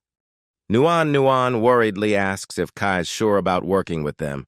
He's puzzled why she doubts it. Juzi explains the Army's ranking system, graded from E to SSS based on performance. He adds that anyone staying at rank E for 6 months is expelled. Nuan is rank C, while he's the lowest E. Both lower their heads sadly, afraid they'll drag Kai down. Kai just laughs, encouraging them that after a month of battles, he'll help them rise to higher ranks. Nuan doubts it, saying they're still weak, and asks if Kai is qualified to lead a team yet. Hunan appears, smiling brightly and confirming Kai has reached level 20 and is preparing for his job transfer. Kai confirms and introduces 2 new teammates joining them for the tournament. He presents Hun Han, a life-type cultivator of the Suo Li system, and she cheerfully greets the others. Kai then introduces Ruan Yu, a brewer by profession. The man bows shyly and introduces himself. Nuan and Juzi cheerfully greet them, filling the atmosphere with excitement. Suddenly both fall silent, realizing something and shouting together. They're stunned that while they're only level 9, Kai has already reached level 20. Kai smiles confidently, saying the goal is to raise their levels by 2 before the match to handle the royal forces better. Nuan gapes in disbelief at Kai's level 20, claiming it'd be a miracle if he can boost them that fast. Hunan steps forward with a bright smile, expressing full faith that Kai will achieve it. Ruan Yu eagerly suggests naming the team, Nuan agrees, and Kai proposes Fire God Squad. The reason? All 5 will blaze together in battle and he himself wields fire. The group bursts into laughter, agreeing and feeling charged for the coming training days. They decide to attack the monster territory early the next morning and agree to meet again in 2 days. Kai watches his teammates' backs fade away as a memory resurfaces in his mind. It takes him back to the rookie forest where Juzi once appeared uneasy. Kai approaches to comfort him, reminding that in a few hours they'll reach Shengdiao City for real experience, asking if he's nervous. Juzi looks down sadly, saying the nervousness is gone and fearing he can't awaken his job talent. Kai is surprised, reminding him that in the past 2 days he fought well and always protected everyone. Juzi sighs, blaming himself because fear deep inside keeps him from seeing himself as an invincible warrior. Seeing his friend down, Kai stays silent, unsure how to comfort him. Kai reflects that the warrior's heart talent can boost stats during class change or level up while unlocking extra battle effects. However, offensive effects trigger based on courage and confidence, which Juzi still lacks, so it only causes basic knockback. Kai solemnly sets the training goal: help Juzi ignite his courage to awaken the warrior talent. At the same time, he must strengthen himself, recalling his remaining items and planning to use 50 scrolls for skill enhancement. He commands the system to upgrade Ghost Hand Card Throw and Focused Ghost Eye, and the system confirms the process start. The Ghost Hand Card Throw skill reaches max level, increasing armor penetration by 30%. When using cards, piercing effect gains an extra 250%, but stamina and spirit consumption double. Kai rejoices at the overwhelming power, massive penetration boost despite slightly higher cost. The system announces he unlocked a sub-effect called Gambler's Time, symbolizing hands tempered through life and death wagers. In this state, attack speed doubles for 10 seconds but consumes huge energy and needs 60 minutes cooldown.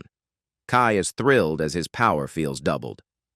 Next, Focused Ghost Eye also reaches max level, expanding vision and target lock by 60%, though mental consumption rises sharply.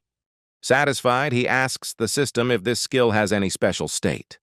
The system explains that in gambling, eyes can deceive opponents, thus activating the cheating state. This state disturbs the enemy's judgment through gaze depending on mental power difference.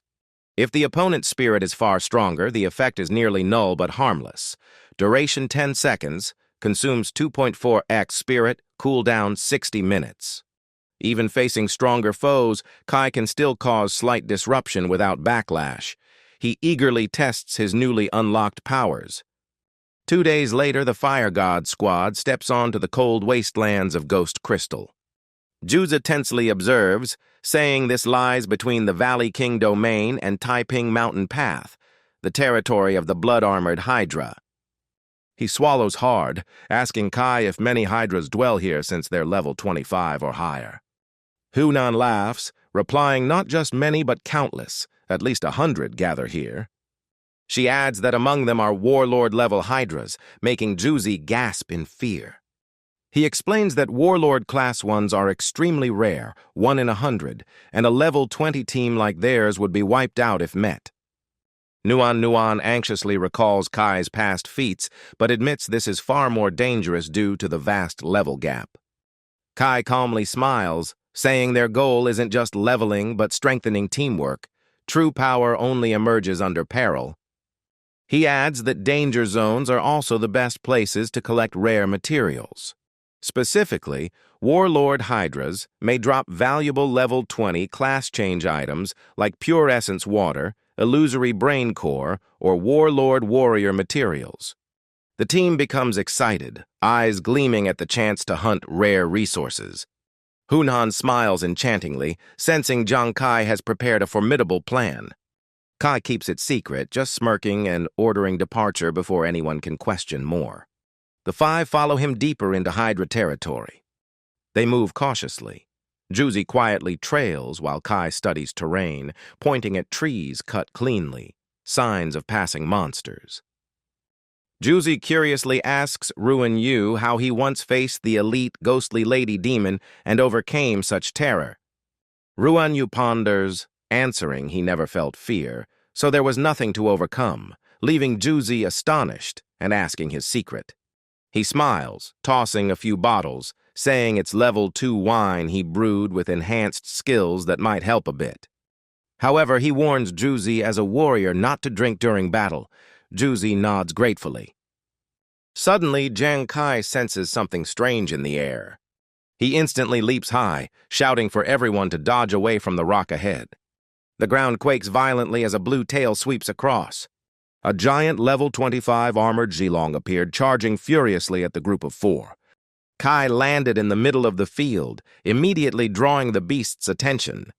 The Zhilong roared and lunged at him with its fanged jaws wide open. The team panicked and shouted a warning to their leader. Kai stayed calm, drew Cui Ming to counterattack while planning to help Juzi face his fear to trigger his talent. He realized this was a perfect chance to train Juzi, ready to intervene with his phasing state if needed. Deciding to test him, Kai let the situation unfold, letting Juzi face the onrushing monster. Everyone screamed for help, afraid Juzi wouldn't hold on. Suddenly, a large figure charged forward like thunder.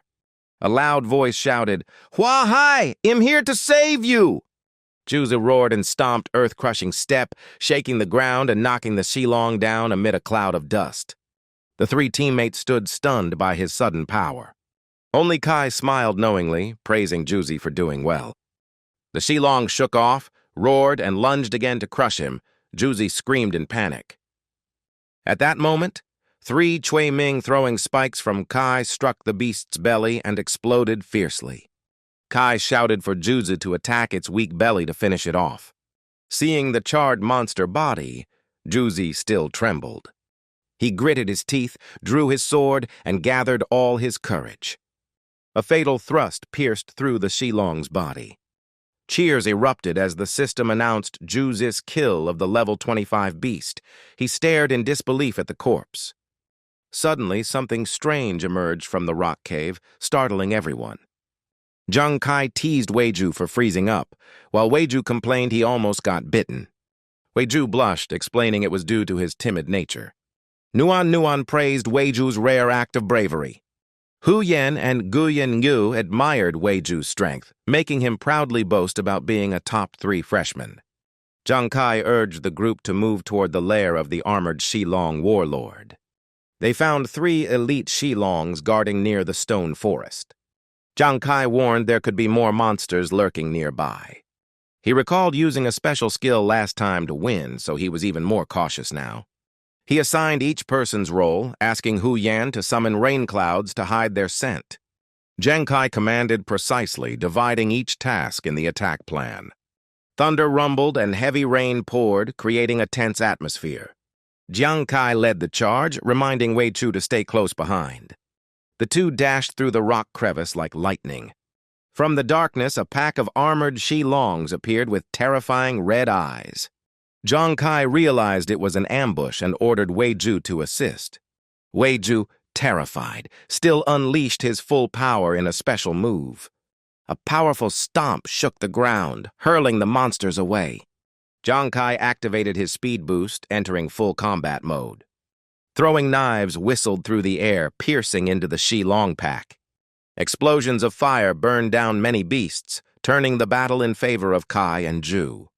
Hu Yan and Nguyen Ngu watched excitedly while Nuan praised their rare coordination. She recalled their teamwork during rookie training. The Zhilong's only weakness was its belly. The sword struck down powerfully again. The system reported a successful kill of a level 35 monster. Weiju checked his stats and cheered for reaching level 10. Jiang Kai laughed, praising his team as the kill count reached 66. Nuan admired their combined power, her confidence in the team growing. She realized Ju had ranked up in less than an hour. Even knowing their strength, the team was still shocked by the leveling speed. Weiju looked up to them, wishing to be that strong. Jiang Kai sternly noted that Yang Jingying might be hiding in the surrounding rocks. He called Nuan Nuan to assist, believing the Shilong warlord was hidden in the stone forest. Weiju suggested resting to recover after the battle. Jiang Kai refused, warning that delay could let the enemy call reinforcements. He firmly urged the group to hunt the warlord immediately. After 10 minutes of moving, Nuan Nuan wondered why no creature signs appeared. Jiang Kai activated his ghost eye to scan, doubting his own judgment. Weiju staggered with a strange chill, worrying Nguyen Nungu. Hu Yan teased that he was just overly scared. The entire area fell into suspicious silence, thickening the tension. Jiang Kai suddenly sensed danger, shouted an alarm, and drew his weapon. The others were stunned and couldn't react in time. A massive tail suddenly whipped out from behind a rock. The group scattered to dodge while Jiang Kai retreated to gain distance. Thanks to his timely warning, they narrowly escaped harm. The monster revealed itself, a level 58 armored Shilong warlord in scaled evolution, terrifying Weiju. Its skin blended perfectly with the rocks, making detection nearly impossible, frightening Nuan Nuan. Jiang Kai countered with throwing knives and ordered Nuan Nuan to gather data. She activated her device and quickly scanned for info. Results showed Jilong Hei Tai, level 58, scaled evolution, weight over 2 tons, shocking Weiju as a mutant type. 9 Chuiming blades from Kai pierced the beast's body. 2 massive explosions erupted, making Jilong roar in pain. The group cheered as the hits landed perfectly. Jiang Kai coldly analyzed that the twin blasts must have caused serious damage and hoped for rare loot drops. However, the creature's defense was immense, its scaled armor resisting both heat and corrosion. Even its chest was heavily fortified, rendering attacks nearly useless. Seeing it unscathed, the teammates cried out in frustration. Nuan Nuan rechecked the data, reporting extremely high biological stats. Its strength and physique exceeded 400, with terrifying sensitivity levels. Jilong immediately targeted Jiang Kai as its main enemy and switched its attack. It charged madly, triggering an extreme danger alert from the system. The teammates shouted in panic, warning Jiang Kai to dodge. The beast's swing shattered the ground with terrifying destructive power. Jiang Kai dodged swiftly but found no weak point to strike. He shuddered, realizing that one hit would have completely destroyed him. An idea flashed. Use secret wings to boost reflexes and lure the beast so Weiju could trigger his talent and counterattack. If it failed, he would distract it further to plan a retreat. But if it worked, Weiju would awaken his hidden power. Determined, Jiang Kai turned to face the roaring beast, shocking Weiju. Weiju dashed forward, stomping earth-crushing step right before the boss. But Jilong's massive body didn't budge at all. He panicked, shouting that his control skill had no effect. Jiang Kai immediately yelled for Weiju to retreat. The monster switched targets to chase him, making Weiju cry in terror as he ran.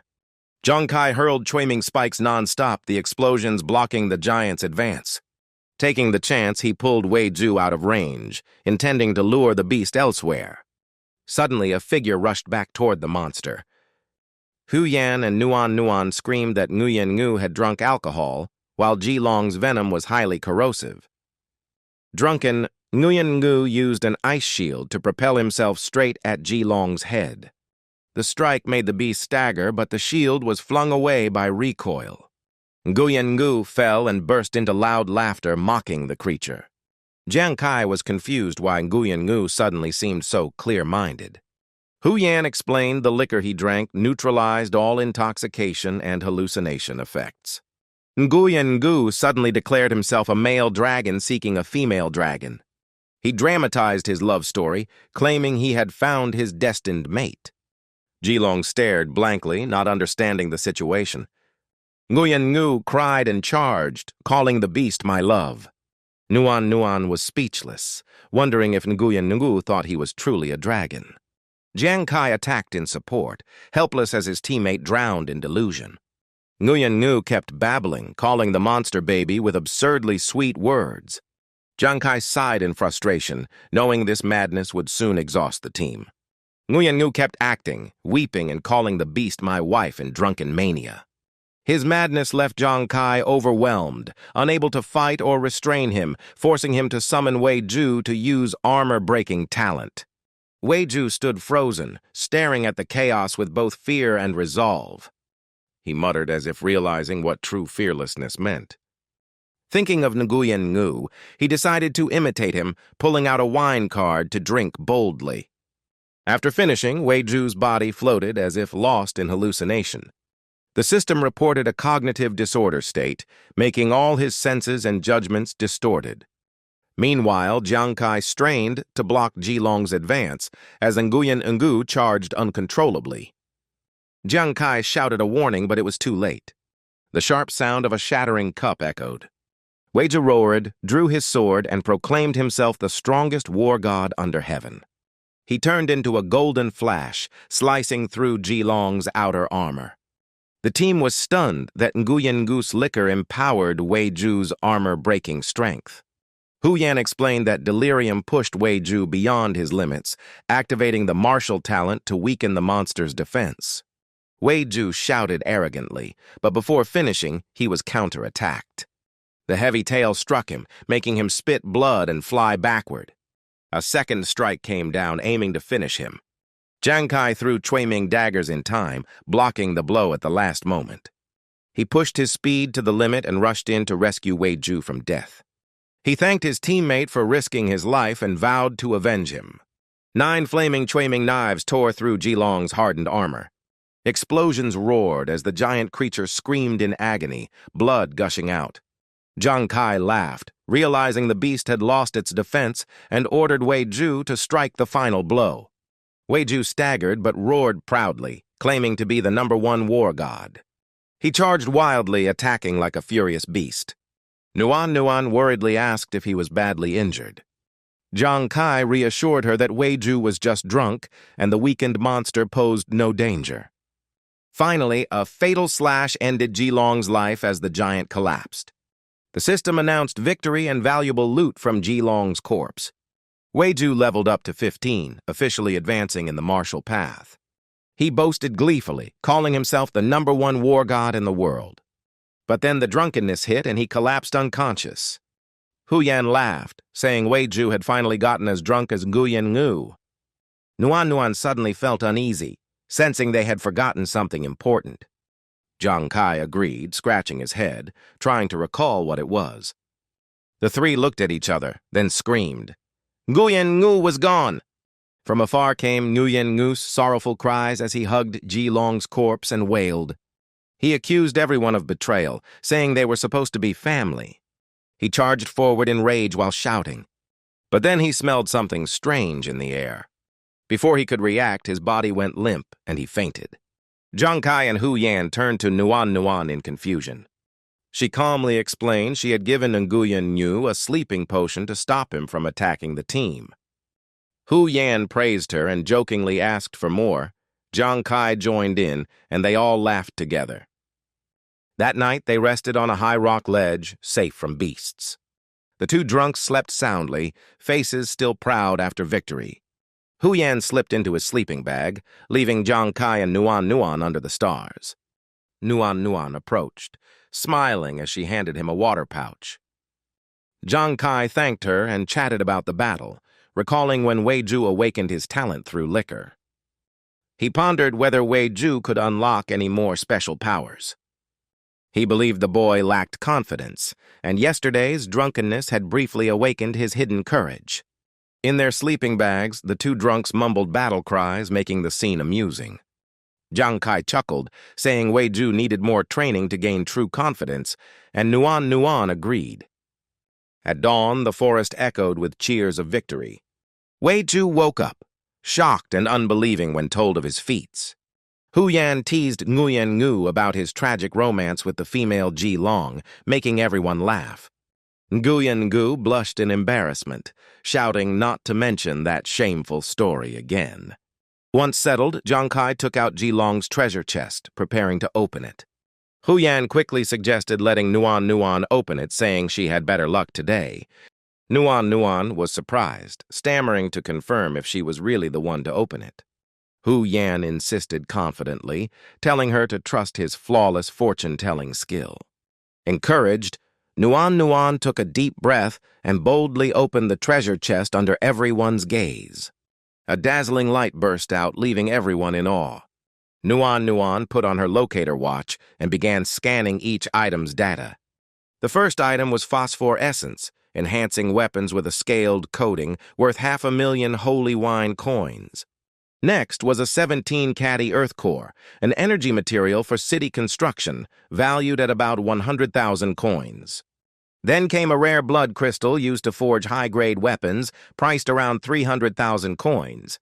3 celestial bone essences followed, materials for talent enhancement, worth over 200,000 coins. Nuan Nuan exclaimed in joy upon finding a rare mutant blood crystal. The tiny 0.6-gram item was valued at 6 million coins, stunning everyone. Jiang Kai gasped in disbelief, while Nuan Nuan confirmed its extreme rarity. Memories surfaced as Jiang Kai recalled once spending a fortune on a rare potion that boosted base stats. That potion was so scarce, only a few dozen bottles were made yearly, each worth hundreds of millions, earning the title Mutant Warlord Elixir. Wei Ju's eyes sparkled like stars while Jiang Kai swallowed hard, regretting his past extravagance. Nuan Nuan continued checking and found a vial of pure holy water used for healer class ascension. She excitedly calculated that 15 ml of it equaled 3 million holy wine coins. The team marveled at Nuan Nuan's incredible luck in opening such a rare treasure. The total value exceeded 10 million coins, sparking cheers as Nguyen Ngu joked that Nuan Nuan looked obsessed with money. He then teased Jiang Kai, saying the captain looked even happier than her. Indeed, Jiang Kai was so thrilled he nearly drooled, shouting that the loot was worth over 15 million coins, a rare miracle. Everyone agreed Jiang Kai now seemed greedier than Nguyen Ngu ever was. From that day, the Fire God team claimed at least 1 Jilong nest daily, sometimes even defeating 2 warlord lairs in one day. As battles increased, Jiang Kai and Yuanzhu coordinated smoothly, moving in perfect sync. Yuanzhu boldly declared himself the strongest warlord. Though resources were heavily consumed, the team cleared all nearby nests. Yuanzhu and Nguyen Ngu reached level 20, while Tu Nan rose from 9 to 12. During their travels, the group shared cooking duties and worked harmoniously. Jiang Kai cheerfully asked where to head next since the area was now cleared of warlord nests. Suddenly, Tuonuan's watch rang with constant alerts. She panicked and dropped her fruit basket. Everyone worriedly asked what happened as they saw her pale face.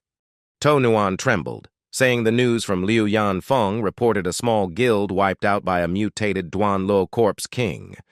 The team was immediately shaken by the grim news. The Duanluo corpse king was an extremely powerful undead creature, a level 60+ commander far above the mutant Jilong warlord. However, it was injured. That guild was strong enough to wound it severely. Impressive indeed. They regretted the guild's fall, noting that defeating it would have made them rich, but their failure ended everything. Jiang Kai asked if the news was recent and whether others already knew. Tuonuan replied it was fresh, and only a few major guilds might have heard and started acting. Jiang Kai's eyes gleamed, noting that rules didn't forbid competing for commander bosses, so many would target this wounded beast. He suggested their team join the hunt for a chance. Hu Yan agreed, saying even if they failed, it would still be good training. Nguyen Ngu and Tuonuan immediately agreed. Nguyen Ngu excitedly said they'd never have slain a Jilong first without Jiang Kai's lead. Yuanzhu laughed loudly, declaring he must join too since the Fire God team wasn't complete without him. Jiang Kai nodded, approving the plan.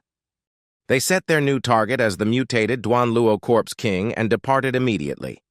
The next day, the 4 ventured into a scorching desert. Nguyen Ngu, drenched in sweat, complained about the unbearable heat. He noticed trees with flint-like patterns and curiously asked what they were. Tonuan checked and explained they were 20-year-old heavenly fire trees. After 30 years, they could become sentient, dropping rare flame hearts when killed. Hearing the mention of fire, Jiang Kai stopped to examine more closely. Wenju spotted the Qinglong Guild team approaching, saying they were after the same target. He pointed out another all-female group, showing that many teams had gathered to hunt the boss. Hu Yan urged them to speed up since others had already begun operations in the area. Jiang Kai grew uneasy, realizing powerful teams were converging on the Duan Luo Corp's king's territory, making the situation unpredictable. He noticed Tuonuan lagging behind, her face weary and weak. She told herself to push harder so as not to burden her teammates despite exhaustion. As she was about to faint, Jiang Kai quickly caught her, gave her water, and let her rest. He understood her struggle compared to higher-ranked members. She soon steadied herself, insisting she was fine, showing strong will despite being the weakest healer in the team. Jiang Kai joked that he was the one who needed rest, prompting the team to agree to take a short break. Guyan Yu agreed, saying they should conserve energy since high-level teams surrounded the area. Tuonuan was about to speak, but Jiang Kai interrupted, mentioning Yan Feng. The area where the Duan Luo Corp's king hid spanned several kilometers, with monsters roaming freely without fixed territories. With so many teams hunting, they realized they couldn't outpace others in speed or stamina. Guyan Yu asked Jiang Kai if he had any workable plan. Jiang Kai pondered and suggested pausing to reassess strategy and find the team's unique advantage. Guyan Yu agreed, and the group silently thought about how to surpass stronger contenders. Tonuan hesitantly said she couldn't think of a way. Maybe they could only rely on luck. That comment suddenly sparked a bold idea in Jiang Kai's mind. Yenju joked that Hu Yan should divine the boss's location, making her laugh at the absurdity. Jiang Kai suddenly shouted that their advantage was Hu Yan. Once a geomancer, she could deduce where the Duan Luo Corp's king might hide. Hu Yan replied that the location might not be in the area with the densest yin energy.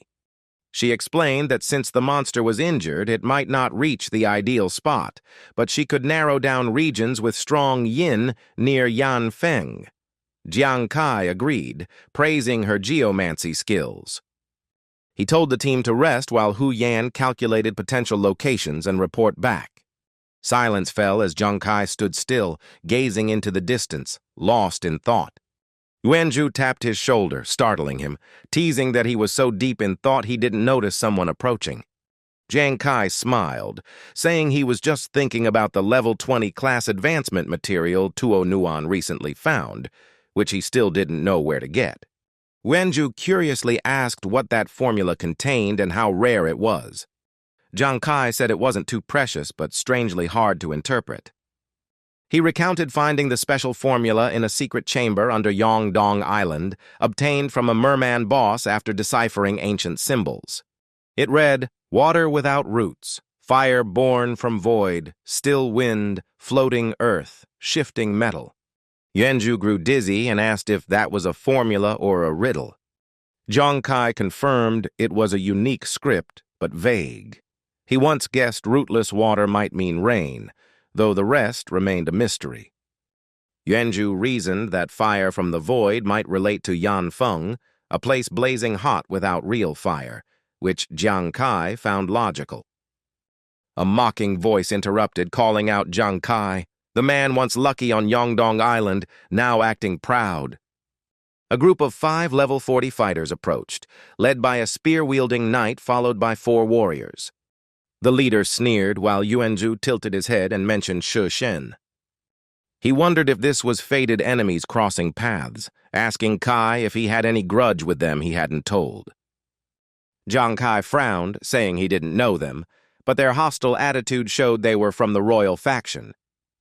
Hearing royal, Yuanju eagerly wanted to fight, but Jiang Kai stopped him, reminding everyone to focus on the mutated Luo Corp's king instead of starting trouble.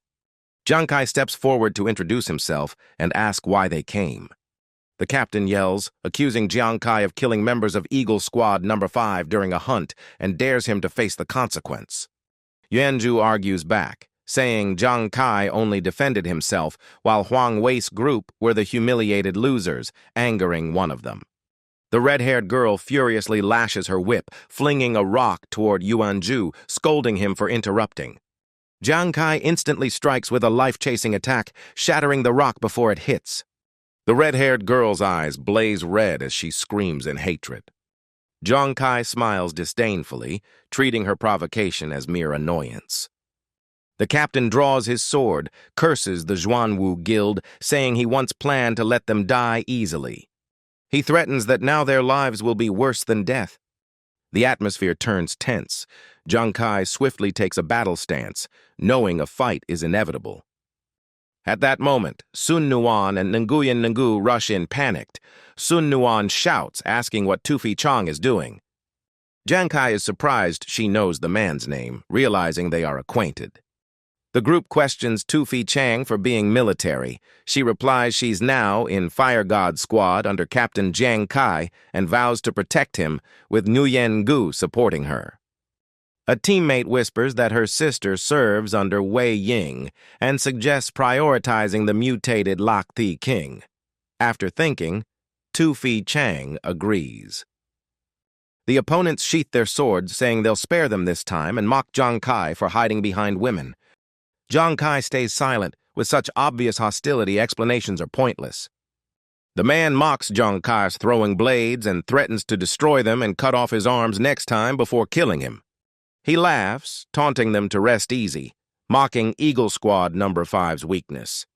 Yuanzhu, furious, wants to attack, but Jiang Kai stops him coldly, telling him to endure and let them go. He turns to ask Sun Nuan if she knows anything about Tu Fi Chang.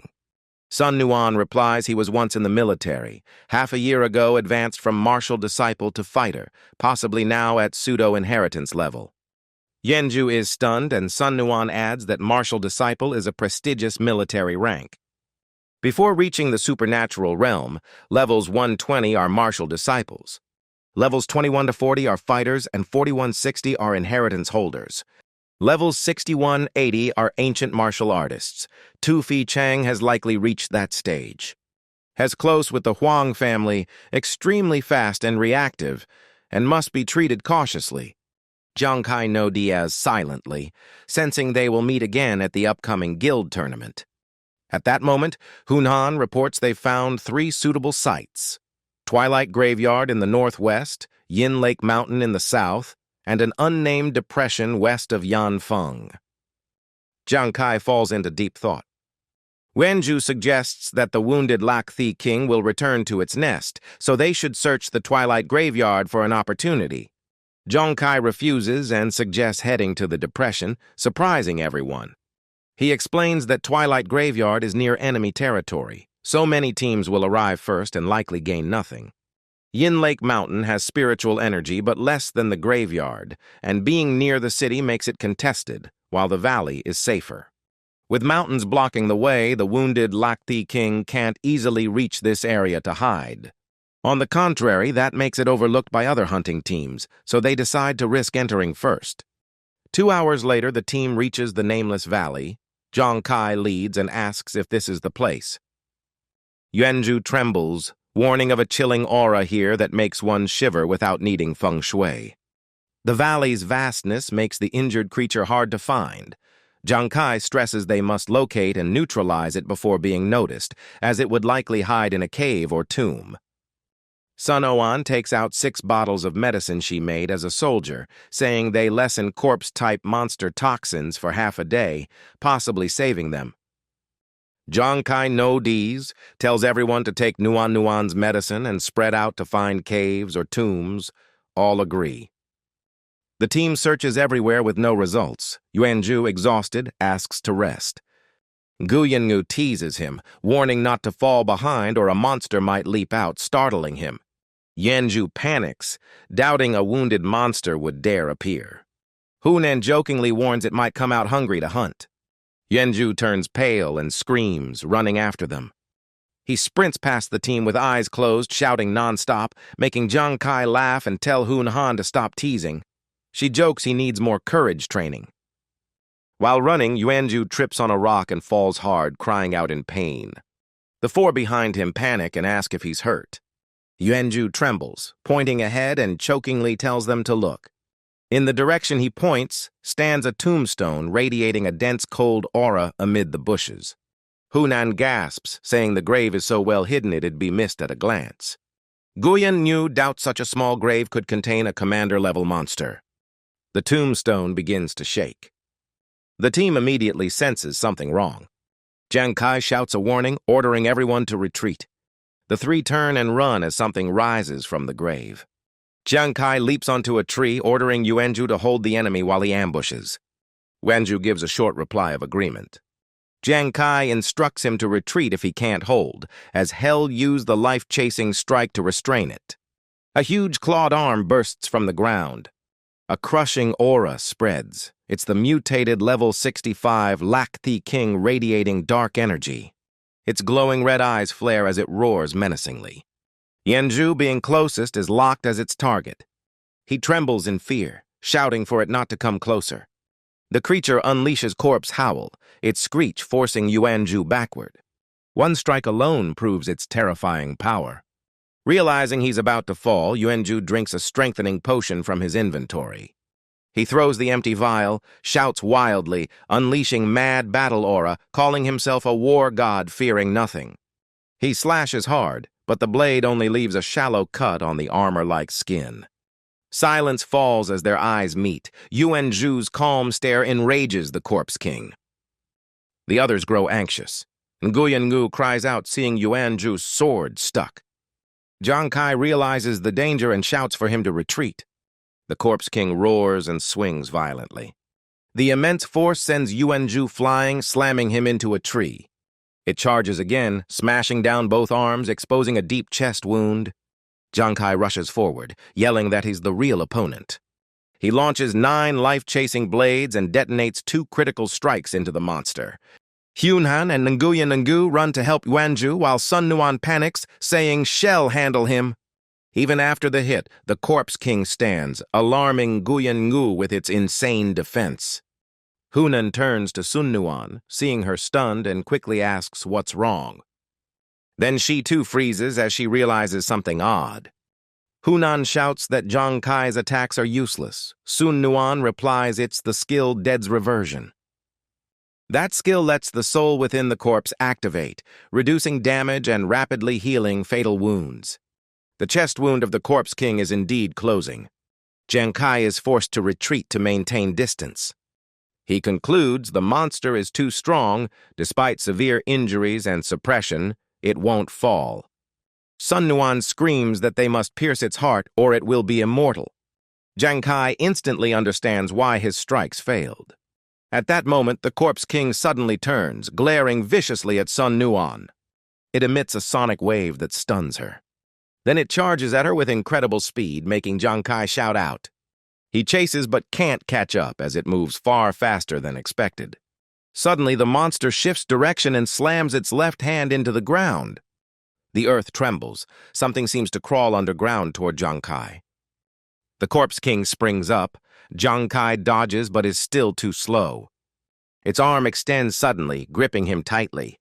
A sharp pain shoots through his body. Several bones crack. He grits his teeth, trapped and unable to break free. The Corpse King drags him close to its mouth, ready to devour him alive. Hunan screams in horror, calling out to her captain. At that moment, Yuanju wakes up, charging madly and roaring, "Who dares harm the war god's comrade?" Realizing danger, the Corpse King hurls Jiang Kai aside and spews dark purple poison smoke at Yuanju. Sun Nuan clutches her chest, struggling up to warn its dark purple bone poison, telling Yuanju to dodge. She explains it's the signature toxin of the Lac-Thi King. The darker the color, the deadlier. Deep blue melts a man in 1 minute. Black kills on touch. The mutated commander-level Corpse King, though wounded, can still emit purple poison, mid-tier toxicity, rendering Sun Nuan's antidote nearly useless. She worries, realizing why it can still annihilate strong teams despite its injuries. Wenju fights desperately, overwhelmed by the power gap. Suddenly, a shout from behind startles Jiang Kai. A vow echoes. "I will never bow down." Nguyen Ngu yells loudly, swearing never to live weakly again. He drinks all the liquor, grabs his frost shield, and charges the Corpse King despite Sun Nuan's desperate cries. Hunan pulls Sun Nuan back, telling her to stay calm because the poison mist is too deadly and she's the only one who can save them. Sun Nuan tries to answer, but Hunan cuts her off, urging her to protect herself first. She nods, but anxiously asks what Hunan intends to do. Hunan smiles, saying she'll rush into the poisonous zone to cast the Wind and Rain revival skill to cleanse the mist. Hearing that, Sun Nuan freezes, realizing everyone is risking their lives. Guilt fills her heart as she wonders why, as a doctor, she feels so powerless. Memories surface. Her older sister always protected her when she was young. But when the Crystal Demon disaster struck, only those who passed the trials could resist the beasts ravaging humanity. Her father once died on the front lines due to lack of medicine, vanishing in war smoke, awakening her resolve to join the army and save lives. Early in the Demon Zone, she met Yuan Ju and Jiang Kai. The three became close teammates recognized as elite rookies under his command. Yet after joining the army, she realized she was weaker than them. Despite effort, she only ranked C. She comforted Yuan Ju but felt even more hurt inside. Am I really strong enough to protect them? She questions herself amid the wind and poison fog. In front, the Corpse King roars as Yuan Ju and Nguyen Ngu fight desperately. Yuan Ju screams, calling himself the war god and taunting the monster. Seeing her comrades risk their lives, Sun Nuan wavers, feeling helpless like the girl once hiding behind her sister, doubting her path as a medic. The Corpse King screeches, spewing another wave of poison mist. At this rate, Yuan Ju and Nguyen Ngu's defenses will soon collapse. It's only a matter of time. A hoarse voice calls out their names, Nguyen Ngu and Jiang Kai, weak but clear. Sun Nuan jolts, realizing it's the captain's voice. He's still alive. But Yuan Ju and Nguyen Ngu are already thrown far away. Sun Nuan cries out in panic, seeing them battered and pale. Within a minute, the poison has corroded their flesh severely. She forces herself to stay calm, reminding that saving them comes first. She instantly activates her healing spell, focusing her energy on the dying teammates. The poison mist spreads to her front. Danger looms. Then thunder cracks and lightning splits the sky. Rain pours down. Hunan's Wind and Rain revival has begun, thinning the poisonous air. But Hunan's energy is spent. Her body trembles, about to collapse. The Corpse King roars furiously, now free from poison's restraint. Jiang Kai slowly regains consciousness, body aching and breath ragged. He blames himself for misjudging its strength, recalling the Vindong Island battle where he used a one-time skill to defeat the merfolk boss. This time, facing the overleveled Lak Thi King, Jiang Kai still recklessly led his team into danger and got them injured. Regret floods his heart. He realizes he was wrong, too arrogant. He silently wonders if he can make the enemy pay for this mistake. His eyelids grow heavy as consciousness fades. But his teammates shout, "I, Yuanju, am the strongest war god," pulls him back. Yuanju roars, swinging his sword at the Corpse King's arm. Nguyen Ngu also charges in, using his shield to push the monster away and free Jiang Kai. Clarity bursts in Jiang Kai's mind. He clenches his fists, refusing to fall. He thinks of his comrades and their promise to live and laugh together as before.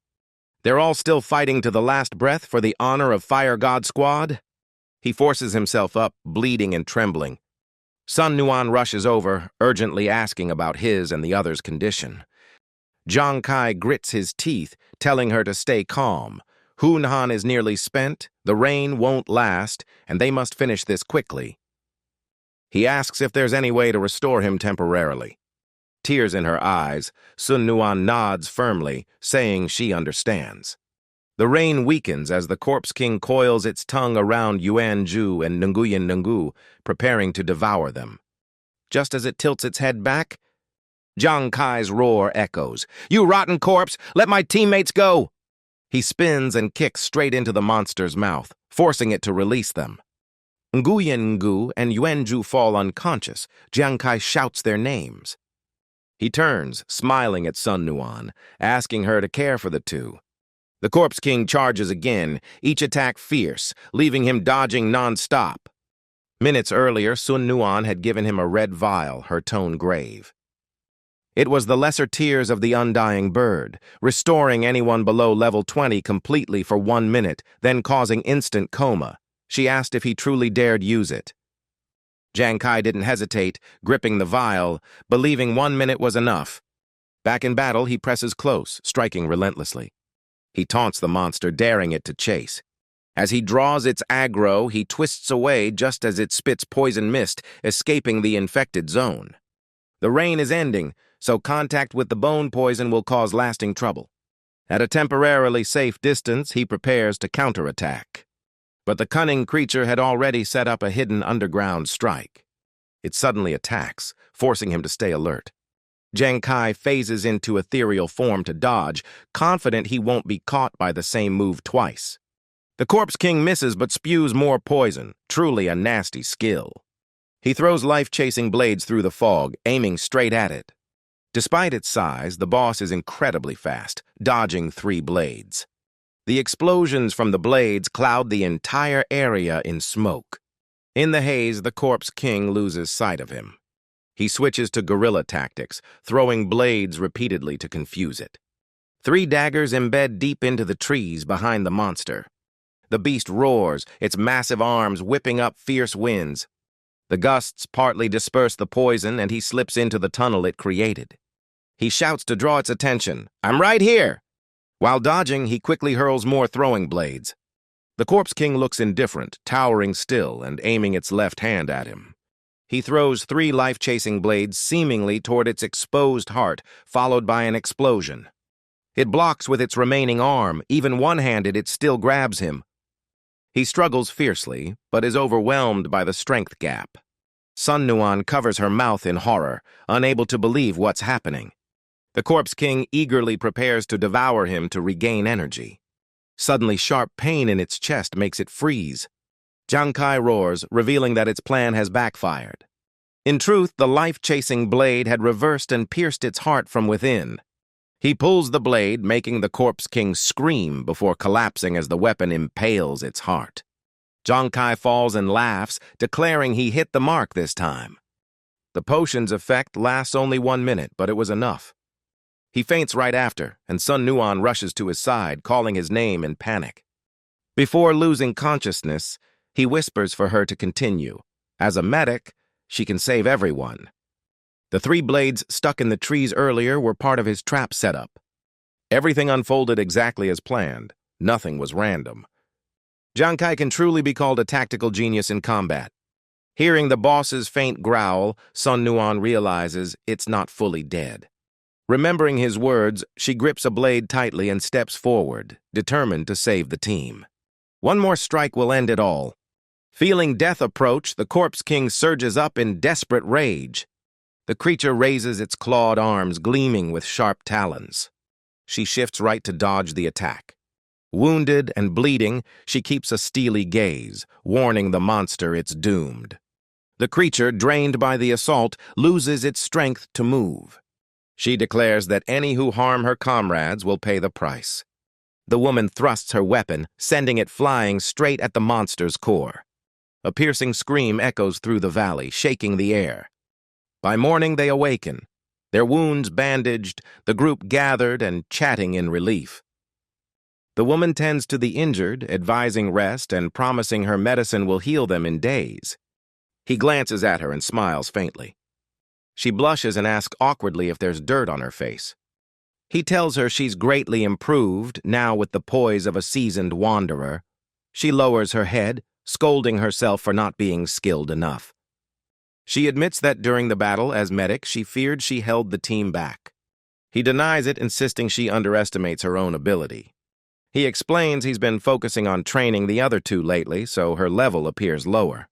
Even so, she stays silent, enduring pressure while trying to keep up. Facing predator teams and clear disadvantage, she still charged ahead. He emphasizes her decisive action saved everyone, praising her courage and affirming she's a vital link in the team. They mention the shortage of skilled healers and invite her to keep traveling with them. She chokes up, eyes glistening with emotion. He laughs heartily, praising her healing virtue and saying everyone feels safe thanks to her. The two teammates step up to encourage her, praising her contributions and affirming many survived because of her. Moved to tears, she jokes that she's lucky to fight alongside them. After a while, the group is ready. He asks if everything's set. Everyone responds loudly that they're done. He smiles and announces they'll begin the process now. Rumor says the main reward is high-drop rare gear. Since the prey was an aberrant type, everyone's excited. He draws out a blade, and she checks the data. It's a rare Tier 8 Assassin Dagger, version 3, valued around 350,000 demon units.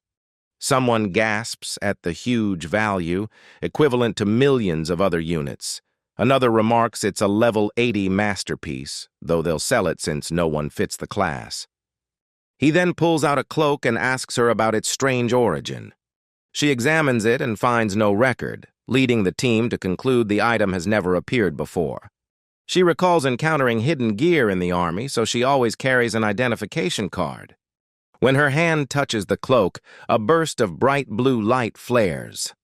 The screen shows Spirit Death Armor, level 60, boosting many stats with 3 unique abilities: level reduction, neural control immunity, and mental torture skill. The whole team is stunned. One member shouts that its stats and powers exceed standards.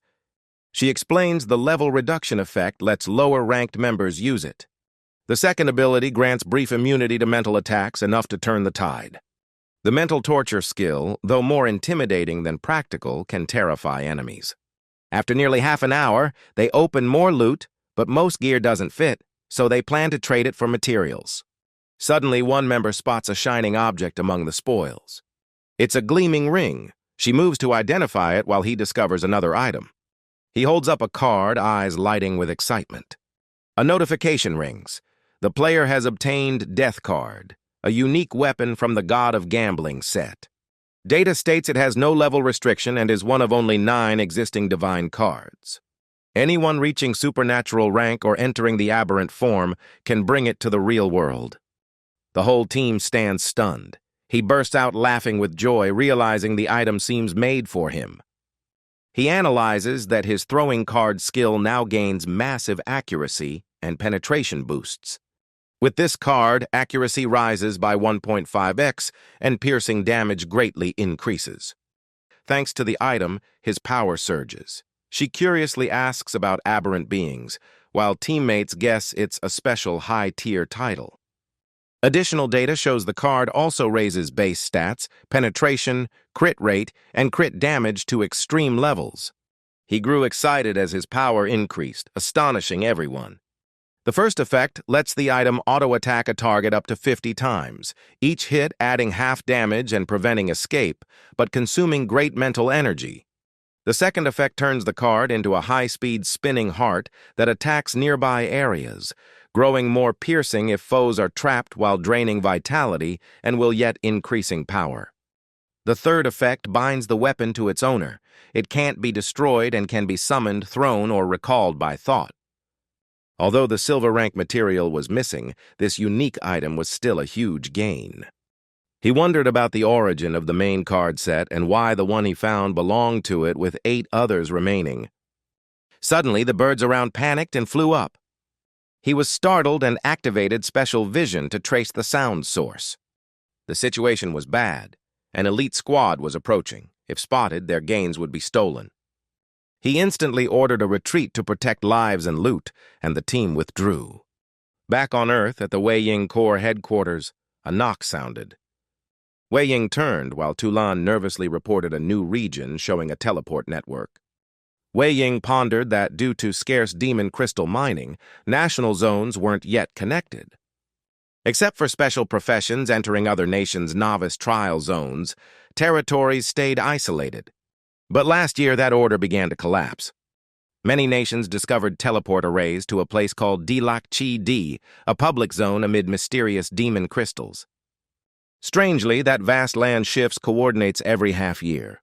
Secondly, it holds many secret areas called lost relics. Those sites hide rare treasures and materials for powerful class changes. Only explorers below level 60 may enter.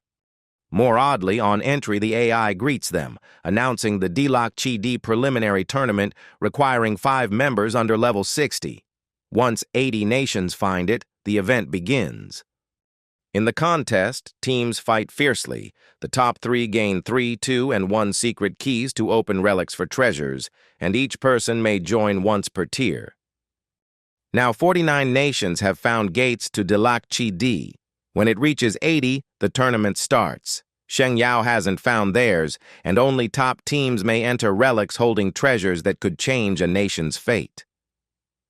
Seeing his superior silent, Tulan cautiously asked if he was listening. He slowly turned, stubbed out his cigarette, and gave an order. Send word to summon all Guild Congress delegates for an emergency meeting. 3 days later, at Shengyao City's trade center, Jiang Kai appeared. The group waited, one asking if he had finished selling the goods. He nodded, saying all items sold instantly after listing, and he'd bought the job change materials and potions to complete the process.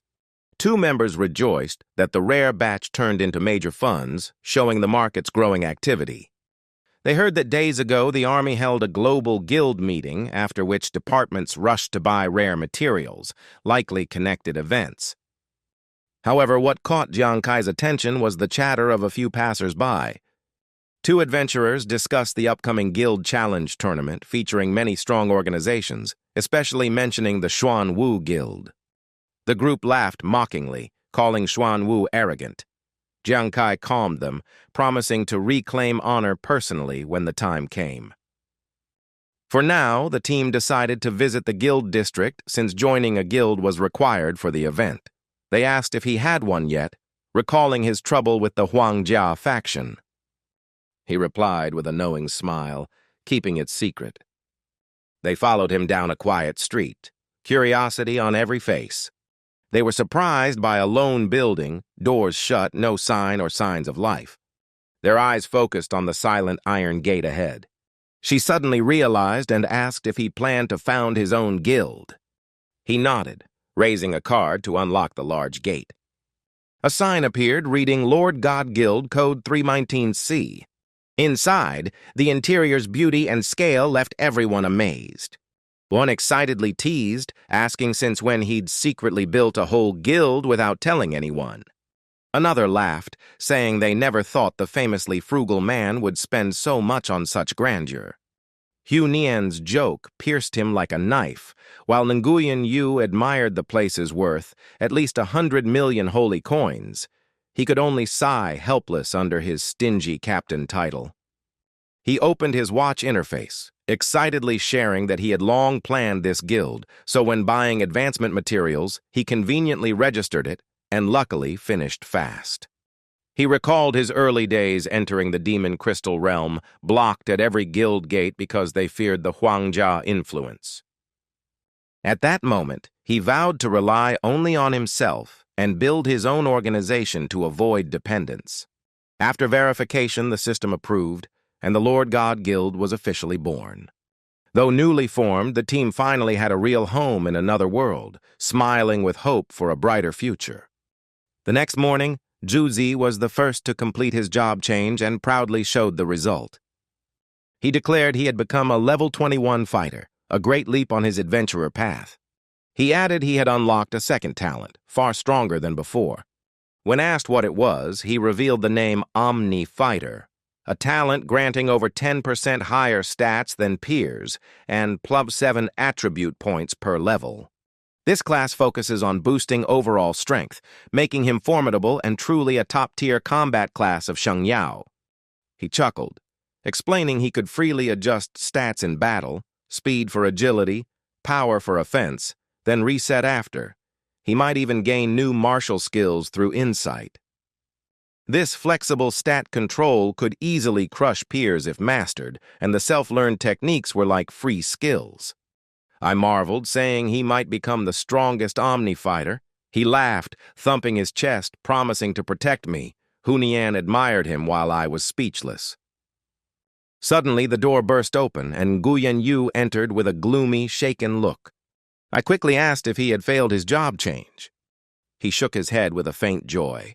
It turned out he succeeded, becoming a death warrior with the talent Drink for Pleasure, now level 21, gaining +2 strength and speed, but slightly less physique. Zhang Kai patted his shoulder, explaining that after level 20, normal jobs gain 20 stat points per level, but special classes like Martial Servant or Death Warrior get rare bonus points, so +3 total was precious. Encouraged, Nguyen Yu brightened up. Hu Nian curiously asked about his new skill. He laughed, saying, Drink for Pleasure puts him in a half-drunken state that stimulates the subconscious, giving a floating, indescribable feeling. The group teased, asking what indescribable meant. One joked if it felt free and soaring. Nguyen Yu joked back that he was even freer, making everyone laugh loudly yet feel an odd unease. After half an hour, Yuanzhu grew worried, asking why Tunuan hadn't come out yet. Maybe something went wrong. Nguyen Yu reassured them to be patient, saying job change was tough, but she'd manage. 10 minutes later, the girl finally appeared, trembling, worrying the group. Everyone quickly comforted her that failure was fine and she could retry, urging her not to lose heart. Zhang Kai raised his hand for silence, saying Nuan had something to say. She smiled unexpectedly, announcing she'd become a healer and gained an ultra-rare talent toxin analysis, with only 1 in 1,000 chance. With it, she could boost potion activation by 10%, toxin power by 50%, and toxin sensitivity by 30%, an incredibly strong ability. Someone asked if she planned to follow the poison path in the future. She replied uncertainly but said, Medicine always holds 3 parts poison, and mastering toxicity would greatly improve potion effects. The group nodded in agreement, eyes bright as they grasped the talent's potential. Zhang Kai encouraged them, saying though their promotions went well, they must stay sharp since major guilds were training elite teams for the upcoming tournament. So he reminded everyone to keep training and leveling up before the guild tournament began. All responded in unison, their fighting spirit igniting. A week later, they gathered 180 elite forest wolf corpses and 2 warlord level 1s, gaining abundant resources. Wanju, now a level 25 fighter, and Tuo Nuan, a level 24 healer, both felt clear growth in strength. Hunian at level 31 proudly showed her progress, while Nguyen Yu at level 25 boasted his rain prayer skill was becoming more refined. At that moment, Zhang Kai's communicator buzzed nonstop. He opened the watch notice, speaking seriously. The Guild Challenge tournament brackets were out. Their team Fire God Squad, Underlord God's Battle Guild, was in the level 2140 division with 32 teams, 1 match per day. Their first match was against Instant Kill Squad of the Xuan Wu Guild, led by Huang Da, with victory only by total enemy elimination. Tuo Nuan read the board carefully and gasped when she saw their rival was Huang Da, Zhang Kai's mortal enemy. She frowned, suspecting the new kill entire team rule was a royal scheme for personal revenge. Yanzhu, furious, stood to confront the army, but Nguyen Yu pulled him back, urging calm. Zhang Kai rose, eyes cold yet firm, saying whether fate or manipulation, he didn't care. In fact, he wanted to face Huang Da honorably. Teammates worriedly asked about him, but he only smiled calmly, unfazed. In his heart, he set his goal, eyes blazing with battle will, calling his foe's name as a declaration of war. He swore that whatever the royal clan owed, he would reclaim with interest today. The next morning, the western arena of Shengyao City was ready for battle.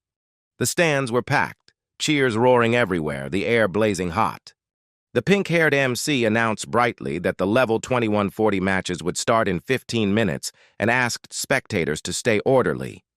She introduced the opening teams, Instant Kill Squad of Xuan Wu and Fire God Squad of Lord God's Battle.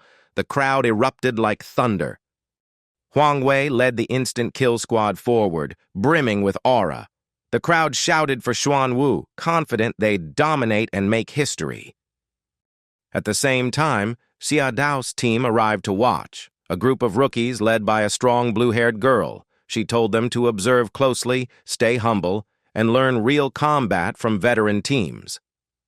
The blue-haired girl, Hong Shuang, smirked arrogantly, saying the qualifiers weren't worth watching, only the finals mattered.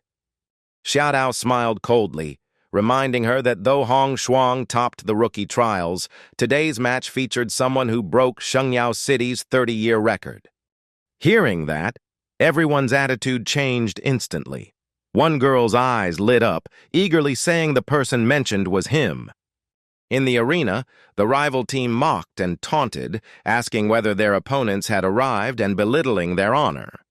The rival leader arrogantly issued an open challenge, his teammates laughing and mocking them as cowards. Suddenly, a deep voice from the other side mocked their words, saying the result would be proven on the battlefield. The strangely named team appeared slowly, their aura equally strong, as the entire match was strictly monitored.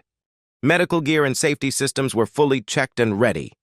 During the match, inspectors could track and grade healing efficiency and tactical responses of any medic at any time. From the observation room, an official looked pleased, but asked the supervising expert to also monitor another person, puzzling his colleague. The reason was that the commander wanted an independent evaluation perspective. The observer smiled mysteriously as he made the request. The opposing team's commander was confirmed as the key figure in the dispute. The expert checked the files and was shocked, saying both individuals had advanced far faster than expected. Hearing that, one listener stood up in surprise at the news. Weeks ago, when they left the team, their power was low. So how did their followers improve so rapidly? The official explained it wasn't strange, as that person had a very unique style.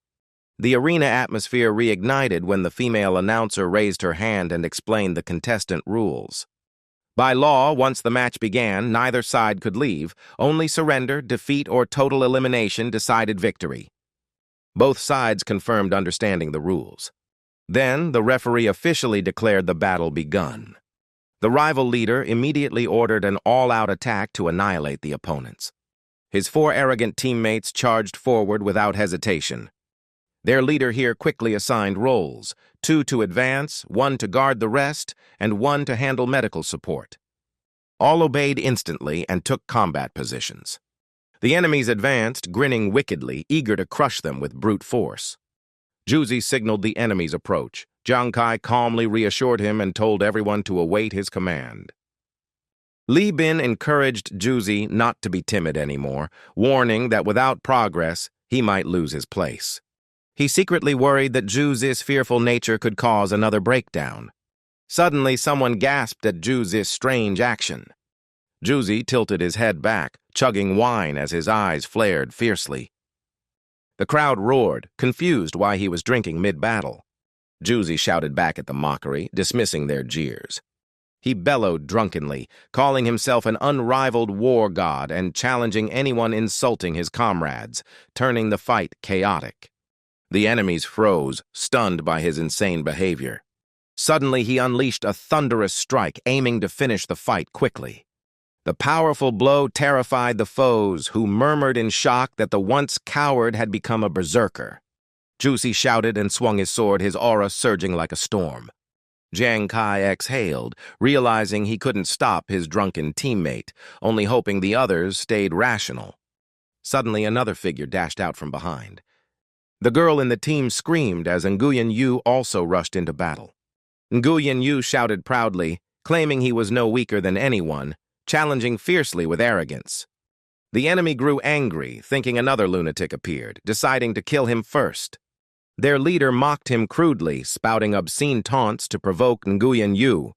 Nguyen Yu roared in fury at the insult. He unleashed a powerful strike like a mountain, crashing down on his foe. The man kept taunting but panicked and dodged at the last second. In chaos, he kicked Nguyen Yu, sending him flying back. Nguyen Yu was thrown off, but Jiang Kai could only smile bitterly at his uncontrollable teammates. Nguyen Yu laughed again, flirting and shouting to fight with passion. The other side was shaken. 3 of them grew scared, thinking this team was full of maniacs. On the stands, 2 girls looked embarrassed, one worrying the crowd might mistake the team for eccentrics. They agreed, but knew only when drunk could those 2 unleash full power to protect others. Jung Kai activated his demon eyes to monitor closely, forced to coordinate urgently as his 2 allies lost control. Juzi charged bravely, shouting as he attacked. One mighty strike felled 2 enemies, leaving only one barely dodging. Everyone gasped at the massive damage, thankful for quick reflexes. The enemy regrouped, cursing the madman and preparing to counterattack. Jiang Kai threw daggers to assist and warned Juzi of their move. The foe pulled out a device, activating a protective shield before him. That item could block 5 fatal sword strikes in the match. Even so, he was pushed back, his counterattack failing. He smugly boasted that the shield was a special tool to stop all of Jiang Kai's efforts. Unable to gain ground, the enemy turned to target the back line, mocking the 2 weaker members. Hunyan stepped forward bravely, activating her compass and telling Nuan Nuan to hide behind her. She cast a powerful invincible ice spell. The artificial sky darkened as dense hail poured down visibly. The opponents were shocked that the fortune-teller could summon a hailstorm to attack. With her Grade B Ice Jade gear, she combined cold energy to slow enemies, recalling her recent training. Before she could celebrate, a sharp sword suddenly sliced toward her. It was the last assassin of their team, pushing Hunyan back with a strike. Nuan Nuan instantly blocked, praying her ally wasn't hurt. The newcomer sneered, mocking them for being flustered by a mere diviner. The blond man angrily advanced, threatening to cut down both girls himself. Juzi charged again, roaring that he was the invincible war god, throwing the match into greater chaos. He delivered a powerful blow that pushed back 2 foes as if to end it quickly. One opponent sneered, calling him an annoying beast for his bizarre behavior. The blond man hurriedly rallied his team, determined to jointly defeat the annoying Yuan and turn the fight into a tense 3-on-3. Meanwhile, Nguyen Yu flirted shamelessly, constantly professing love in an absurd way amid battle. The mocking leader snapped angrily, denying he was the madman's lover and challenged him back. Despite annoyance, he analyzed the enemy's tactic and found an unshielded spot to strike. The shaved head swiftly seized the chance and attacked Nguyen Yu from behind. The medic threw hidden weapons and shouted that the enemy must die. Jiang Kai reacted, deploying a life-saving formation to stop the blow and recalling his throwing knife. The bald man reported to his captain that he had used all 8 throwing knives. Huang Da immediately responded, drawing a purple item card with a triumphant grin. The purple gem in his hand emitted a powerful pull. Hunyan and Tuo Nuan Nuan were affected. Their weapons were yanked away, leaving Nuan Nuan panicked. Juzi also struggled to hold his sword and nearly lost control. Jiang Kai froze as his throwing knife could not escape the tremendous pull. Huang Da stepped forward, taunting Jiang Kai for underestimating his preparation. He boasted the gem was made from a Super Z rock designed to counter Jiang Kai's throwing weapons. He sneered that the enemy now had only a single throwing knife left. In reply, Jiang Kai gave a faint, confident smile. Huang Da was reminded that that particular dart was immune to the Super Z gem's power. He froze, snorted, then quickly activated another purple card. A heavy shield materialized. He roared, accepting death if necessary, vowing to drive Jiang Kai to despair.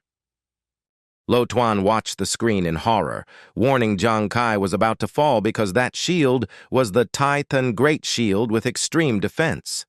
Powerful weapons require matching user level, but downgraded arms can still be wielded by weaker users with reduced stats yet still remain overwhelmingly strong. Unexpectedly, Xuanwu downgraded a transcendent weapon for Huang Da. Both the gem and shield were rare gear, showing they had thrown everything into beating Jiang Kai. To Nuan Nuan sadly asked if her sister's fate had already been sealed. Huang Da ground his teeth and ordered the instant kill squad to prepare to annihilate the Fire God squad. He intended to torment the opponents slowly to make them pay for daring to provoke him. The soldiers obeyed, shouting as they surged forward, exploiting the moment Zhu's weapon was restrained to concentrate their assault. The fierce counterattack crushed the provoked fighter miserably, leaving him in despair. Li Bin sighed in the stands, saying the equipment gap was too large, so Zhu's efforts were unlikely to shine. Xiaodao felt regret while Hong Shuang smirked disdainfully, concluding Jiang Kai was about to be defeated and his fame was just rumor.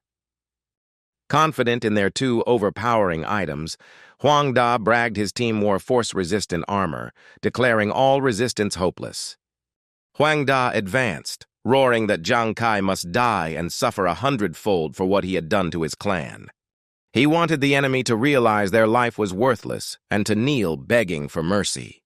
Jiang Kai stayed firm, his life-chasing blade charged with energy for a counterattack, declaring he would never yield. He shouted that it was only an illusion. Huang Da sneered, telling Jiang Kai not to struggle since the torn weapon couldn't harm him. Jiang Kai stayed silent and secretly activated the Devour shapeshift skill. Huang Da was shocked, eyes widening in surprise.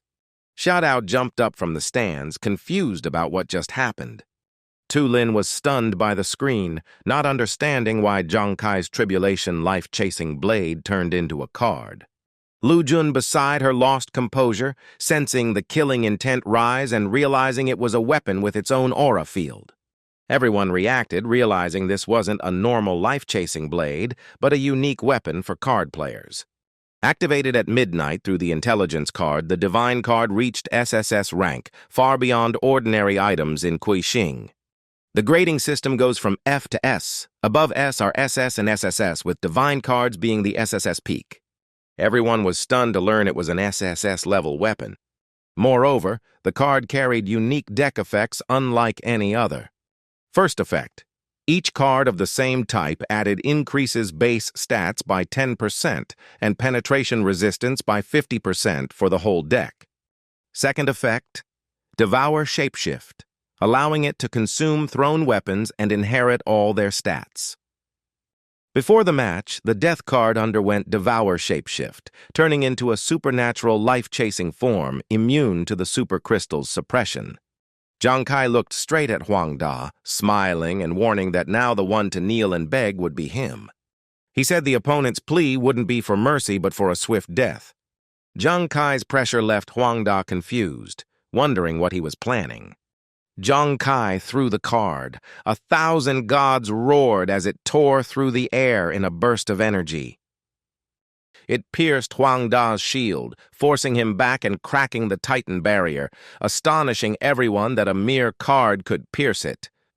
The energy vortex peaked, shattering the heavy absorption shield. Huang Da was struck by recoil, badly injured, and slammed into the arena barrier. The supercrystal dropped from his hand, instantly canceling its weapon control effect. Hu Nian shouted that the crystal's control was broken and ordered an attack. Zhu charged like a beast, striking 3 foes without being overwhelmed.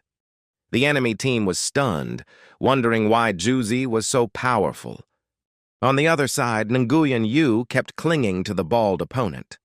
When the enemy tried to guard his teammate, Nguyen Yu blocked him, mocked, and imitated voices, teasing him about attacking from behind.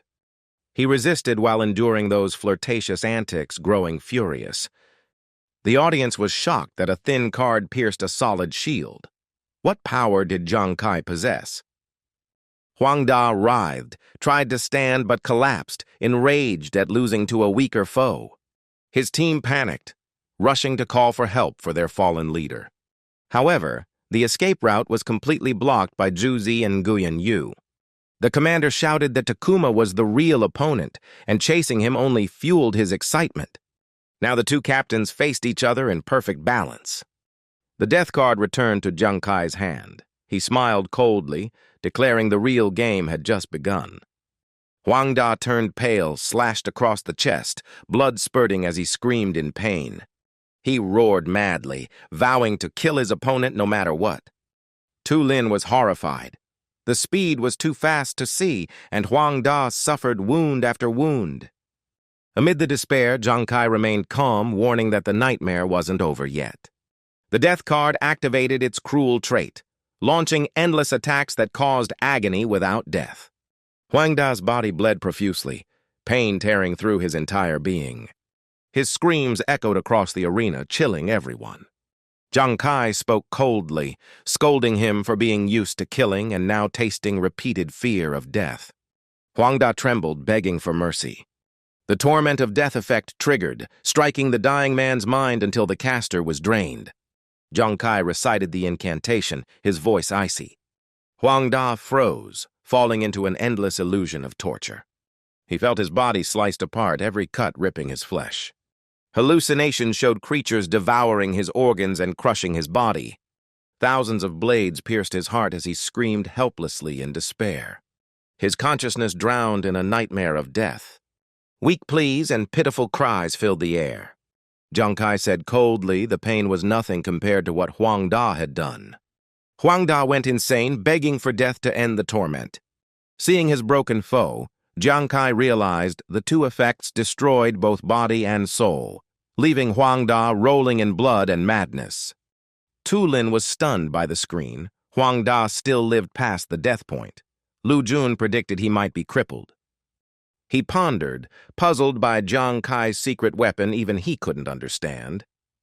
Huang Da crawled forward, grabbing Jiang Kai's leg, begging and swearing never to harm his family again, pleading for death. But Jiang Kai had no intention of letting this chance go easily. He stopped at the second-tier stands, where guards protected Huang Tong. He thought the man was about to go mad, and indeed the Huang patriarch was furious. Jiang Kai suspected they had staged the fight to expose him rather than truly kill Xiao Da. Huang Tong roared Jiang Kai's name with a voice full of challenge. Jiang Kai smirked, recognizing him as the Xuanwu guild leader, and asked what he wanted. Huang Tong gritted his teeth, declaring that if Jiang Kai killed his son, his family would no longer be touched. Jiang Kai replied coldly that such a promise couldn't be trusted since others could still harm them. He tilted his body to show Huang Tong his tortured son, placing the blame on him. Huang Tong worried that if Xiao Wei suffered psychological damage, Xiao Da would face lifelong consequences. He publicly swore before the crowd to guarantee Jiang Kai's family's safety and proposed a formal pact after the match. Jiang Kai nodded coldly, agreeing only formally. He warned that if anyone dared touch his family again, royalty or guild alike, he would eradicate them completely. He then swung his blade, decapitating Huang Da as a warning to those who threatened his kin. Huang Tong swallowed his rage, forcing down his fury. A guard suddenly called out, "President!" Huang Tong snapped, ordering the best psychologist to check Huang Da's condition immediately. The guard rushed off, eyes red with anger, while Huang Tong hissed through his teeth, threatening Jiang Kai to wait and see. Jiang Kai watched them leave and sneered faintly. Suddenly, a sharp pain struck his chest, making him dizzy and almost collapse. Continuous use of high-energy skills had nearly drained his spiritual power. Even after defeating Xiao Da, the enemy still had 4 level 40 warriors. He couldn't afford to fall. As long as he stood, their strength would be divided against Zhuzi, so he had to endure. Zhuzi entered a berserk state, shouting at the cowardly foes to fight him one-on-one. He swung a fierce slash straight into the sturdy shield of the front fighter. The overwhelming force made the opponent pale with fear. The shield-bearer was thrown back over 10 meters, trembling in disbelief. He was stunned by Zhuzi's sudden surge of strength. Hunian and Nuan understood it was a special ability. When attacking, Zhuzi could channel all stats into pure power to surpass his rank. The enemies realized they couldn't fight solo and coordinated a 2-man assault. But Zhuzi moved like a phantom, appearing behind them in an instant. He thrust his sword with full power, laughing arrogantly and calling them trash. The veteran spectators cheered, thrilled by his strength and agility beyond imagination. Meanwhile, Nguyen Yu kept mentally harassing the enemies with teasing and flirtatious taunts. The bald one panicked and ran, making the audience burst out laughing at the absurd scene. He tried throwing obstacles and cursed, but it was useless since Nguyen Yu's shield was nearly indestructible. If Jiang Kai changed his attack target, his team might still turn the tide. Strangely, he remained silent and unmoving, as if deliberately stalling. Juzi fought fiercer by the minute, his slashes sharp and his mouth spitting insults, calling the foes useless trash. Soon the enemies noticed something odd. Jiang Kai had overwhelming power but wasn't striking to finish, which puzzled them deeply. A sense of danger flashed in their minds. Maybe they overlooked the fact that Jiang Kai's lower rank meant he might have exhausted all his energy after the skill barrage. At the military monitoring station, Juzi's power levels spiked like an exploding flame. Everyone was secretly terrified. Not only Jiang Kai, but even Juzi, a low-level fighter, now shone like a phoenix reborn from ashes. Though the situation seemed to favor the Fire God squad, Lu Jun suddenly warned that victory was not yet certain. Even though Huang Da had fallen, the remaining 4 warriors still had enough resolve to fight to the death. They mainly defended against fear of Jiang Kai's power, but he stopped after defeating Huang Da. Lu Jun suspected his hesitation meant Jiang Kai had exhausted his inner energy and couldn't continue fighting. At the tense moment, 2 Xunsha squad members seized the chance and charged Jiang Kai to exploit his stillness. Tao Chuo immediately counterattacked Ruan Yu, deciding to bet everything. After 2 minutes, Yuanzhu began acting strangely, making viewers uneasy and worried.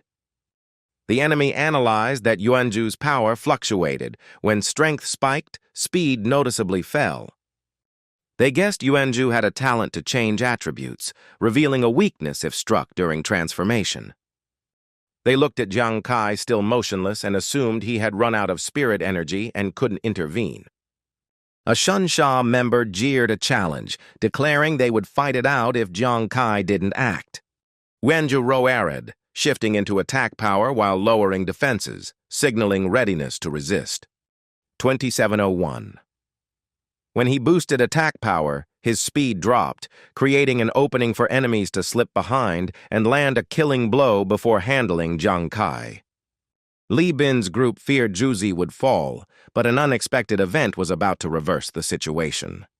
Jiang Kai, who had stood statue still, suddenly struck spectacularly, launched like an arrow and threw a throwing blade straight at the foe. The violent explosion and crit spread, incinerating 3 enemies in an instant. Jiang Kai landed lightly, nonchalant as if finishing a trivial task. A Xunsha member stammered, unable to comprehend how Jiang Kai had managed that. He replied casually that if they wanted to know, they should hear his story. Before the match, at the Sun Huan Guild, people noticed him thoughtful while dining with others. Jiang Kai explained he worried about the next day's match and feared Huang Da would target his weapon. Tu Nuan asked whether he had any preventive plan. He revealed a mysterious divine card from his treasure that once gave him over a 90% chance to defeat Huang Da. However, he warned the card had major side effects and wouldn't guarantee wiping out Xunsha without a plan. Tu Nuan sighed that she had used up materials and failed attempting a substitute item. She offered the single demon cocoon pill she had, saying it could temporarily restore him near peak for 1 minute. But she stressed the severe consequence. After 1 minute, he'd lose all motor ability, and the pill only worked if his spirit force was fully depleted. She warned deliberately draining his spirit to trigger the pill would be suicidal and urged caution. Jiang Kai put a hand on her shoulder, sounding excited and praising her skill. He affirmed with that pill he could annihilate the entire Xunsha squad and told her to wait and see. On the field, he stood motionless, observing and noting Huang Da was eliminated, so the mission was partly complete. Sensing his spirit force nearly spent, he decided this was the right moment to use the pill. He quietly swallowed the capsule and felt burning energy surge through his body. Counting down 1 minute, he knew the drug's effect would align with the decisive moment of the battle. Tao Chuo threw a flying dagger toward Ruan Yu, but Ruan Yu skillfully blocked it with his shield, teasing the opponent about playing hide-and-seek. Tao Chuo was stunned, realizing he'd made a rash mistake. Yuanzhu gave no chance for correction, darting like a shadow through the air. He appeared behind Tu Chuo, slashed across his back, and finished him instantly. Tao Chuo couldn't react, collapsed, and died on the spot.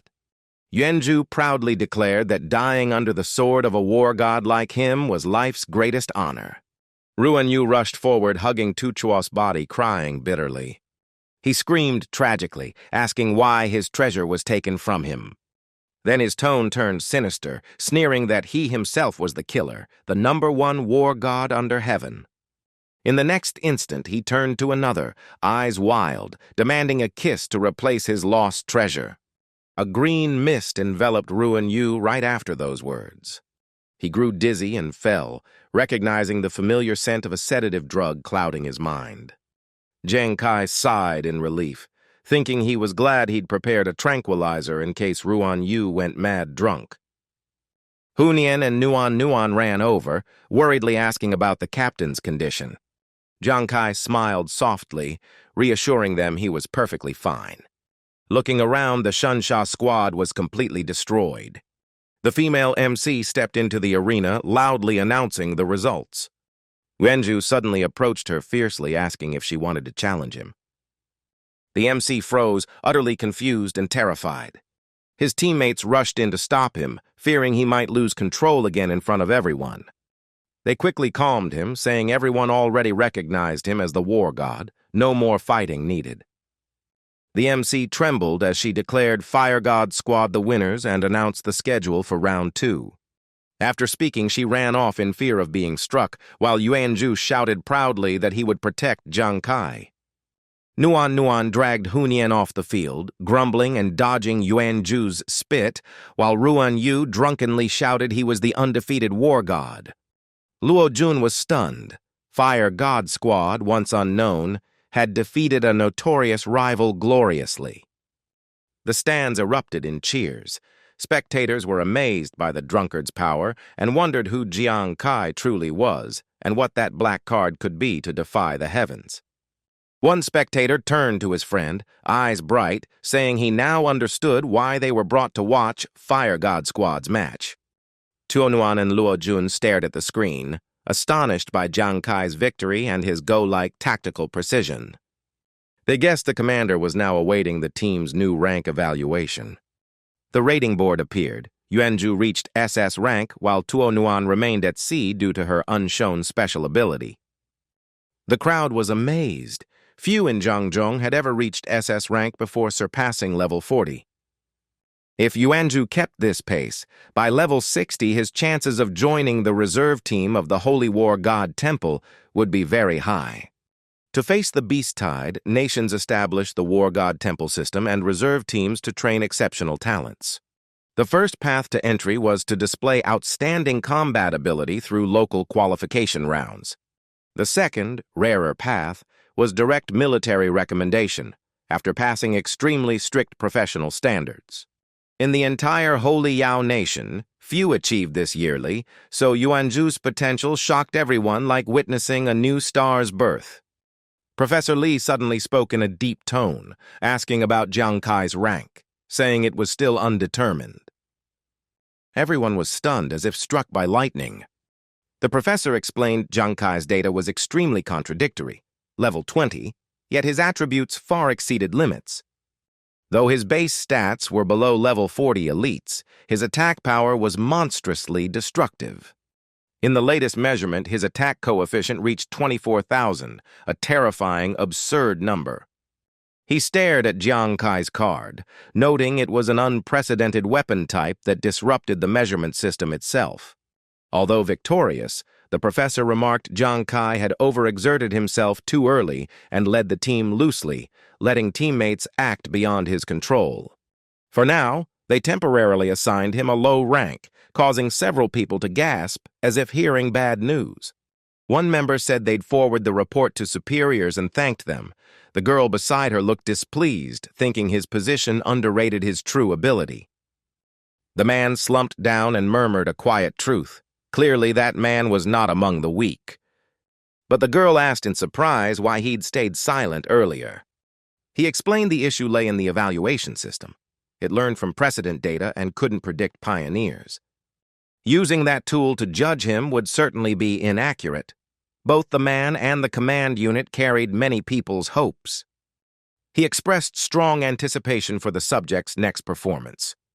The next day, the group stopped before a pharmacy, and someone suggested restocking materials for her alchemy. The shopkeeper warmly welcomed them, asking what type of medicine they needed and listing a few rare items. He assured them the store had everything required and offered to show them around. One of the men noticed she had already gone ahead.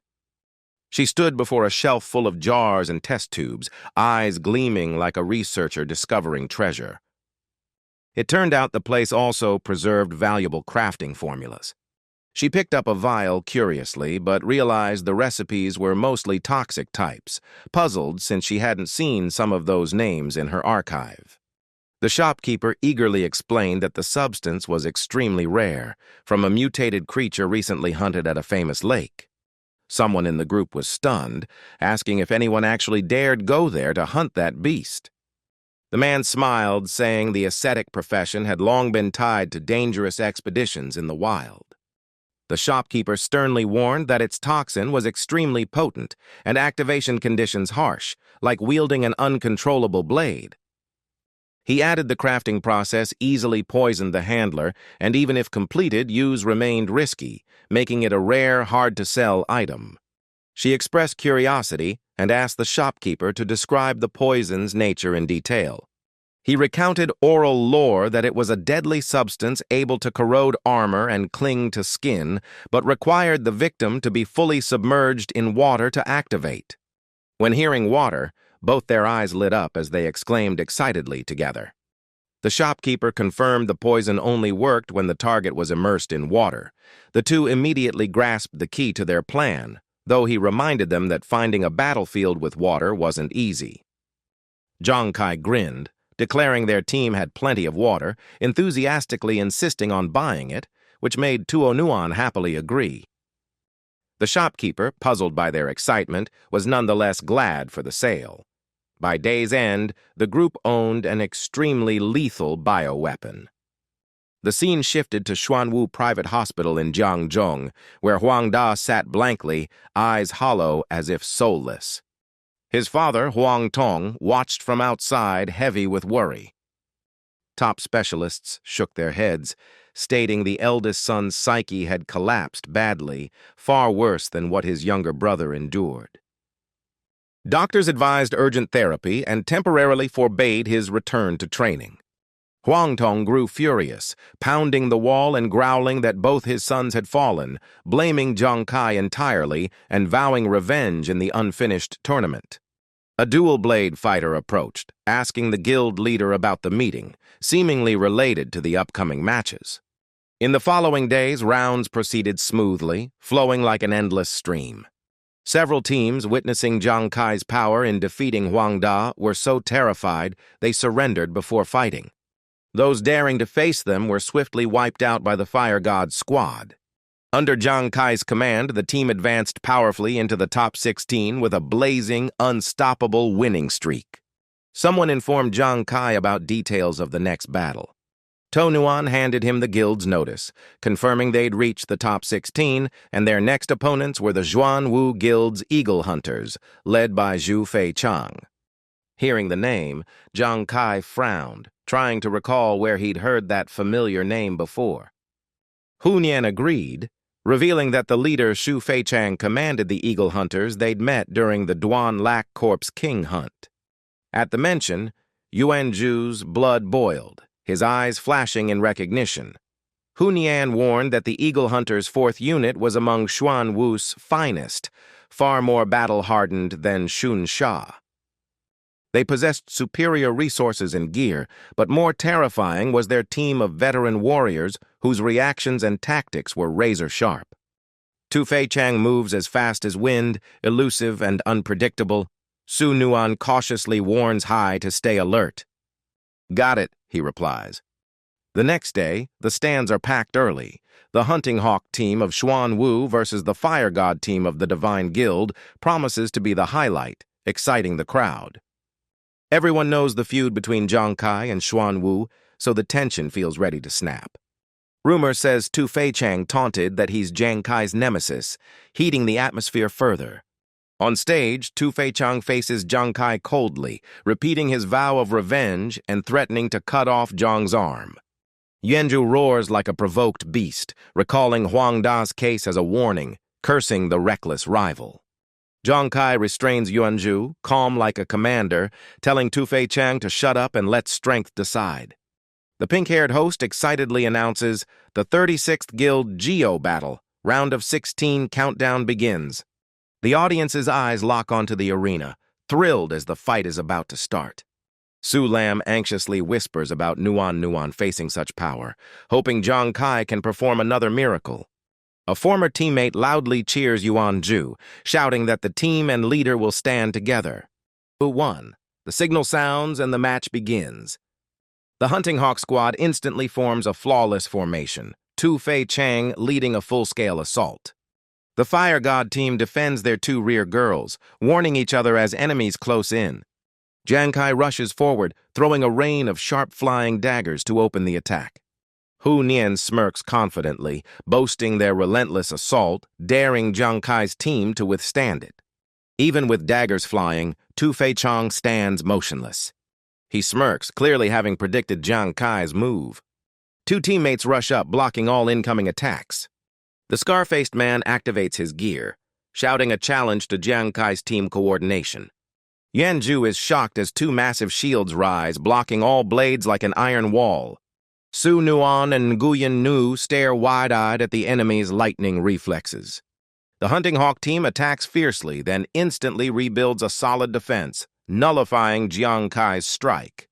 Despite strong hits, Tu Fei Chang calmly retreats in rhythm, showing seasoned skill. The red-haired female warrior from Hunting Hawk laughs and charges to counterattack. As the front line retreats, their rear force closes in like lightning. She lashes her fiery whip down fiercely, daring Fire God team to taste the Inferno Flame Whip's power. The earringed spectator praises their flawless defense-to-attack transition. Zhang Kai immediately orders a tactical retreat. Su Lam watches anxiously, realizing for the first time why Hunting Hawk's reputation is so great. Lu Jun agrees, noting that while individuals aren't outstanding, their elite coordination makes them a terrifying battle machine. Zhang Kai retreats to gain distance, retrieves his blades, and silently admires the enemy's flawless teamwork forged through countless deadly battles. With just one counterattack, he understands Hunting Hawk far surpasses Shunsha in experience and tactics. At that moment, the opponent draws a super crystal stone, mocking that it will nullify his pursuing blade. The stands erupt with cheers, believing Fire God team is about to lose its weapon. Some predict Zhang Kai as being forced to use his trump card early. But suddenly the crowd gasps at a strange turn of events. Fire God's weapons still function, and the super crystal seems useless, confusing everyone. Tu Fei Chang smirks coldly, realizing the enemy upgraded their gear. Zhang Kai replies confidently, boasting they prepared thoroughly after past losses. Before the match, at Fire God's base, Zhang Kai carefully checked all supplies. He luckily found labyrinth minerals resistant to super crystals and modified everyone's weapons, removing that weakness. Nguyen Gu claps, pleased with the solution. Tu Fei Chang roars, claiming overwhelming speed will expose all flaws despite teamwork. He doesn't hesitate and activates his special skill. His storm-like assault uses Gambler's time rhythm to launch 6 consecutive pursuing blades, pressuring the foe. In just days, Zhang Kai found a way to counter the crystal. Spectators and teammates marvel at their growth and ingenuity. On the field, he calls Yuanzhu and Nguyen Nu to strike back while the crystal's effect fades. Nguyen Nu throws his liquor bottle and charges like a beast, roaring that he's the domineering war god to terrify foes. The impact echoes like a tidal wave sweeping away obstacles. This move proves highly effective at breaking enemy formation. After attacking, Yuanzhu looks around in confusion, losing sight of his target. Suddenly, a red whip lashes from behind, aiming for the center. His sharp eyes instantly throw blades to counterattack. Yuanzhu reacts in time, blocking the surprise strike. Tu Fei Chang seizes the moment, charging for a direct duel and repeating his threat to tear him apart. Yuanzhu redirects his focus toward the red-haired warrior who provoked him. A shield fighter rushes in to guard her. The redhead entrusts the spot to him and retreats immediately. The fighter facing Yuanzhu realizes too late that his reactions are faster than expected and regrets underestimating him. Yuanzhu smiles fiercely, eyes blazing, challenging his opponent to charge. In a flash, he vanishes and unleashes Abyss Stomp, a thunderous strike that dares any shield to withstand. While the two leaders clash, the other three of Hunting Hawk converge to attack Hunyan, Su Nuan, and Nguyen Ngu. Nguyen Ngu gulps liquor like fuel, raises his shield, shouting his second to none, and challenges the female warrior ahead. He points at the fat man opposite, cursing that he's courting death. They collide fiercely, trying to hold each other while two female hawks flank. One mocks Nguyen Ngu as a drunk pervert, saying men should handle him. Her teammate agrees, taking on Hunyan and Su Nuan, making them tense up as Hunyan shouts to prepare a counterattack. She chants instantly, casting a powerful enhanced ice rain spell. Water bullets pour like gunfire. Though foes try to break through, they struggle under relentless pressure. Meanwhile, the two captains fight as if in a real life-or-death duel. Jiang Kai with throwing blades keeps his distance, facing Tu Fei Chang's close-range sword. His daggers fly lightning fast, but can't pierce the enemy's guard or body.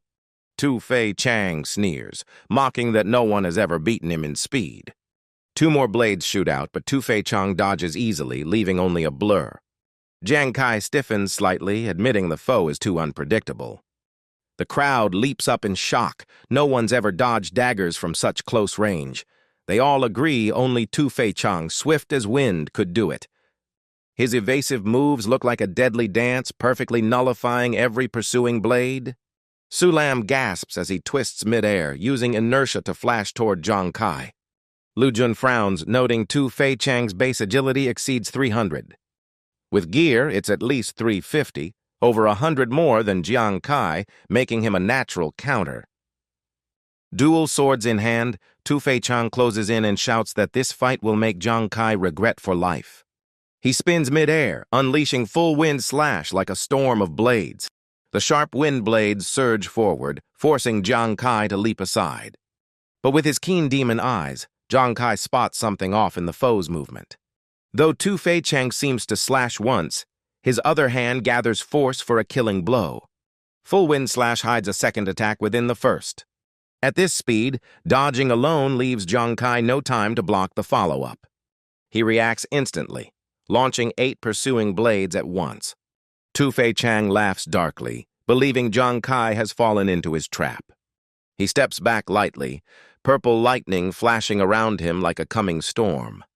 The two blades clash, sparking blinding light. Jiang Kai is shocked as his throwing blades suddenly lose control.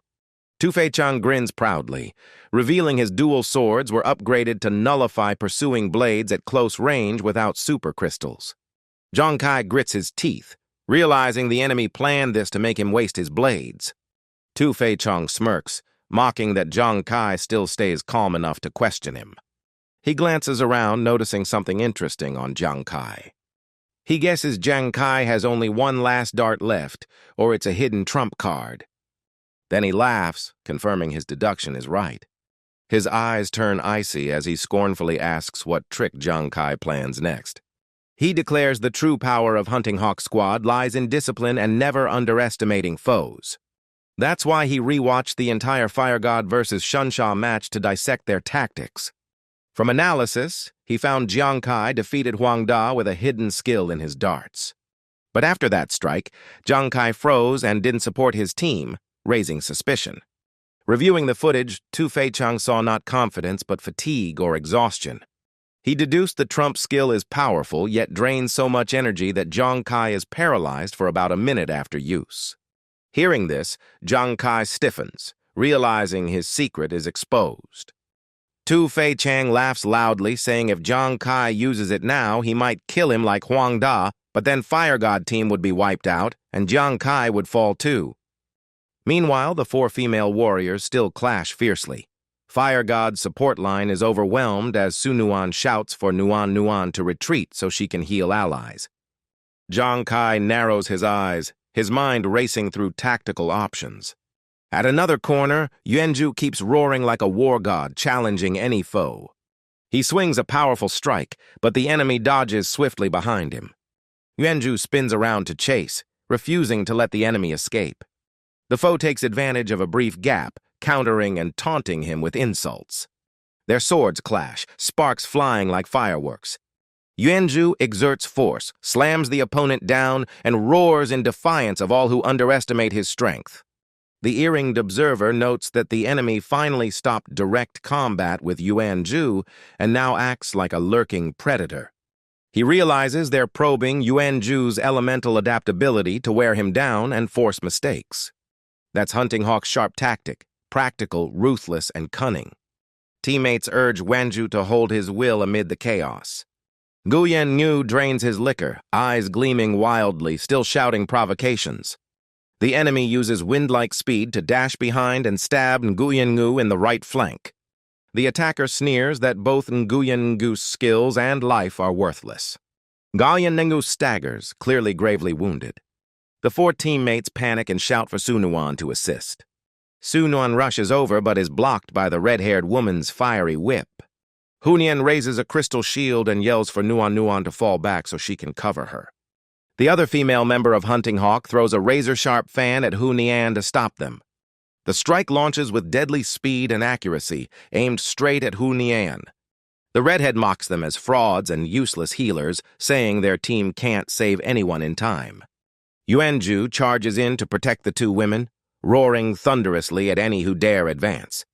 The lurking foe follows like a ghost, attacking suddenly and warning that he's the real threat. Yuanju swings powerfully, but the enemy dodges easily, making him furious enough to demand a duel. The foe laughs coldly, saying if Yuanju truly has transformation talent, he shouldn't rely on weaknesses, win or die, and notes his rising anger. Yuanju pours all strength into an all-out strike, vowing to kill the opponent. But the faster enemy slips away once again. The black-haired foe counterattacks, sending a sharp pain through Yuanju's head. Li Biao and others in the stands shout in shock, asking what happened. They guess Yuanju failed to switch elements in time to evade. As Yuanju falls, the enemy grows smug, knowing the tide has turned. The foe's cold voice mocks him as truly useless. Tu Fei Chang glances over, taunting Jiang Kai that his teammates are crushed and the match is nearly over. The first fallen appears, forcing Jiang Kai to choose between using his trump card or watching his team die. The foe reminds him his secret move works only once, trapping him in a painful decision of whom to save. Whichever he chooses, Fire God Squad's fate seems sealed in defeat. Thunderstorms erupt as Jiang Kai coldly replies he doesn't think so. He activates his demon eyes, blade-sharp gaze ready for battle again. The two Hunting Hawk women charge at Su Nuan and Hunyan, mocking their skills and vowing to drag them to hell. Su Nuan and Hunyan suddenly throw two glass flasks of green liquid, shouting that even rainwater can kill. The bottles shatter, green smoke rising and clinging to enemies like a spreading toxic mist. The redhead panics, demanding to know what it is, but steels herself to strike the two down first. The crowd is stunned by the diviner and healer's move, shocked as the scene turns into a massacre. Su Nuan covers her mouth, trembling and calling Su Lam's attention to something abnormal happening. Lu Jun exclaims as swords clatter onto the floor, stunned by the sudden turn. Hunting Hawk members panic as green ulcers rapidly spread across their skin. The redhead clutches her burning wound, screaming that the enemies used poison and vows revenge. She grabs a candle and steps toward the lake, its light flickering in the wind. Hunyan calmly uses her compass, coldly replying that touching her is just a dream. A blizzard crashes down, blowing the two female fighters away. The elite warriors collapse before a diviner and a doctor, shocking everyone. Su Lam stands frozen, horrified by the toxin that completely paralyzes their foes. Lu Jun smiles, praising the rare green water demon poison that activates on wet skin, now perfectly paired with the rain spell. Tu Fei Chang stands stunned, unable to believe what he sees. Jiang Kai smirks, declaring that true strength lies in teamwork, turning the useless into the deadly. The crowd erupts as the drunkard rises once more. Nguyen clutches his bleeding stomach and slowly stands amid the cold rain. He glares like a beast while Scarface sneers, vowing to kill him first. Nguyen roars that he will never yield to anyone. Scarface shudders, sensing the terrifying killing intent in his eyes. Nguyen Ngu shouts a challenge, demanding the opponent submit to him. Scarface snaps, screaming to kill the insolent fool. The crowd gasps as Nguyen Ngu, half drunk and half aware, moves with uncanny speed. He staggers, then vanishes in an instant. He reappears behind the enemy, dodging a lethal strike. Tu Fei Chang is shocked by his sudden burst of speed after injury. Jiang Kai smiles faintly, eyes glinting with hidden meaning. Tu Fei Chang shouts, questioning the difference between instinct and human reflex, mocking the idea. Jiang Kai explains that in combat, people act through habit, emotion, and environment. He emphasizes that instinct is the primal force capable of overpowering any learned reflex. Scarface attacks madly but misses every blow, bewildered as Nguyen Ngu dodges flawlessly and even more agile than before. Hunien suddenly understands, eyes brightening as she grasps Nguyen Ngu's new strength. She explains that his half-sober, half-drunk state triggers primal instinct, shifting him into a strange combat mode. Hunien picks up a sword and swiftly throws it toward Nguyen Ngu. Staggering like a drunk beast, he still catches it perfectly and jokes about a fiery romance. Scarface, enraged, charges in, determined to cut him down. They wrestle across the arena, one chasing, the other evading like a cat-and-mouse duel. The audience cheers as the drunk's erratic steps miraculously dodge every blow. Scarface, humiliated and furious, can't believe he's losing to someone deemed worthless and inferior. Suddenly the foe roars, body surging with berserk strength, charging to destroy everything. A metallic thud rings out as Nguyen Ngu's blade slashes straight into Scarface's forehead. He mocks again, flirting shamelessly and uttering crude jokes about a certain woman. The opponent is too enraged to speak, blood gushing as he collapses helplessly. He becomes the first contestant in the tournament to die from sheer rage on the field. The crowd at the sacred arena is stunned that a drunkard class beat a warrior, leaving Hunting Hawk down 3 members and reviving Fire God's hope. Tu Fei Chang roars, ordering aid for his team, and dashes forward like the wind. Jiang Kai blocks his path, calmly challenging if Tu Fei Chang dares face him directly. Tu Fei Chang sneers, recognizing the throwing blade in Jiang Kai's hand as his hidden trump card. He twists away into the smoke to escape, warning not to celebrate yet. Their team isn't finished. He slashes powerfully, splitting the poison jar that contained green aquatic creatures. Su Nuan cries out in alarm, sensing grave danger. A blade-wielding fighter charges, accusing the doctor of using poison tricks and vowing to kill her first, then the coward next. The enemy moves too fast. Su Nuan can only scream as a fatal slash comes down. But she feels no pain, opening her eyes to see Wanju, wounded, shielding her with his body. Yanju frowns, cold gaze locked on the foe, then smirks contemptuously, mocking the fool's heroic rescue dream and calling it fate. He vows to make the two of them die as a pair of doomed lovers. As the fighter tries to pull his blade, he's stunned to find it stuck fast. Yanju grips the sword bare-handed, eyes blazing like an immortal war god denying defeat. The foe panics, screaming that he's insane and ordering him to let go. Yanju sneers that he won't. He's shifted his stats into defense, so wounds mean nothing. On the stands, Captain Li Biao and others rise, analyzing that offense relies on strength, while speed on agility. But using one's body as bait to convert defense is a reckless gamble. Wenju charges forward despite his bleeding stomach. As the blade pierces through, he crushes the enemy like a beast, shifting stats back to strength, his aura erupting until the foe begs for mercy. Amid the foe's screams, the sword drives clean from his crown through his throat. Tu Fei Chang witnesses it and roars in fury, unable to accept what just happened. Jiang Kai laughs proudly, reminding him that anyone harming his comrades will pay the price. The tide turns, sweat trickles down Tu Fei Chang's face as frustration builds. Those once underestimated have become deadly. He grits his teeth, eyes blazing, declaring hell now fight with his full power. Tu Fei Chang warns Jiang Kai not to celebrate yet, promising to kill him even if his teammate fails. In battle, the fastest way to end a fight is to strike first with full power. Enraged, Tu Fei Chang unleashes Fury Break, charging straight at his foe. With his demon eyes, Zhang Kai senses Tu Fei Chang's massive energy about to erupt and plans to counterattack after the blast weakens him. Zhang Kai activates his phasing skill, turning into a mirage that vanishes before Tu Fei Chang's sword, shocking him. Zhang Kai's cold voice echoes through the smoke, declaring victory is his. The death card appears, flying like a black beam toward the enemy without hesitation. Tu Fei Chang roars in fury, vowing never to lose and to kill Zhang Kai at all costs. The more he loses control, the deeper he falls into his opponent's trap like a beast caught in a snare. The first 8 soul-chasing blades were restrained, but the 9th, resonating with the death card, delivers a fatal strike. Tu Fei Chang cannot survive. He senses death approaching and screams in panic and despair. Blue flames erupt violently, consuming everything and burning Tu Fei Chang to ash.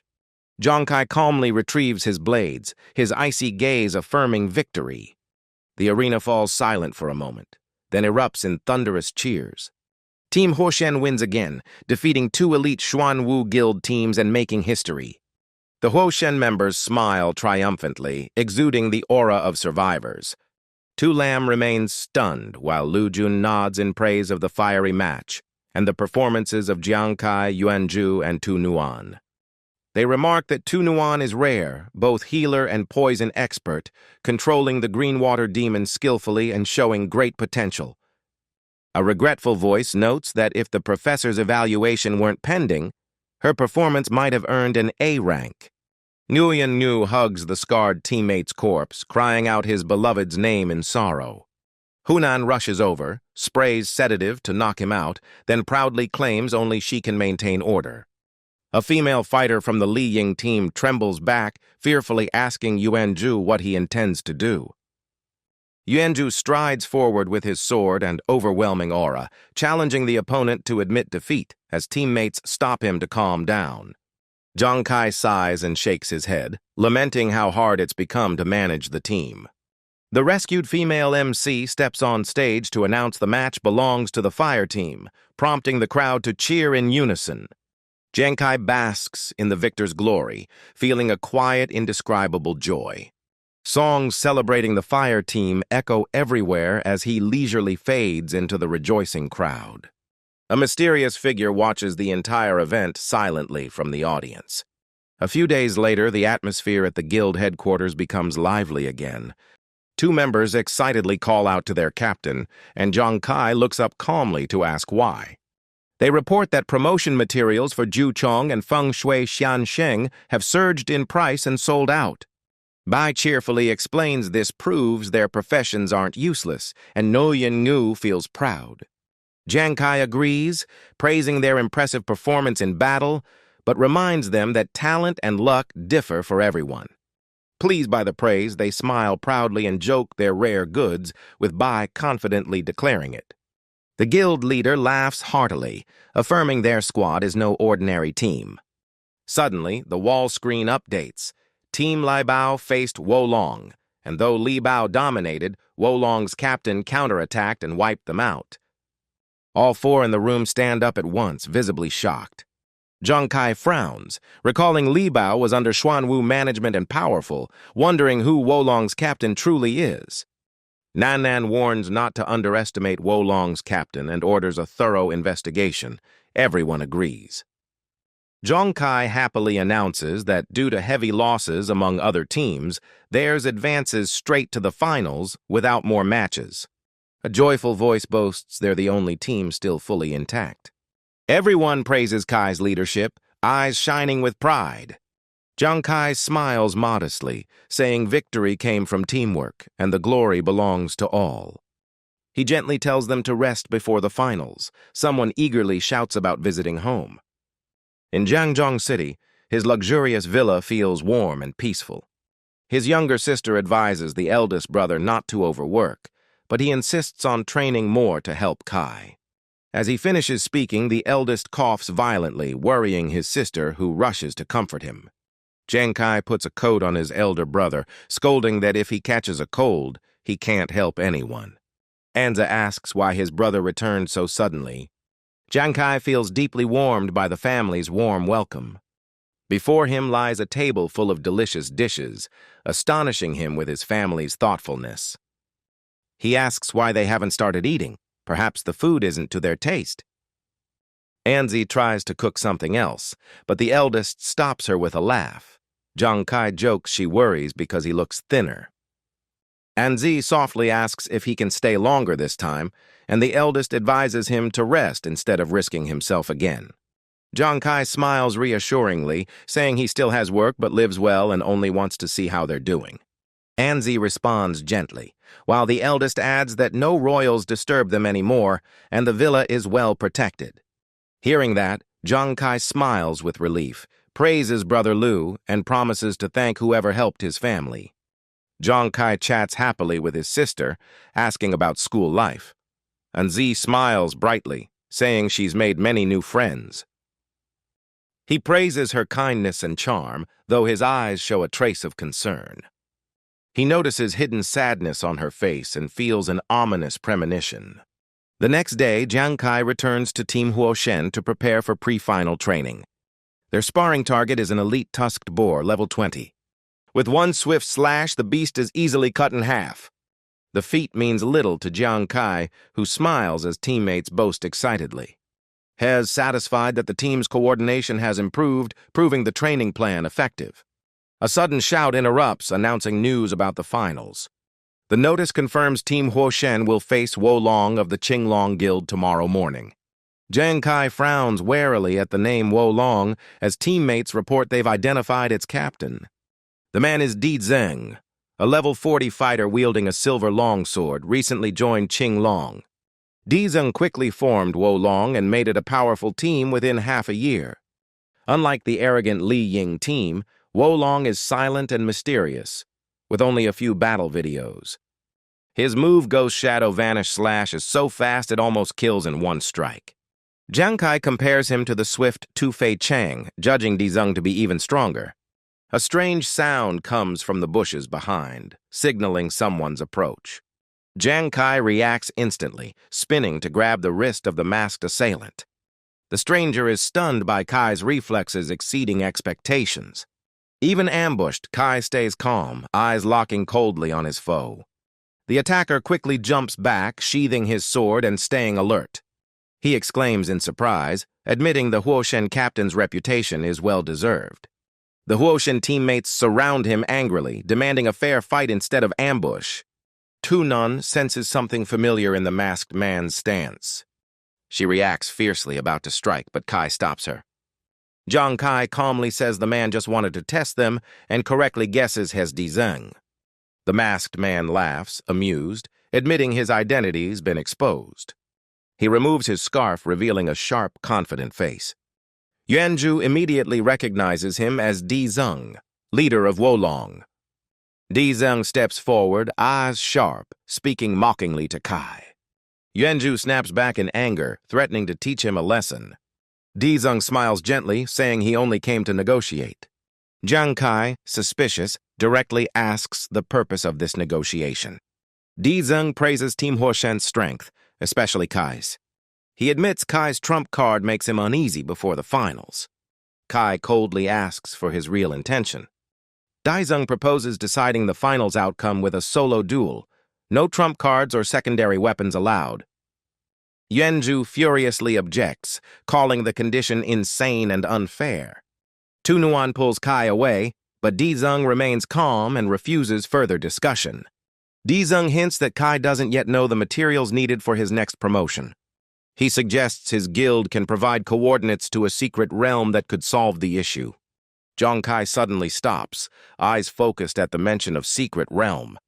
Di Zheng nods slightly, confident in his offer. He explains that secret realms are hidden zones with promotion resources, usually under military control. Some smaller realms are assigned to major guilds for exploration to encourage members. These realms often contain challenges set by a guardian, rewarding rare treasures upon success. Yuanzhu doubts whether the info card truly contains coordinates of the discovered realm. Tu Nuan firmly confirms it's real, recalling news about a realm found by Qinglong. Di Zheng mentions royal troubles and understands Kai wants promotion to grow stronger. He states that if Kai wins, The realm's coordinates will belong to him. Dizeng claims this deal greatly benefits Kai. Jiang Kai ponders, admitting it's tempting but still refuses. The refusal shocks Dizeng, his eyes filled with surprise. Kai's teammates are also stunned. Yuanzhu quickly asks why, since promotion is crucial. Dizeng asks again, seeking Kai's confirmation. Kai firmly replies he prioritizes the team's interest over personal desire. He emphasizes his duty as captain. He can't sacrifice the team's glory for himself. Tu Nuan and Hunan are moved, eyes shining with emotion. Yuanzhu, furious, rushes forward and punches Kai in the face. Kai cries out in pain, clutching his wound, shocked by the act. Yuanzhu growls, accusing Kai of betraying his teammates' trust. He demands whether Kai would ruin the team's honor for ambition. Jiang Kai stays silent, eyes dimming at the accusation. Hunhan and Nguyen Ngu urge him on, encouraging Kai to fight Dizeng and complete his promotion. Tu Nuan gently touches Kai's wound, softly yet firmly urging him to believe in himself and his team. She smiles, saying that is the true spirit of a team. Her words stir Kai's heart deeply. He laughs with emotion, accepting whatever result may come. Kai looks straight at Dizeng, declaring he accepts the duel and will make him regret it.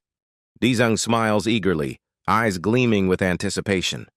The match day arrives and fiery excitement fills the arena. The grand final begins for the level 2140 guild tournament. By special agreement, the match shifts to a solo duel between Jiang Kai and Dizeng. The audience buzzes in shock that Huoshen gave up their team advantage for a 1v1 fight. Some doubt Kai's arrogance, others thrill at the top-tier duel, making the crowd roar with energy. Yuanzhu sweats nervously, while Nguyen Ngu fully trusts the captain. Hunan, though worried, remains steadfast in faith. The MC's excited voice echoes across the arena, inviting both contenders to the stage. With measured steps, Jiang Kai and Dizeng appear under the spotlight. The duel between two leaders begins. Only one can smile in victory. The MC repeats the rule, defeat your opponent to win, and asks both to confirm. Both reply, understood, their gazes clashing like blades. The MC's arm drops and the battle officially begins. Dizeng charges first, silver sword flashing as he shouts a taunt at Kai's strength. Jiang Kai calmly analyzes, confident his speed and agility can match evenly. If he strikes at the perfect moment, a fatal blow could end it instantly. Silently gauging every move, he watches the opponent's distance shrink from 864 meters. Now's the time. He attacks the instant the foe hangs mid-motion, aiming for a lethal strike. But the enemy suddenly dives and activates a deadly skill, spinning forward like a blazing sphere. Kai reacts instantly, leaping back to evade just in time. Two spectators exhale shakily. One clenches a fist, exclaiming how narrowly Kai dodged before the counter exploded in fury, an attack both defensive and offensive. An anxious observer chokes out, asking if the captain is still safe. Jiang Kai uses the smoke from impact to hide in the shadows, preparing a surprise assault, but the foe reacts instantly. The man turns sharply, eyes keenly locking onto Kai's position. He pivots fully and swings his sword at terrifying speed. The blade grazes Kai's face in a blink, shocking him with its speed. Kai retreats quickly, but the opponent closes in even faster than before. Dizeng bursts into laughter, joyfully declaring the battle's outcome is already decided. Moments later, Kai suddenly vanishes from sight. Dizeng scans warily, then spots Kai reappearing 10 meters away, analyzing the situation. Recalling past matches, Kai realizes his opponent's speed is monstrous yet deliberately restrained, eyes flashing with resolve. Dizeng senses him, turns and smiles, admitting surprise that Kai dodged again and confessing the fight excites him. Tunoan on the stands worries, analyzing that the opponent is terrifying and nearly defeated Kai in just a few moves. Wenju clenches his fists anxiously, grumbling at Dizeng's arrogance, yet acknowledging his skill while cheering for the captain. Nguyen Ngu and Hun Hen silently fuel Kai's spirit with looks of unwavering faith. On the arena, the two face each other again, ready for the next clash. Jiang Kai gives a cold smile, firmly declaring it's time to return the favor and admitting his fighting spirit has been awakened. Dizeng smirks, eyes gleaming, calling Kai Kid and half-jokingly promising to get him into Qinglong even if he loses, asking how that sounds. Kai throws 3 daggers decisively, coldly ordering him to stop talking nonsense. The fight isn't over. The opponent laughs mockingly, saying Kai is stubborn and still underestimates him, needing more than a few blades. He unleashes a dazzling move, dodging and countering at once. Kai activates a time-slowing technique to block the strike. The enemy's move remains elusive, like a phantom slipping past the daggers, mocking Kai's close-range plan. The silver sword flashes in a powerful slash. Kai dodges, but the foe seems to have predicted every motion. The strike releases a terrifying force, leaving Kai unable to defend. His body slams into the arena barrier with a thunderous impact. Teammates in the stands scream in panic, shouting the captain's name. The crowd murmurs in awe at the deadly power.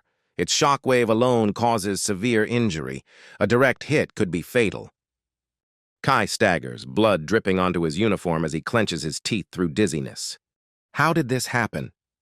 The first time the enemy used that move, he'd held back and still dodged safely. This time he went all out to evade, yet the residual force still struck him. Maybe the distance was too close, or the trigger speed faster, but he feels he's missing something crucial. The opponent laughs in satisfaction, surprised he can still stand but mocking his weakened state. Kai recalls someone once said that in terms of speed, this man had never been defeated. That's why today he boasts proudly that no matter how fast others are, they'll still lose to him.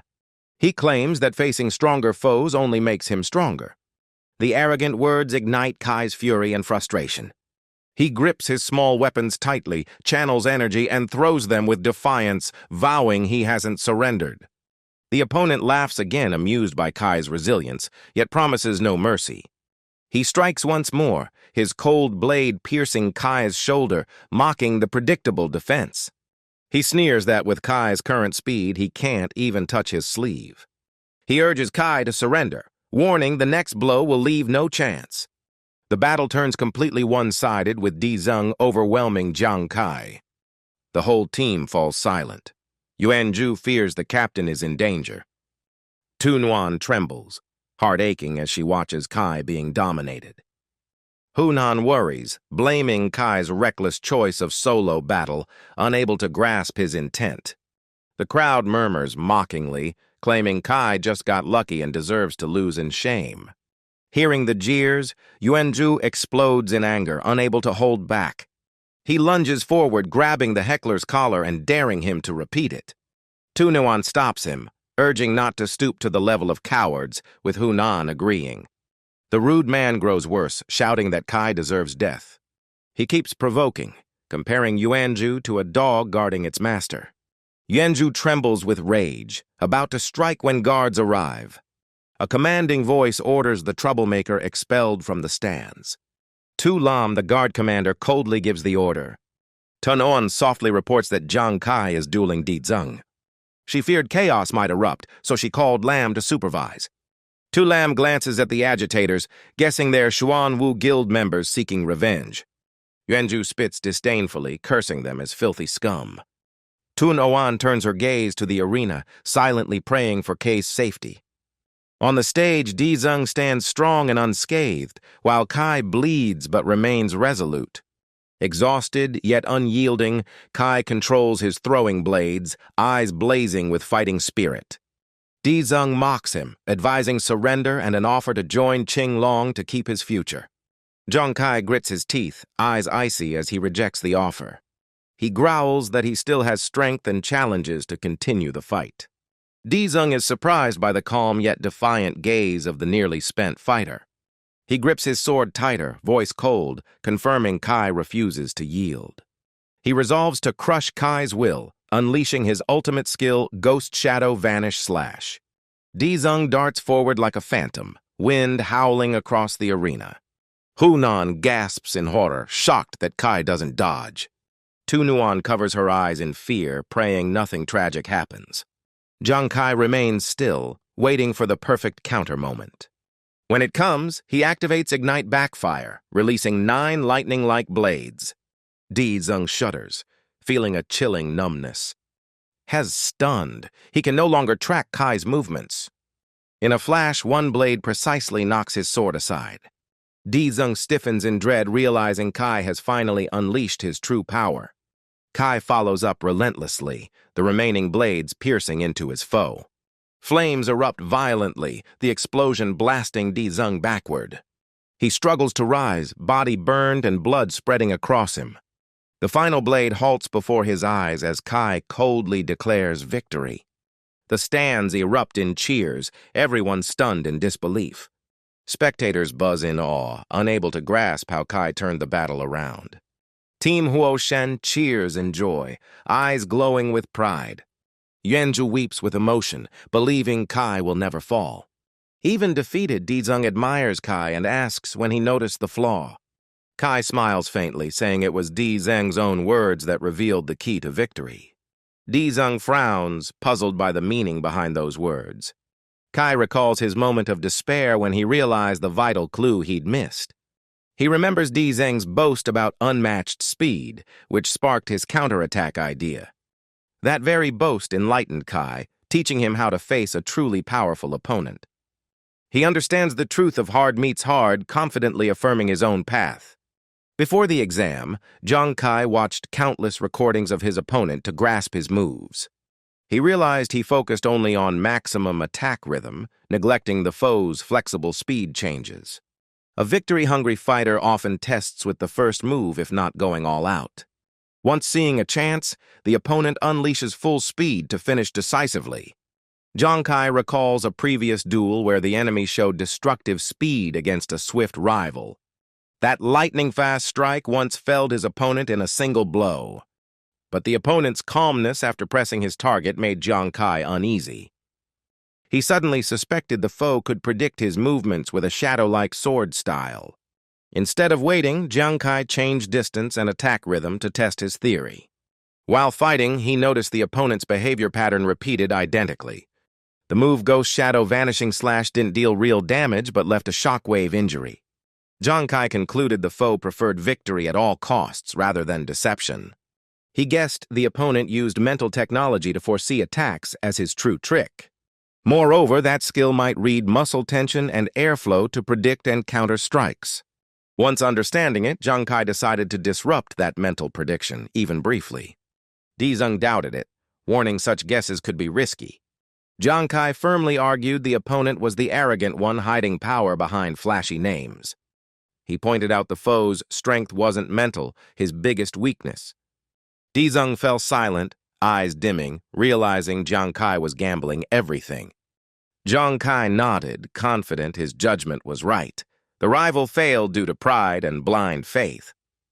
His words struck deep, awakening Di Zeng's mind. The man laughed bitterly, accepting the harsh truth. Jiang Kai calmly gathered his scattered weapons. His gaze stayed steady yet proud. The battle was decided. The host excitedly grabbed the mic, urging the audience to witness Jiang Kai's miraculous comeback. The commentator praised it as a textbook counterattack, and the crowd hailed Jiang Kai as a star. Teammates rushed to hug and congratulate him, faces full of pride and excitement. Before this, they had been worried to the point of fear.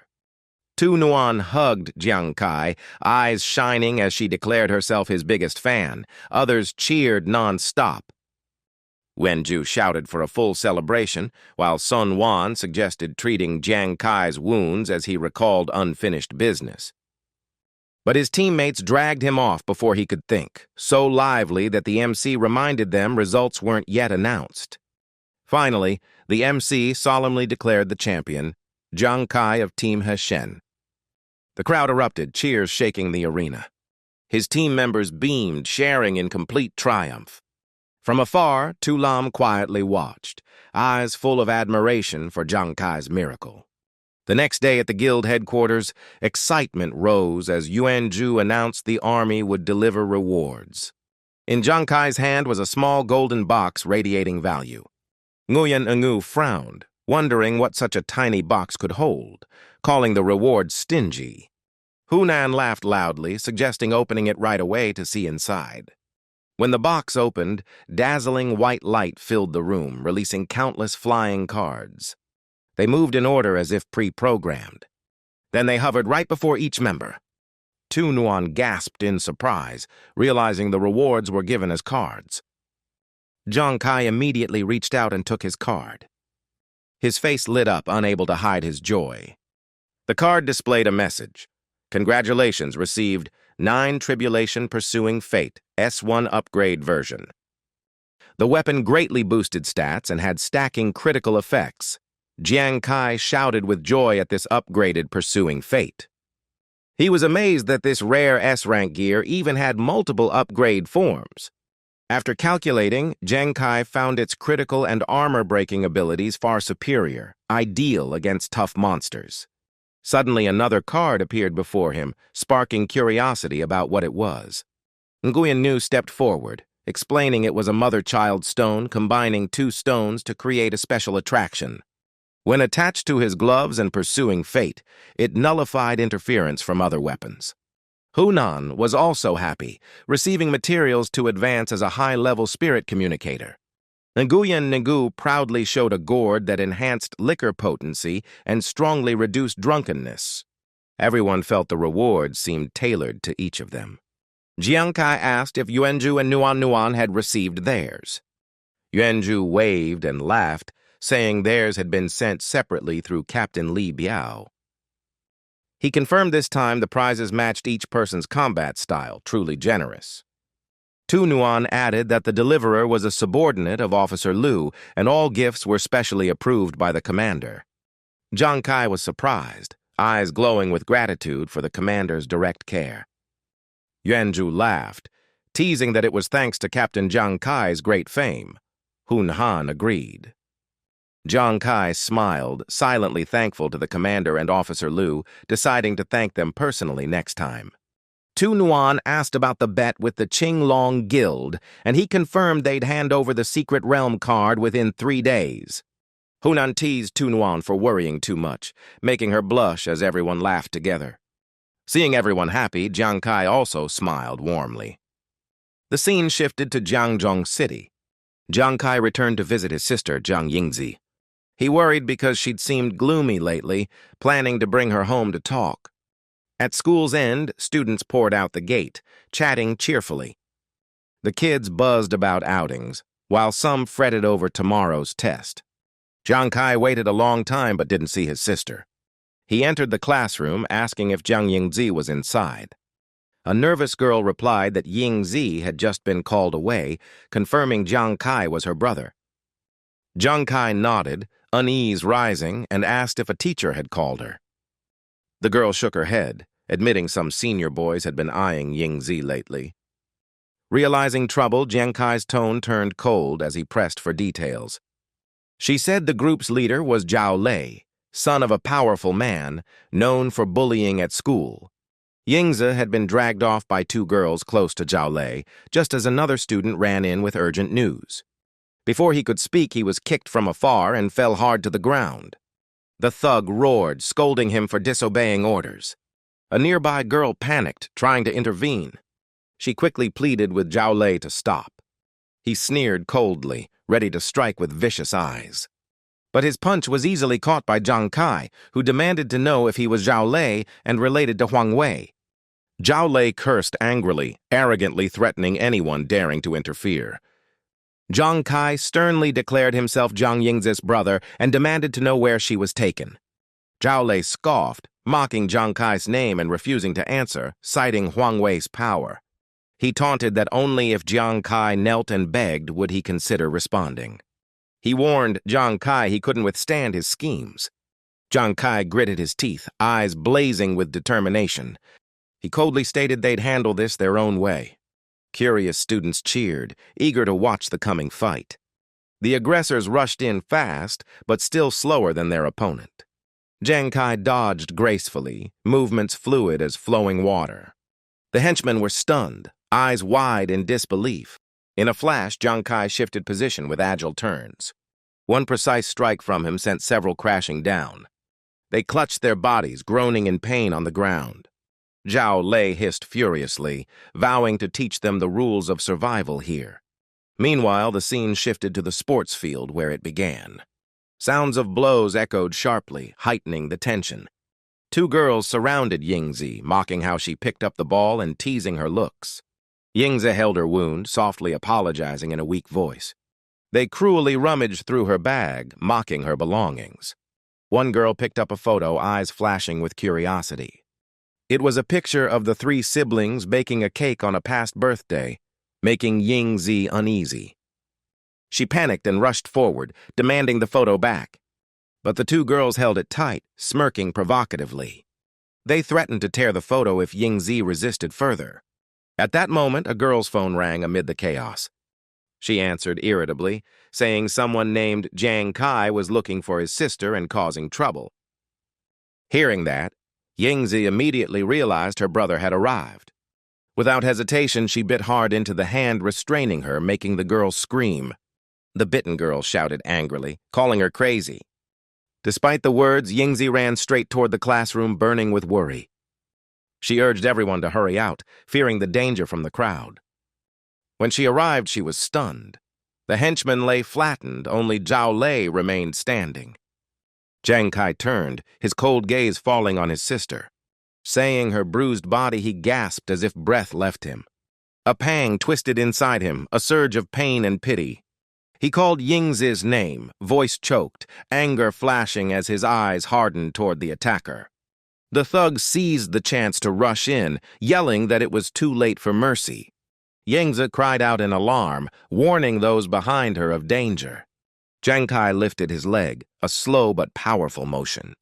A heavy kick struck the bully square in the face. He spat blood and rolled to the ground. Chaos erupted as students dragged chairs and jeered. Complaining this was the third time while the teacher relaxed in the AC, one muttered, wanting to finish class. At that moment, the two girls who had attacked Yingzi lunged out from the crowd. They screamed viciously, threatening to tear out the teeth of the one who bit them. 3391, a flash of light suddenly shot from afar toward the woman. Everyone froze. The woman screamed, was hurled and slammed into another, sending desks splintering as both fell amid broken wood, students stunned. 3393, someone shouted. Brother Zhao! Big sister! 3394A student holding a desk piece muttered that it was ruined, even joking they should buy a lottery ticket. On the other side, Jiang Kai stood tall, a ferocious aura radiating from him. The injured person hugged themselves, trembling, lamenting that training still couldn't withstand one blow, and that the attacker wasn't as weak as rumored. Jiang Kai's footsteps rang as he advanced toward Zhao Lei. Zhao Lei froze, his face showing fear. Jiang Kai said coldly that they must not bully his sister. Sweat poured down Zhao Lei's brow as he trembled before Jiang Kai's overwhelming presence. Students whispered, surprised Yingzi had such an imposing brother. Some recognized him as the famous Jiang Kai. Jiang Kai grabbed Zhao by the collar, forcing him to look up. Zhao stammered, asking what he intended to do. He said if they took violence as law, then today he would make them remember by breaking the rule breakers' bodies. Only those who stand may speak of law, and he pressed a series of punches into Zhao's face, who panicked and begged for mercy. Jiang Kai roared, scolding anyone who touched his family as Yingzi rushed over, trembling and grabbing his hand, pleading for him to stop. She begged him not to fight any further. Hearing his sister, his fury gradually eased. He nodded lightly, regaining his composure. He draped his jacket over her shoulders, gently told her to wait on the stairs, and promised to come soon. She obediently agreed. Yingzi hesitated and asked about the two remaining girls. Jiang Kai turned, his cold eyes calling the two girls over to talk. They panicked and stammered for leniency. Night fell, but the room remained lit. Jiang Kai carefully bandaged his sister's wounds. Each time he touched a bruise, she flinched slightly. Yet she smiled, asking if he was hurting her. She reassured him she was fine, then asked why he left work in Guixing to pick her up. He scolded her for hiding the bullying, saying she was like him as a child, enduring silently. She retorted that he too hid the dangers he faced in Guixing. Zhang Kai hesitated, unsure how to reply to her words. He recalled returning home with a fake calm smile after risking his life against powerful forces to earn money. Yingzi choked up, blaming herself for being powerless to help him in Guixing, only trying hard to ease his worries. She said the bullies started with rumors but recently became bolder. She kept silent to avoid affecting his competition. She bowed her head to apologize, afraid he was angry. Zhang Kai smiled softly, placed a bandage on her forehead, and praised her for growing up. He told her it wasn't her fault. The wrong lay with those who hurt her. He promised to call home daily for safety updates and warned that if she suffered again, he and their eldest brother would destroy that school. To him, protecting his sister was only natural. Yingzi was moved, tears falling as she nodded. Zhang Kai smiled and handed her a photo to keep. It was a picture of the three siblings together, a treasure she cherished deeply. She accepted it, thanking him with a shy smile. He said they should go home together. Their eldest brother would be glad to see them.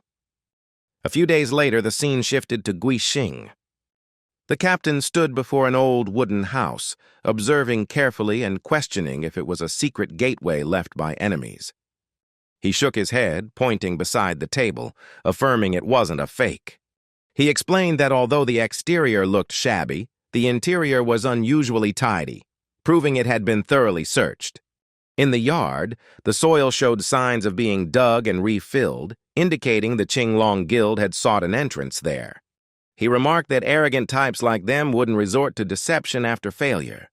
Hunan worried that if so, that powerful organization had already scoured the site yet found nothing, making the three of them hard-pressed. Nguyen Nu regretted that Nuan's absence was a loss, since she was great at gathering intel. Hunan explained helplessly that the other two had been summoned back to the army so they couldn't join. The group recalled they'd been temporarily lent for the guild tournament. Now everyone must return to training. Zhang Kai agreed they would surround and survey the area again that night. The moon rose high, silver light spreading across the sky. Nguyen Nu hugged a rock, murmuring lovingly that his wife seemed thinner, then planted a soft kiss. Meanwhile, Zhang Kai stood silently atop a height, sharply scanning the surroundings. He found nothing unusual all night and began doubting his own judgment. Suddenly, a shadowy figure appeared behind him. He remained calm, telling Hunan to rest and not change shifts. Instantly, a cold gust of wind swept past. A chill of unease ran down Zhang Kai's spine. Something was wrong. He turned around to check. Seeing Hunan and Nguyen Nu still asleep, their snores and murmurs made things seem normal. The shadow suddenly became clear and shot upward. He realized it was a dangerous female wraith. Instinctively, he stepped back to guard himself. He immediately launched a pursuit attack toward it, but 3 darts pierced through the spirit's body without harm. He was stunned that his attack skill had no effect. The female wraith twisted swiftly. It darted at terrifying speed straight toward the wooden house. Zhang Kai activated his observation art, pushing himself to close the gap. Instead of using the main door, he shattered the window and leapt inside. What shocked him was the wraith calmly sitting before a mirror, admiring her reflection. Her hair floated strangely in the air. Without hesitation, he sprang high. He combined fire magic with darts, launching 3 at once, but all passed through her body without leaving a trace. He fired 6 more in succession. The result was the same, no damage at all.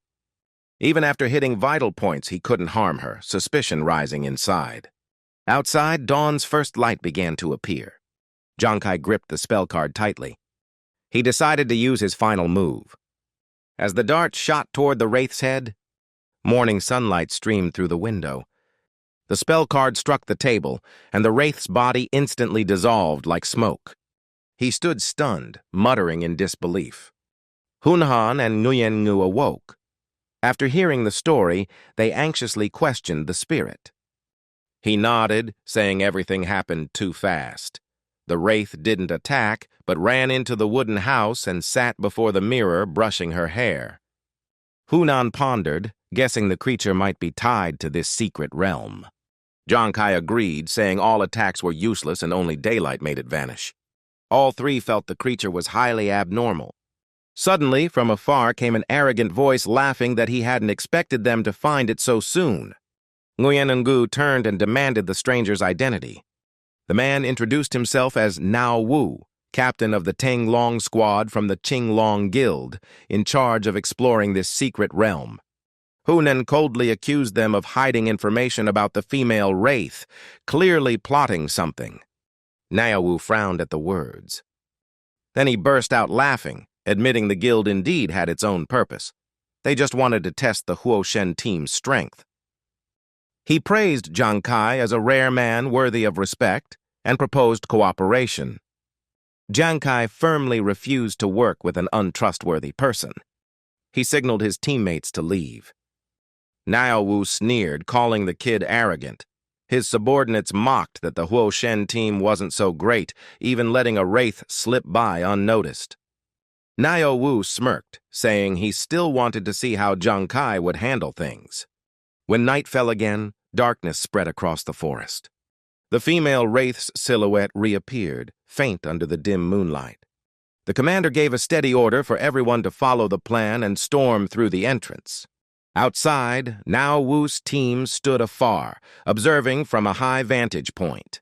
One member asked if they should go in to check.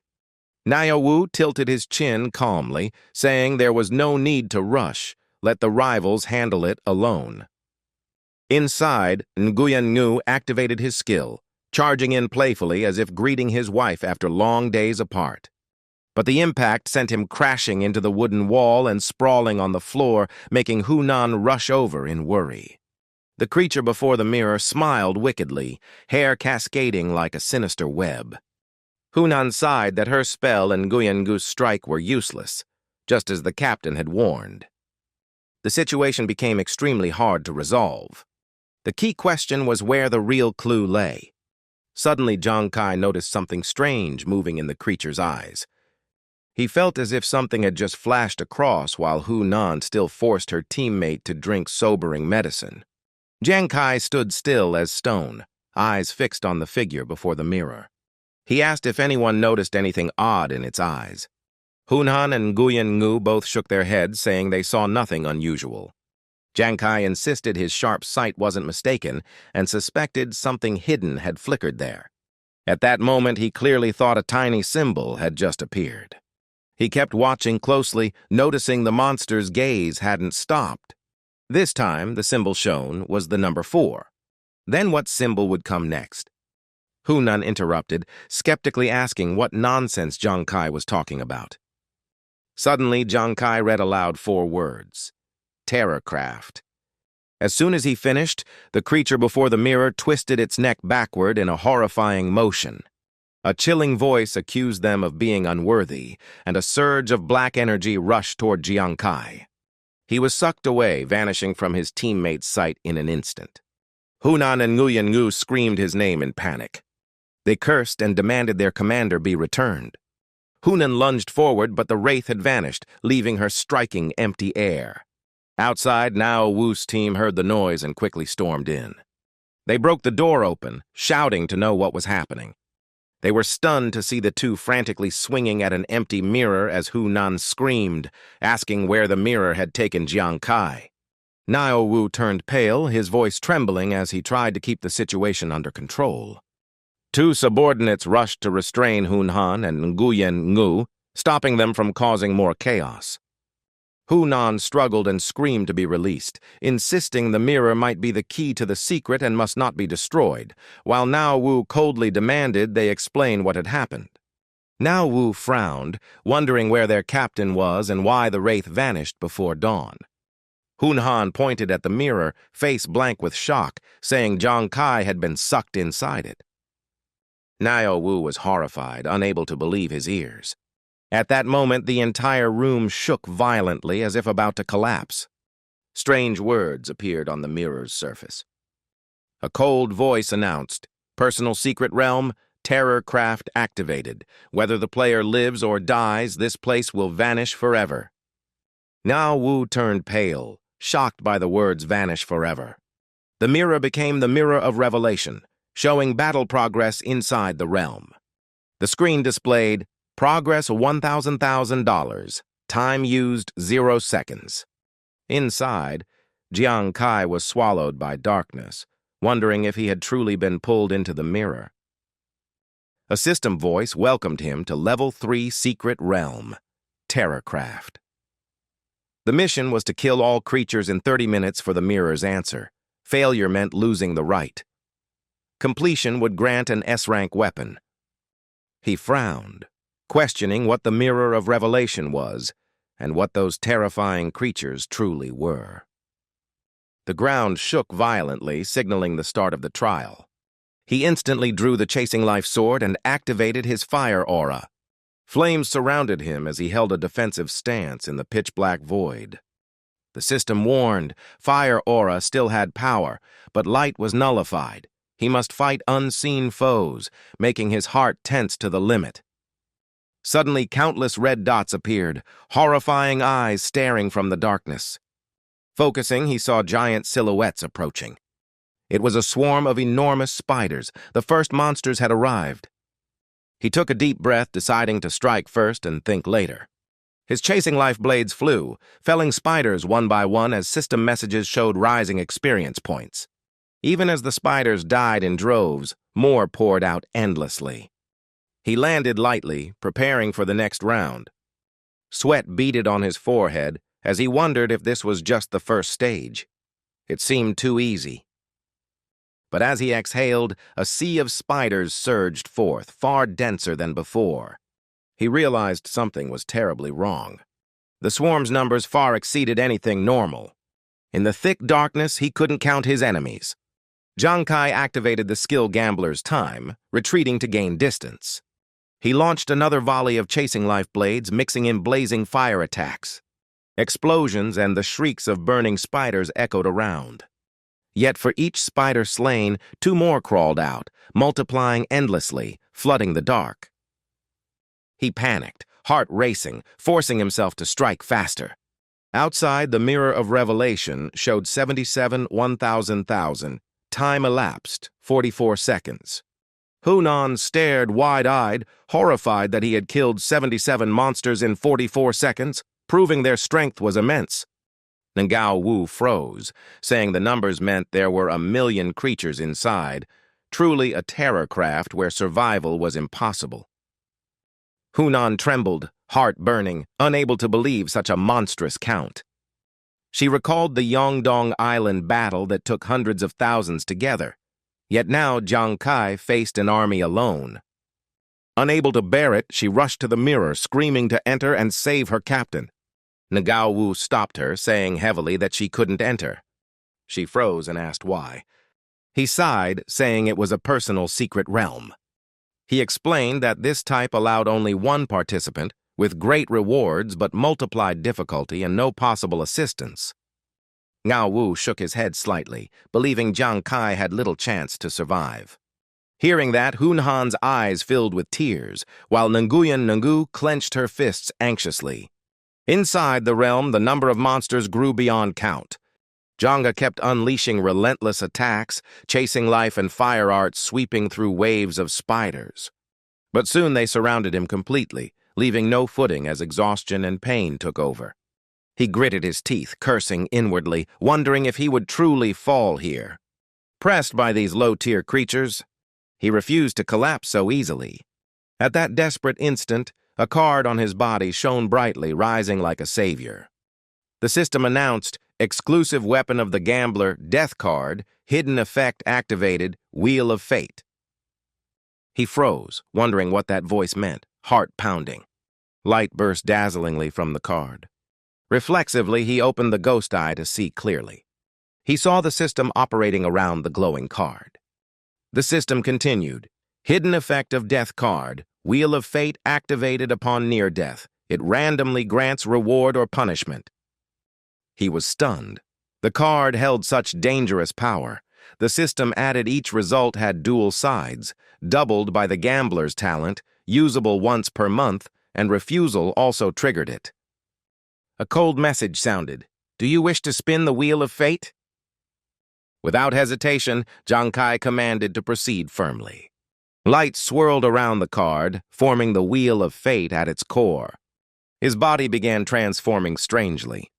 The pain vanished, replaced by comfort as he looked around the spiritual space in doubt. A giant clock appeared before him, the Wheel of Fate. The wheel began to spin. His heart pounded rapidly, thoughts in chaos. Finally, the wheel stopped, and the system announced completion. He obtained 2 possible states, rapid regeneration or frail physique, each lasting 1 hour. Jiang Kai's consciousness returned to his body. Burning energy surged through him. His body brimmed with overwhelming power. A sense of imminent explosion arose. He snapped awake, ignoring the charging spiders. With one explosive strike, he blasted them away. Activating death form, he slaughtered the surrounding spiders. Then he swiftly retreated toward Shiying. The chess piece had been placed. The life and death battle began. He threw out the card. The chasing life attacks tore through the spider horde. But enemies kept coming, and his skill's time limit neared, making him anxious. Suddenly, an idea flashed in his mind. He remembered the upgraded chasing life version had far greater power. Focusing his will, his gloves ignited as he gripped the death card tightly. He hurled the card hard, flames blazing along its path. He began the countdown. 3, 2, 1. The spiders were engulfed in flames and exploded violently. The fire spread continuously, burning waves of monsters. He realized the fire attached to the death card expanded its damage range. The destructive power multiplied, killing hordes of monsters. He awaited the chain explosion to cleanse the entire battlefield. The death card flew farther, wreaking large-scale havoc under his control. The explosion spread with terrifying force. Thick smoke surged and rolled. Burned spider corpses piled up everywhere. He laughed arrogantly, mocking the monsters for being too weak. Choosing to attack, he charged forward to continue the hunt. The external display showed a rate of 416 per 1 million enemies, 209 seconds remaining. Ruin Yu was surprised, suspecting the device was faulty because the kill number seemed stuck. Nao Wu denied it, coldly explaining that despite a brief pause, the hidden realm held countless monsters, and one person couldn't change everything. With this difficulty, Jiang Kai having trouble was understandable. They should prepare psychological support instead of panicking. Hu Ren shed tears, then retorted fiercely, insisting she trusted Captain Jiang Kai and warning them not to jump to conclusions. Nao Wu curled his lip, saying if Jiang Kai passed the trial, he'd concede, but for now, nothing was certain. He continued to mock, claiming the chance had passed and even betting Jiang Kai would die before the million enemies. Ruin Yu stared straight at him and bluntly asked the opponent's intention in a challenging tone. Nao Wu fell silent, not answering immediately. Ruin Yu pressed the question with a sharp voice, wanting to know his purpose. Nga Wu mocks and bets that if Jiang Kai survives, he'll kneel and call him madam. If the opposite happens, Jiang Kai must kneel and call him dad. Guyan Ngu agrees without hesitation, showing no fear of the challenge. Suddenly, Hunan shouts, eyes glued to the screen in disbelief. Everyone turns instinctively, curious and excited. The number on the board starts to soar rapidly. In the secret realm, a series of explosions echo continuously. The spiders' groans rise as more swarm in densely. Jiang Kai rejoices, using his mental power to drive the death token and shred the monsters. He mocks the creatures, asking where they're running and urges to keep fighting. The blast effect spreads like dominoes, growing more intense. He focuses on striking the large spiders for higher damage. Stronger explosions incinerate entire swarms of monsters. The choking smoke finally begins to clear. He grips the death token tightly in his hand. The system reports he cleared all creatures in the secret realm in 447 seconds, and he regrets not using the full half-hour of extreme rapid recovery. A brilliant ray of light suddenly flares behind him. The secret realm's caretaker, CLE, appears with a mirror, congratulates the challenger, and announces reward distribution. Jiang Kai notes this is the caretaker the Azure Dragon Guild had mentioned. The system adds he may ask the Revelation Mirror 5 questions within permission limits. He weighs whether to request formulas for crafting job change materials or to mine intel on demon crystals as a precaution. The system warns only 4 minutes 32 seconds remain before the mirror's energy runs out, urging him to ask quickly. Jiang Kai is shocked to learn there's a time limit. He swiftly asks about the connection between the beast god Lanxing and Shuixing. The mirror stays silent, giving no reply. A voice announces the question exceeds limits and 4 chances remain. He rethinks and asks about the meaning of elements in the gambler's job change materials. The mirror begins to shake violently. A flash of light appears like an eye seeing through everything. An image of a blazing tree appears, which he happily recognizes as the celestial flame tree. The system details the fire's properties and value. He nods, recalls Nuan's words, and prepares his next question with determination. He realizes the celestial flame tree core is a self-born fire he once ignored in Liao Yan Ling. The mirror distorts again, showing another scene. Silver metal appears, rare liquid platinum steel, a volatile transforming metal. The next image leaves him stunned. Before him lies barren land, covered with floating dust. He gasps softly, denying what he sees. The mirror clears. Falling dust touches the ground, forming earth. When the wind blows, the dust rises again. That is Chen Ai. True to its name, the land is ever shifting. The next scene shows a clear, cloudless blue sky.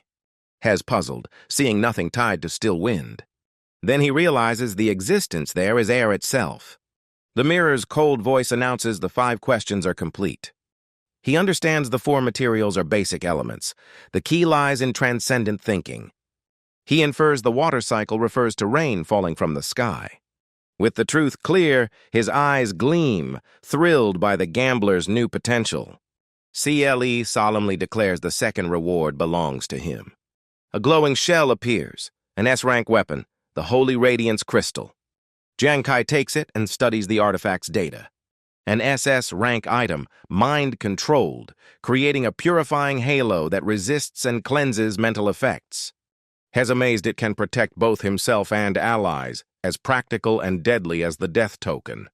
Most importantly, the artifact holds purification power. He recalls how humans once suffered under mental attacks, especially the seductive arts of female demons. Now, with the Death Spirit armor and Holy Radiance Crystal, he has 2 defenses against mind assaults. The system adds details. The halo can bind enemies, restrict actions for seconds to 3 minutes, absorb energy upon kill, and maintain purification for 10 minutes free of cost. Jiang Kai ponders. It's powerful but still SS rank, mainly for support and cleansing. The system explains it's the only demon crystal weapon containing divine tears, capable of further evolution, stunning him with its rarity. He realizes the death token suits gamblers, while the Holy Radiance Crystal fits all classes, even as a life-or-death ultimate skill. Outside, the mirror display shows 1,000,000 monsters slain in 1,755 seconds. Nguyen Ngu shouts in shock while Hunan cries, confirming the number is real. Everyone is stunned. Some doubt Jiang Kai truly wiped out all monsters, even suspecting the device. Suddenly, the mirror shines brightly, flooding the room with light. Hunan cries out emotionally. She realizes Captain Kai has returned, stepping out from the mirror. He radiates heroic and majestic energy. The abandoned house fades away like an illusion. Only a silent void remains in space. Nguyen Ngu rushes to ask about the secret realm and how he killed all monsters. Hunhan is equally curious. Jiang Kai smiles confidently, saying they shouldn't rush him since he can't answer all at once. Nguyen Ngu sincerely congratulates him for overcoming the trial, though still a bit unconvinced. He also apologizes for his arrogance and for testing him with the demon woman incident. Nguyen Ngu admits Jiang Kai is the most talented young explorer he's ever met. Jiang Kai gently replies he doesn't need anyone to define who he is. He accepts the apology and acknowledges the sincerity. He adds softly that it wasn't really something to blame. Nguyen Ngu laughs cheerfully. He grips Jiang Kai's hand tightly. They both laugh loudly, clearing all grudges. The air between them becomes warm and harmonious. Everyone around smiles, feeling relieved and happy. Hunan teasingly brings up their old bet. She reminds them of the promise if Kai's team survived, making everyone stare at the one who said it. That man turns, pretending ignorance about the bet. The young man keeps his word, kneeling and loudly fulfilling his promise. Several more days pass. Hun-han worries since Kai hasn't returned after the job transfer. Guyen-gu reassures her it might take longer for the new class. In a mysterious space, Jiang Kai remains seated with eyes closed. The magic formation dissolves, and the surrounding items shatter. A powerful light bursts forth, illuminating the entire area. He opens his eyes with a victorious smile, congratulated for completing the level 20 job transfer gambler. His new profession is Master of Deception. He enjoys it, seeing it as a riskier version of his old job. The system voice announces his base stats doubled and all talents upgraded. His luck and critical talents are enhanced, greatly boosting damage chance. He laughs, pleased that his combat power has improved even slightly. He asks about the new talent of the Master of Deception class. The voice confirms he gained the ability Deceive the Heavens, which confuses and tricks enemies. He guesses it's an advanced version of his old deceit skill, usable flexibly. The voice adds he also gained a random talent agility boost. When activated, his speed permanently increases by 40%. He recalculates his stats, realizing his speed now far surpasses normal people. He marvels that the new class is truly worth the wait. In the monitoring room, someone is shocked that Jiang Kai, once rated D, has now won the challenge championship. Lan Nan appears, calmly recalling how he once looked down on Jiang Kai for defying the royal family. He realizes he was the short-sighted one. Now that Jiang Kai makes even the royals wary, he proposes reforming the evaluation system, and others agree.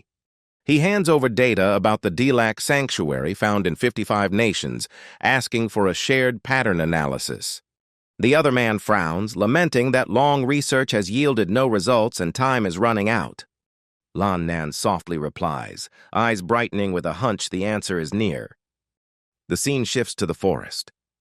Hunan leans against a tree, panting and puzzled why they haven't seen any wolves nearby. She suspects someone arrived earlier and wiped out the wolf demons.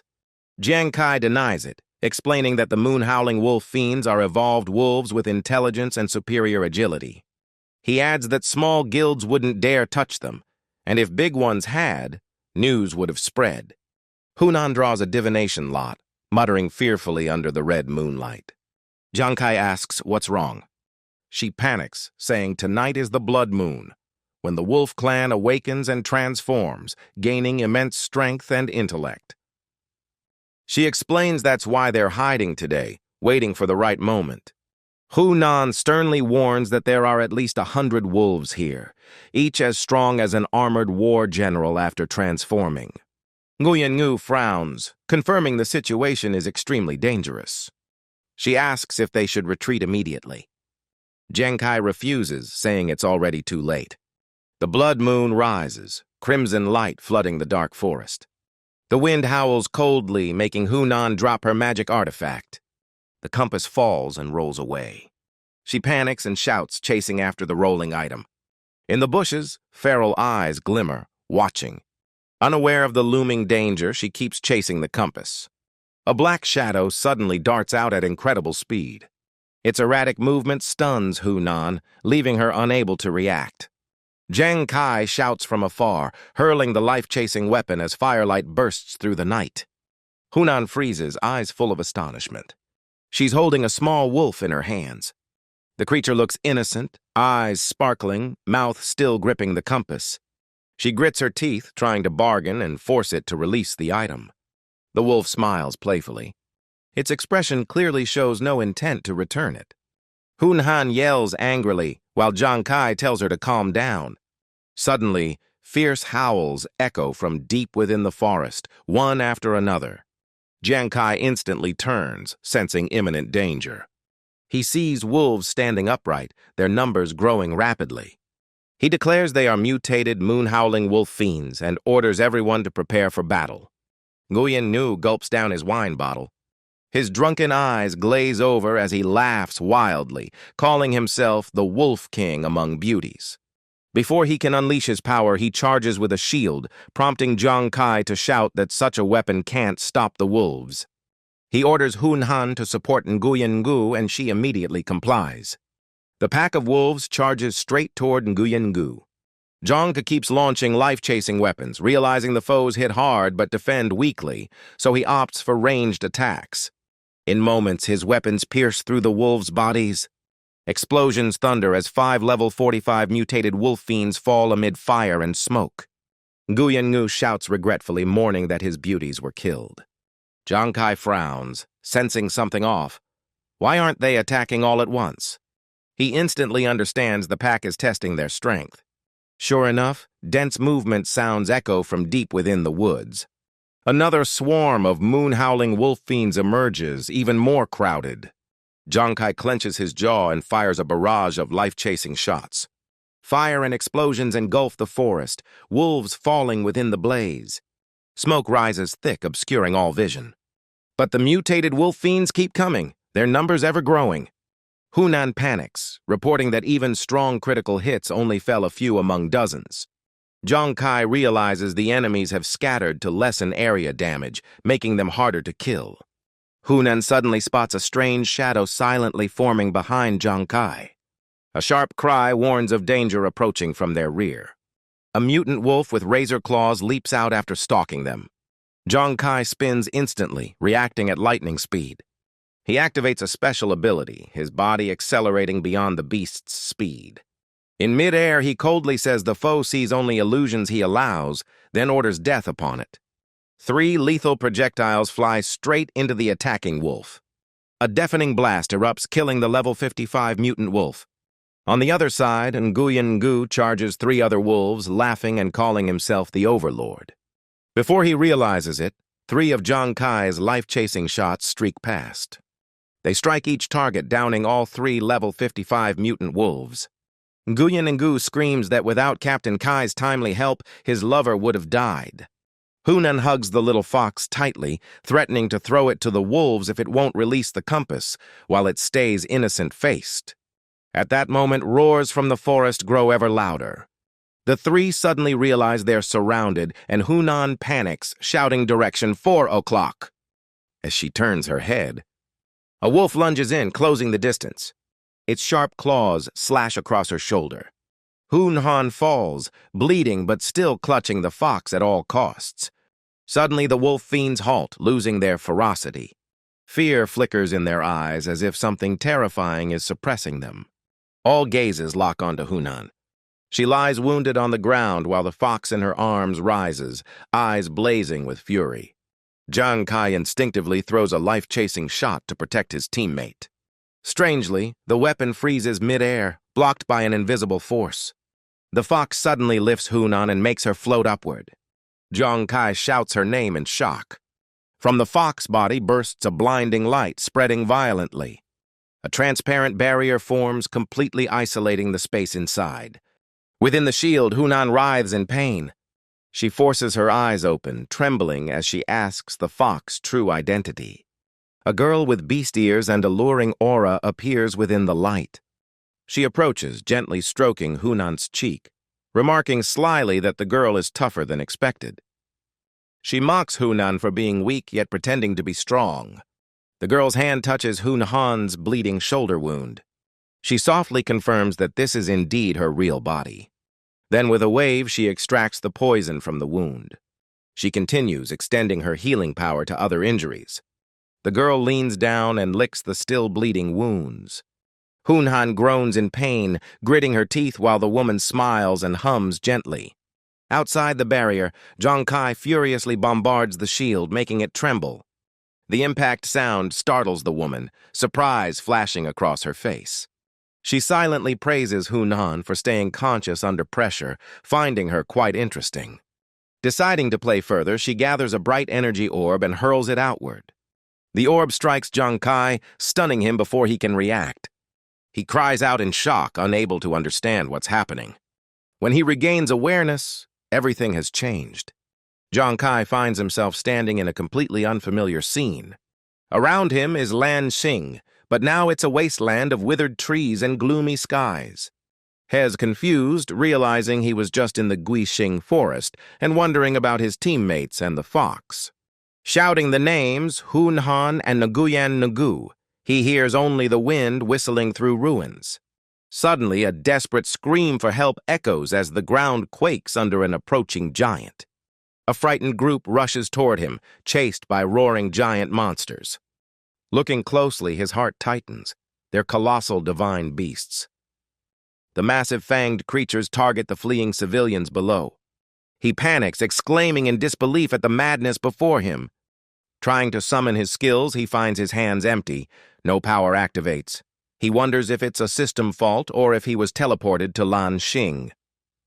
Then he realizes it's only an illusion conjured by the demon fox, not reality. Even knowing it's false, he rushes toward the panicked crowd, suspicious since mortals rarely appear in divine beast battles. Moreover, no extraordinary warriors have shown up to help so far. Suddenly, a heart-wrenching cry for someone to save her child draws his attention behind. Turning, he sees a mother caught in a beast's jaws, screaming in terror. Her small child lies on the ground, wailing miserably. Steadying himself, he reminds that this isn't the time to play hero. Death in an illusion might still carry real consequences. Yet the child's cries shatter his heart, refusing to let him stand still. Memories of his childhood return, facing death and understanding the pain of the weak. Without hesitation, he halts abruptly. Spinning toward the child, he decides to act despite the uncertainty. He tells himself he can't turn away, even if it's only an illusion. In that life-or-death instant, the beast's gaping jaws close in on the child, making the moment perilous. Jiang Kai rushes to grab the child and runs desperately. The divine beasts roar furiously, chasing him non-stop. Blood and pain overwhelm him, yet he endures, shielding the child as his strength fades. Though he trained beyond limits in Guixing, without skills he's still just a fragile human. Suddenly, a divine beast stomps, shaking the ground violently. A massive surge of water erupts, rushing toward him. Ahead, sharp metal debris rises like blades waiting to slice. With no choice, Jiang Kai turns his body to shield the child, taking the piercing blow himself. Fate's cruelty sends the child falling toward a razor-sharp steel bar. The distance between life and death is barely an inch. Jiang Kai exerts all strength to pull the child back, sighing in relief, murmuring that he saved it. But harsh reality strikes. The beast opens its jaws wide, fangs lunging for him. In despair, he can only watch helplessly. He and the child are about to be devoured, agony tearing through him as if dissolving piece by piece. He wonders if the sensation of being digested is only an illusion. Even so, he still reaches out to protect the tiny life. A cold voice mocks him, saying this is the price of playing hero, as visions of slain monsters sneer at him. The voice scorns that killing a few weak foes made him think he was a savior. In reality, he's accomplished nothing. A mere weak, useless man who can't protect anyone. Jiang Kai bursts into tears, choking as he admits his own helplessness. The cold voice retorts, mocking that he can't even protect himself, let alone others. It says he's always been selfish, from the very start. Sadly, he's already tried far too hard. 3899, so stop struggling. Rest now, it whispers as darkness swallows his sight. Suddenly, a faint light flickers, cutting through the thick night. Images of his family appear. A warm home, a gentle mother calling for dinner, a kind father telling him to rest. Jiang Kai stands frozen, unable to believe this scene appears within the illusion. He recalls as a child every fall he bit back tears, pretending to be strong. Yes, their little Kai always bore a resilient spirit. But in truth, he's still just a son needing protection. His nose stings as his parents' loving voices echo softly. Little Kai, if you're lost, then come home. The image of a boy stands between his parents, tears shining as he calls to them longingly. But Jiang Kai's fists clench, his eyes igniting with unwavering determination. He lightly strikes the table, and the illusion of the child vanishes. Before him stands a resolute young man, firmly apologizing to his parents for the path he chose. His parents smile, eyes glowing with pride. His father jokes softly, lamenting that he can't outmatch his son, His mother gently agrees, acknowledging his growth. Their figures fade as their final words echo, urging him not to forget his dream and to move forward bravely. Jiang Kai clenches his fists, heart burning with resolve, replying that he understands. He strengthens his will with another firm grip. With full force, he tears through the darkness, escaping the illusion binding his memories. Streaks of light spread out, shattering the false realm. The image of the child dissolves into waves of light. The rampaging beasts vanish one by one like smoke. A figure identical to him appears ahead. The other's eyes widen in shock, blurting out, "What?" Jiang Kai roars, declaring it all a cheap trick by his foe. His body fully recovers, power surging wildly within. The opponent smiles coldly, exuding a bewitching aura. He mocks, surprised that Jiang Kai resisted the beautiful illusion. Jiang Kai smirks, eyes sharp as blades, declaring he'd rather shatter falsehood than live in lies. The shadow laughs loudly, snapping his fingers as a glowing orb bursts mid-air. He laughs with delight, challenging whether he can kill Jiang Kai within this dream realm. His claws sweep forth, drawing a blinding line of death. In the instant of danger, Jiang Kai leaps, shouting as he dodges the fatal strike. He draws his only artifact, activating its radiant divine glow. Holy energy bursts forth, enveloping him in brilliance and cleansing the evil aura. He delivers a devastating punch, heavy as a storm. Everything suddenly falls silent, the space unmoved. When he opens his eyes, he realizes he's back in the Gixing forest. Nguyen Ngu is still sleeping under a tree, mumbling in dreams, while Jiang Kai worries as Hunan is nowhere to be seen. At that moment, white mist gathers, and Hunan reappears in his arms, her wounds gone. Has quietly astonished, muttering that the fox spirit truly saved her. Hunan, still half asleep, murmurs shy words, her blushing face making him wonder what she dreamed. The seductive voice of the fox echoes through the forest, teasing about the guest from the Holy Radiance Nation. Jiang Kai gently lays Hunan down, his cold gaze scanning around as he loudly challenges the Hidden One to show himself. A mocking laugh rings out, ridiculing humans for their temper and saying he's unworthy to know its name. With playful tone, it says it'll grant him a small gift, then fires a blazing light into his forehead, stunning him. In his mind unfolds a massive, impossibly detailed map, leaving him dumbfounded. Excitement surges within as he realizes the peaceful days are over. What comes next will be thrilling. Instinctively, he rushes forward, drawn by an unseen force while the fox's amused voice echoes, promising a future meeting. He shouts after it, trying desperately to hold on to the fading voice. But that laughter fades into the silent void. Jiang Kai stands still, whispering if this is truly the end. Dawn breaks, marking a new day. Hunan awakens, surprised to hear she was saved by the fox spirit. Jiang Kai sternly questions why the fox helped her and if there's anything suspicious, but she vaguely says she remembers nothing, except for a strange dream that makes her pause, trying to recall it. In the dream, she saw the fox healing the wound on her arm. It said it was a token of gratitude, sweeter than blood, and teasingly called her a little rabbit in love, telling her not to get hurt again. She blushes, embarrassed and confused by the odd dream. Jiang Kai asks worriedly, and she hurriedly denies, stammering that it was just a shameful dream. From the side, Nguyen Ngu shouts for them to hurry before the grilled meat burns. Jiang Kai smiles softly, saying they should eat first and discuss serious matters later. Hunan excitedly runs over, eyes sparkling at the food, making Nguyen Ngu tease that she's craving human flesh. Jiang Kai laughs, shaking his head, finding his two friends easily cheered by food. The next day, the three reach a dangerous mountain cleft following the map's directions. Jiang Kai halts, calmly noting the coordinates match their current position. Nguyen Ngu and Hunan worry, warning him not to go alone, fearing it's the fox trap. He firmly refuses, saying Leah's team is already busy and shouldn't be disturbed. He tells Hunan to rest, and Nguyen Ngu not to cause trouble, as the fog inside is dense and deadly, ordering them to wait for his return. He steps into the crevice, waving confidently, saying he'll just scout briefly and return if he finds anything odd. In his heart, he knows instinctively the fox's mysterious power isn't easily fathomed. If it meant to kill him, it wouldn't need to go through such elaborate means. Its might surely surpasses all the ferocious beings they've faced, likely the region's boss. But what puzzles him most is its elusive motive. Every thought of the fox stirs strange feelings within.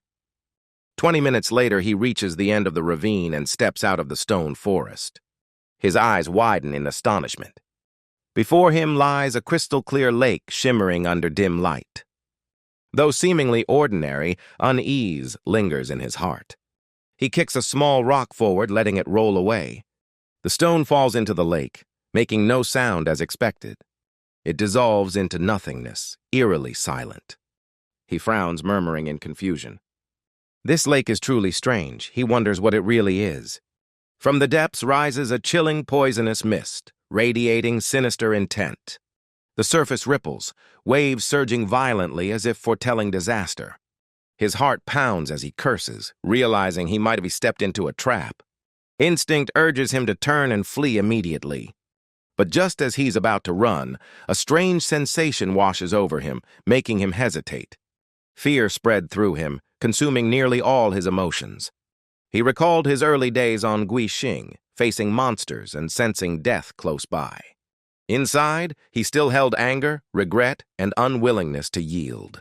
Yet no fear had ever been so immense, as if something amplified the horror. If that power was so terrifying, why did it hide beneath the lake like a coward? Why did it wait for others to approach instead of attacking head-on?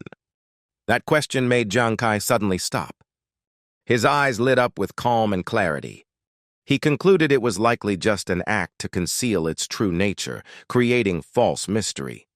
He drew several sleep arrows and readied himself. Facing the lake, he challenged to see the truth. Suddenly, a voice behind congratulated him for discovering the wondrous teleportation array. Jiang Kai turned around in surprise. Before him appeared a scene from elsewhere, like a live projection, mocking that Shengyao Nation might be eliminated from the Guixing mining ranks. A bitter laugh said if they knelt and begged, perhaps a clue would be given. The mocking continued, treating help as a favor they might or might not bestow. Elsewhere, Ying Wei furiously slammed the table in anger. He spoke in a low voice, wondering if they were truly that desperate. At that moment, a soldier rushed in, gasping with urgent news. He shouted, "Commander, Xiaolu! We have found the teleportation array!" Ying Wei jumped up, eyes shining, asking in astonishment. The soldier replied that the army had surrounded the entire area, setting barriers to block outsiders. Amid the curious crowd, Nguyen Yu looked around in awe at the gathered people. He joked that outsiders might think a king-level boss appeared, but the military's large-scale action made sense for such a key mission. Nguyen Yu cheered that Jiang Kai had made great merit, possibly earning 2,000 guild points and bringing fame to Jiangzhong City. From afar came hearty laughter as Wei Ying arrived with his entourage, praising Jiang Kai for constant surprises.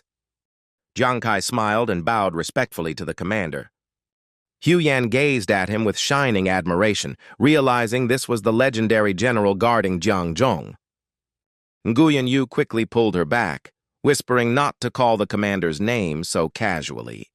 Wei Ying waved and laughed, saying this wasn't a formal occasion and Jiang Kai's friends were his friends too. He introduced his companion, Hua Tian-shen, chief instructor of the War God Hall's reserve team, who had often mentioned Jiang Kai. Jiang Kai greeted politely and calmly, calling him Instructor Hua. Hu Yan exclaimed in surprise, proud that even the chief instructor knew Jiang Kai. Wei Ying laughed, adding that Hua Tian-shen was also the main commander of the national championship and came personally upon hearing the news. Hua Tian-shen stepped forward with admiration, praising Jiang Kai for saving the dire situation and deciding to grant him a special reward in his own name. His teammates were overjoyed, thinking a big reward was coming.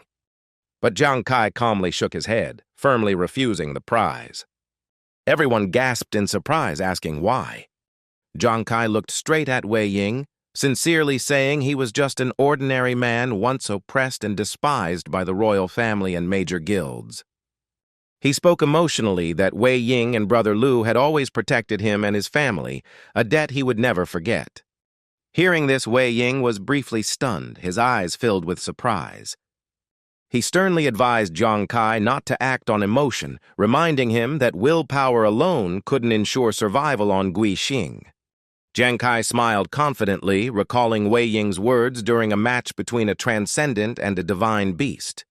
At that time, Wei Ying had taught that the world's rise or fall was a shared duty, and someone must face the monsters. He admitted he hadn't fully understood then, but after many trials, he had grasped its meaning. Hu Yan and Nguyen Yu rejoiced, eyes shining with pride and emotion. Jiang Kai faced Wei Ying firmly, saying that without him he wouldn't be here, so the reward should belong to him. He admitted he was still weaker than true transcendence, but always fought in his own way alongside his team. Wei Ying fell silent, unsure what to say. Hua Tianxian laughed heartily, half joking that many dreamed of that prize, yet Jiang Kai dared to refuse it. With that, he stepped toward Jiang Kai without another word. Suddenly, he threw a punch straight at him, growling, "Gutsy kid!" Hu Yan and Nguyen Yu panicked, hearts freezing in fear for him. But the punch stopped inches from his face. He stood firm, eyes unwavering. Hua Tianxian laughed loudly, pulling back his hand with excitement. He patted Jiang Kai's shoulder, praising his resolve and courage as the traits he valued most. Jiang Kai was stunned, unable to believe he was being praised. The surrounding crowd was astonished, whispering, some admiring that it was the first time Wei Ying had praised someone, others trembling at the thought of that halted punch. Hu Yan asked nervously if Wei Ying was angry with him. He gently shook his head, smiling that there was no need to speak further, respecting Jiang Kai's choice and confirming the army would still grant the official reward.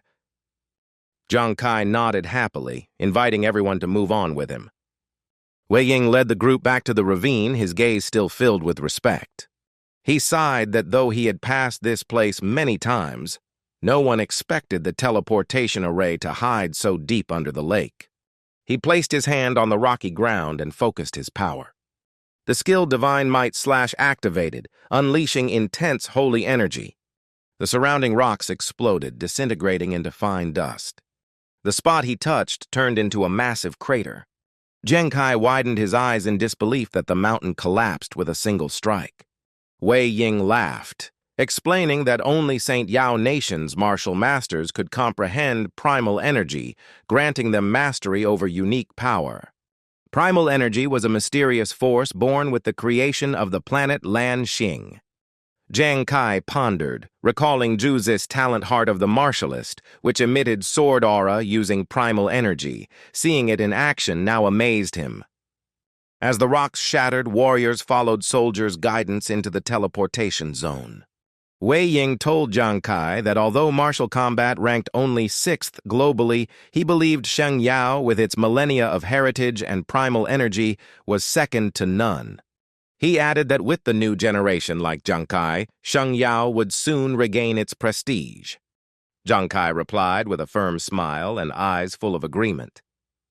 A week later, Global News reported that 66 nations had discovered teleportation arrays, tensions rising as nations E and F neared conflict. Hua Tianxian stood on the stage, his voice echoing through the hall.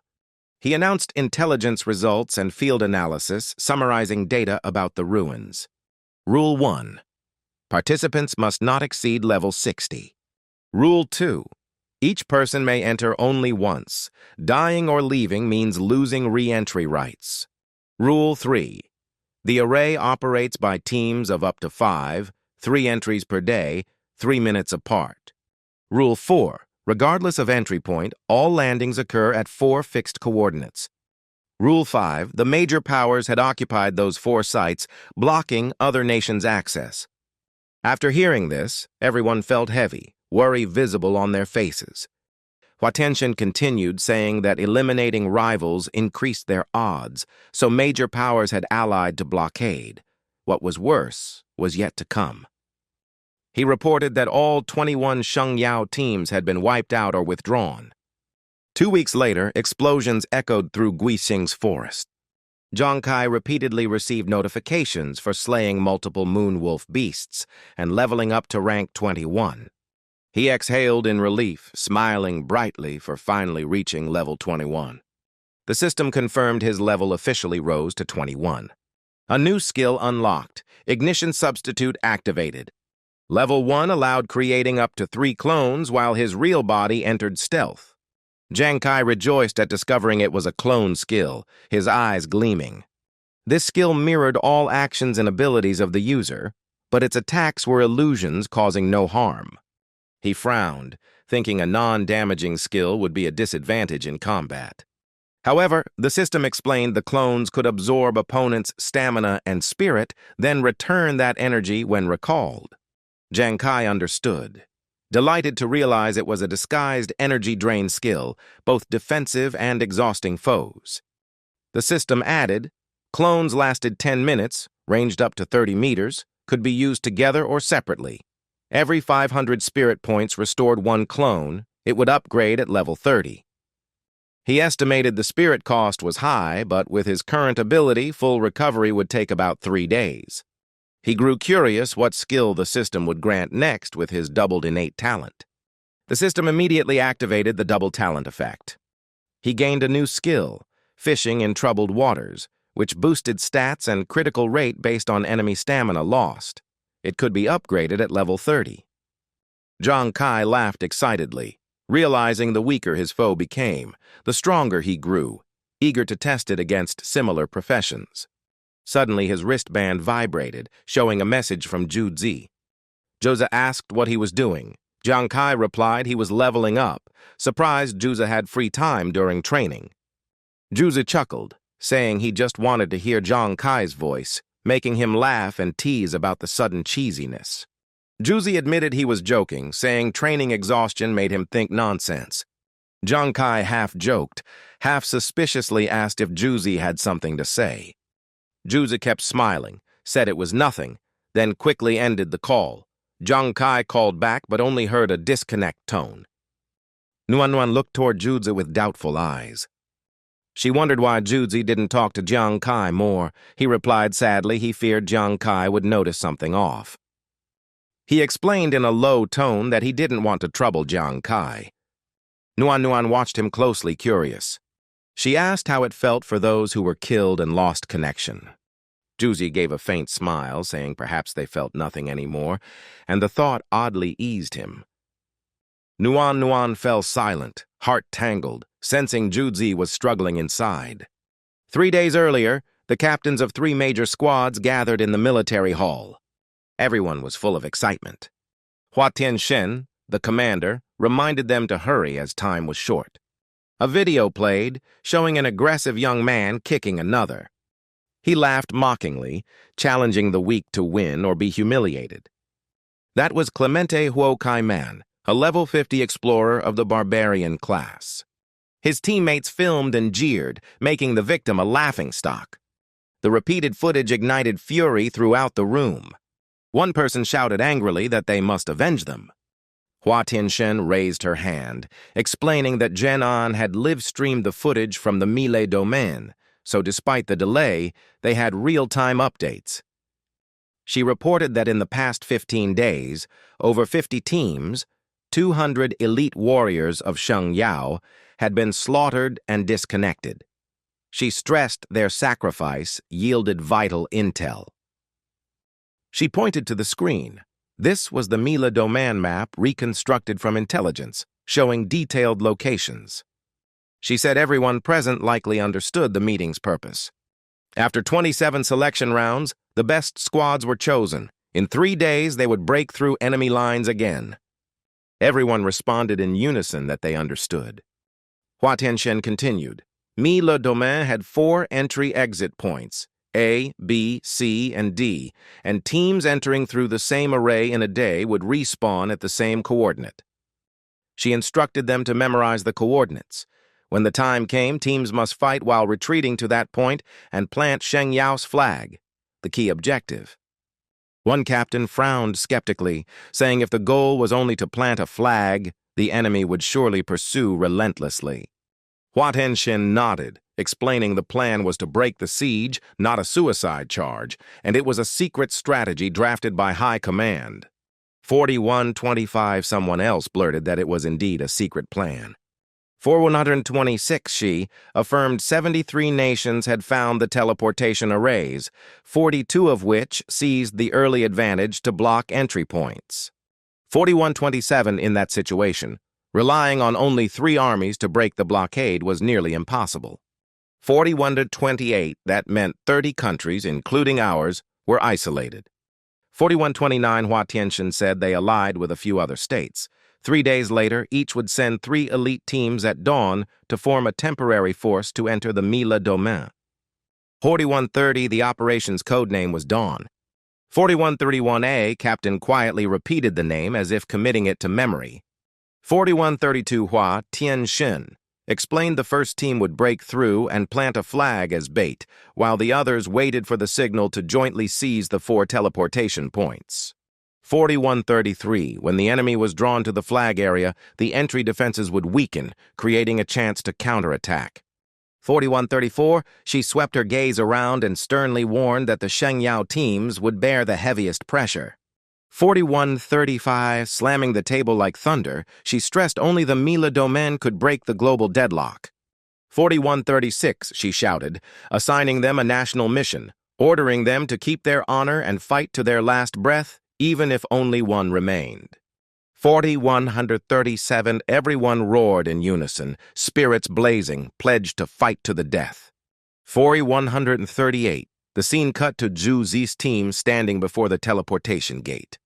4139, they all tensed, waiting for the moment to depart. 4141 lightly pulled his hand.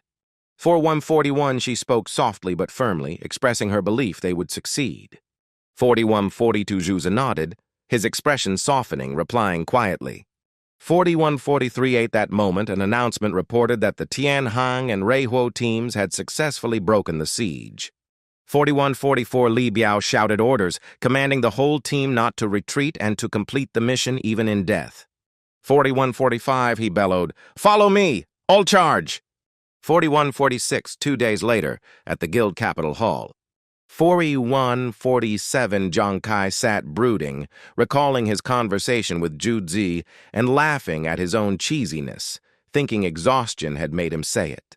4148, He wondered if Zhu Zi was truly tired, and after 2 days of lost contact, his worry rose, and he wanted to go find him. 4149, just as he was about to leave. 4150, Hu Yan and Guyan Yu rushed over frantically with urgent news. 451, Zhang Kai frowned and asked what was wrong.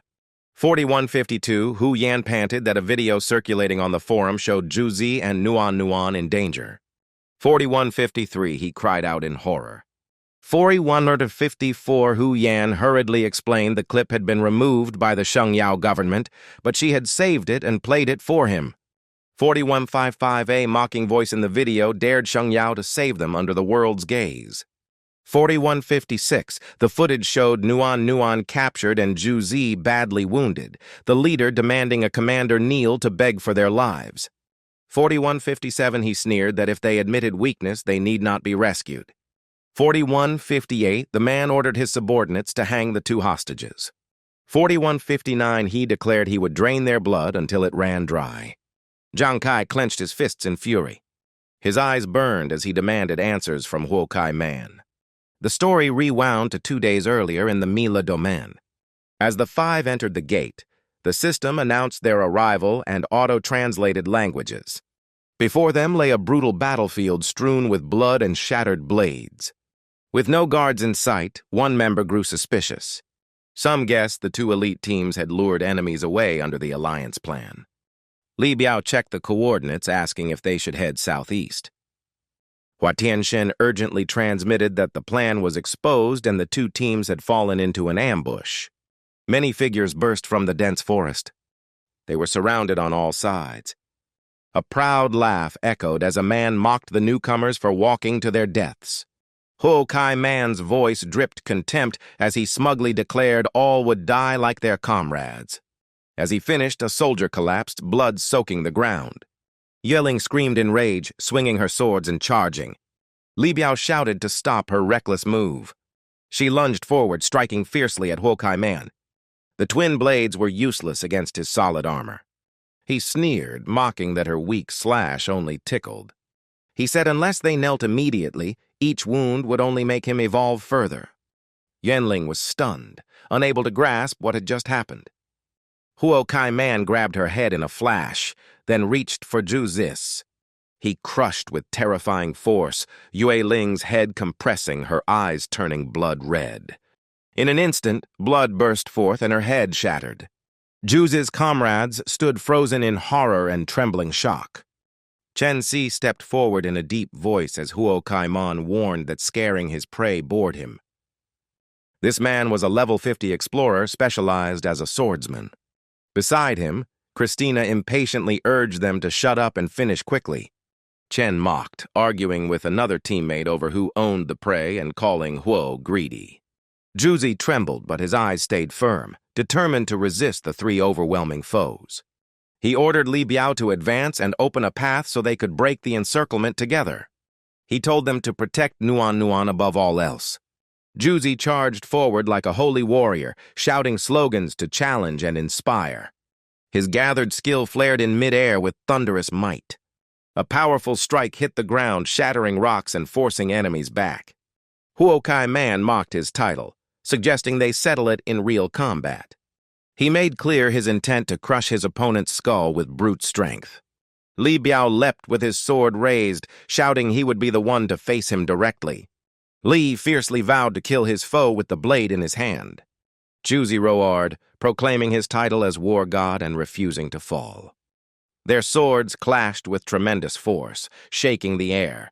Zhu Zi was stunned by his opponent's power. Huokai Man used afterimages to vanish from sight, then suddenly appeared behind him, preparing a deadly strike. A blade flashed through the air, creating a perilous moment.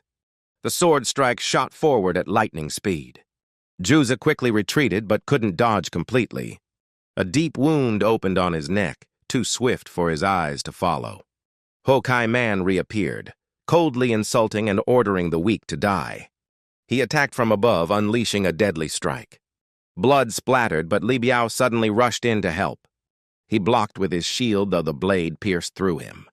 Li shouted loudly, urging his captain to wake up and asking if he wanted to let them win.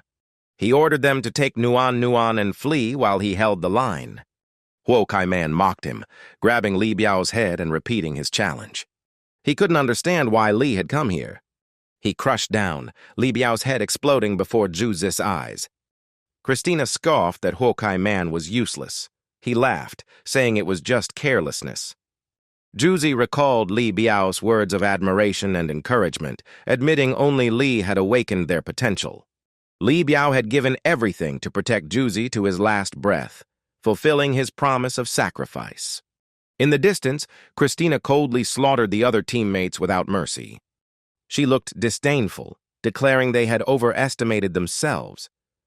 Nuan was about to be attacked from behind as mocking laughter echoed like judgment. Two young men rushed in shouting, boasting of their pride while claiming the right to kill the prey first. Zhu Zi growled furiously, calling them bastards. He struck with full power, slashing the enemy into the ground and causing a shockwave that blew foes back. The onlookers stared in astonishment and confusion. Nuan cried uncontrollably when she saw Sister Hua collapse lifelessly before her, screaming aloud. Zhu Zi clenched his teeth, using his remaining arm to lift and shield Nuan. He sorrowfully declared she was gone and ordered immediate retreat. Suddenly, he felt a surge of immense primal energy ripple through him. Huokai Man sneered, recognizing it as mere primal energy, mocking the pride of Shengyao warriors. He vowed not to let anyone escape alive today. Nuan screamed in panic as two enemies charged from both sides. Zhu Zi shoved her out of danger. He took the blows head-on, using all his inner force to block the sword strike.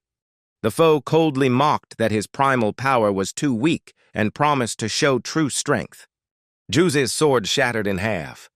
Immediately after, Hokkai Man ambushed from behind and ordered the kill. Juze was hurled far away. He crashed into the ground, forming a deep crater. Nuan was restrained by two young men, unable to move. Christina activated her ability. Her power bound Juze with invisible energy, continuing relentless attacks. Juze roared, eyes still blazing with willpower, demanding to be released. Christina smirked, praising their endurance but saying the plan was already exposed. She revealed their entire operation had been compromised and further resistance was futile. The master looked at her with burning resentment. Christina warned that forming multinational alliances to break the siege increased the risk of leaks. She gave an example of a country trading plans for participation to illustrate the danger. Juze looked dazed and disappointed upon hearing that. Hokkai Man laughed loudly, teasing Christina and asking about her relationship with that man. He mocked her, implying she liked the man and claimed he was no worse. Christina smirked, rejecting the tease and mocking Hokkai Man's rudeness. She coldly ordered to kill them all and end everything. She called the prey worthy opponents deserving respect. Hokkai Man shrugged, saying no rush. They could use that man for healing. He suggested leaving the others for Sheng Yao to enjoy. The scene shifted to Guixing Forest, where two guards were patrolling. A shadowy figure hid behind a tree. Suddenly, the figure struck precisely at a neck. One of the guards collapsed. The attacker was Jiang Kai, whispering to Juze and Nuan that he would bring them back safely. At the teleportation gate, the crowd buzzed with anxious chatter. Lan heard complaints about 2 days passing without an assault team, and someone furiously called it a shame that made the world mock them. She shouted in anger, unable to believe no one fought back against Hokkai Man, wanting revenge herself. Lan broke down in tears, apologizing to Nuan for being too weak to protect her. In the analysis room, scientists were busy compiling survey results. Someone asked Professor Lee if today's sample collection was complete. Professor Lee nodded, saying the Gaixing and teleportation zone Duila Zhudi held mysteries beyond prediction. He turned to comfort Lan, asking if she was okay after her sister's incident.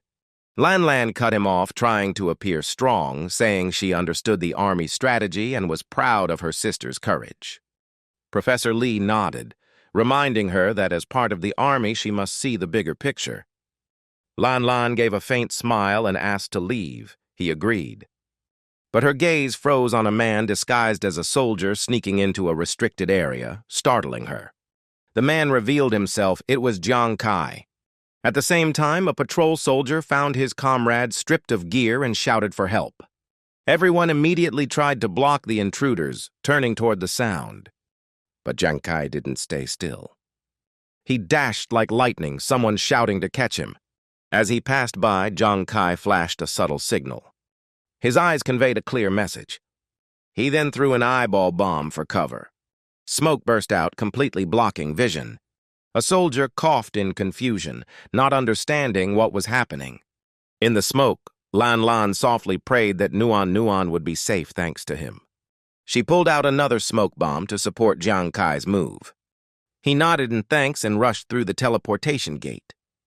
Long silently vowed to bring Nuan back safely.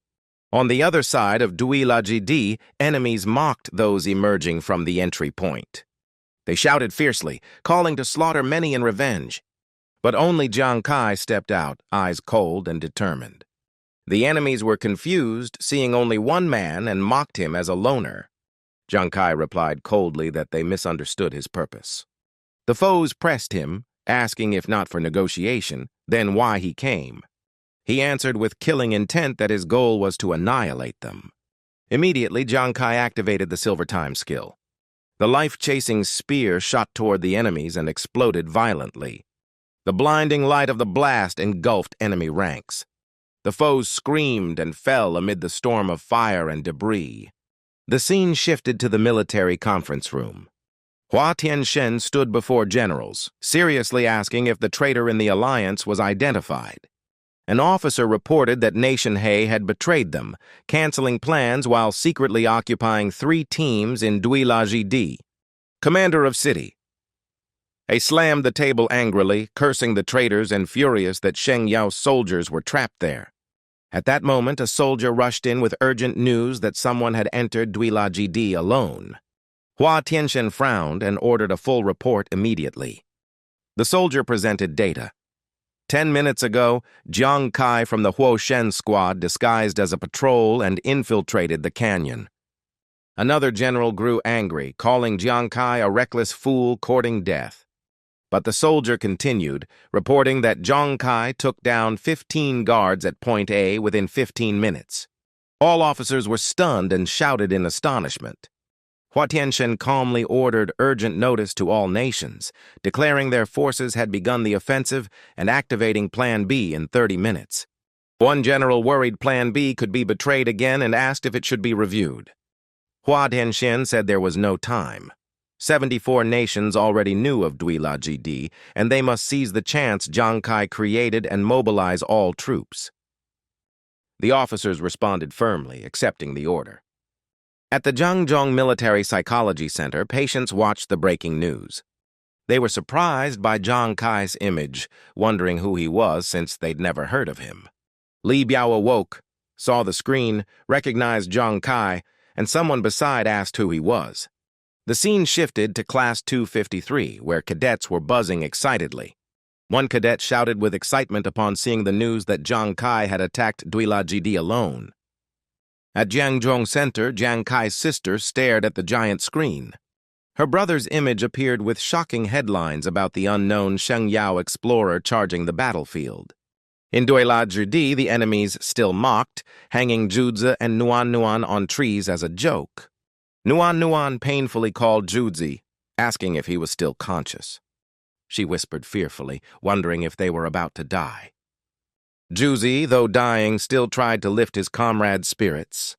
He reminded Nuan that she was Sheng Yao's war goddess and must not lose honor, even as her tears fell recalling their slain comrades. She trembled, speaking of the giant immortal enemy they couldn't defeat. Nuan sobbed, admitting she was about to collapse from fear. Before she fainted, an enemy splashed liquor on Zhuzi's face, grinning wickedly to keep him awake for more torment.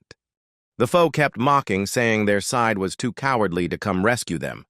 He sneered, accusing them of hesitating for 2 days and shaming them before the world. He grabbed a broken bottle and charged to attack. Nuan screamed in panic to warn of danger. Suddenly, a beam of light shot in from afar toward the scene. The explosion instantly killed the giant enemy.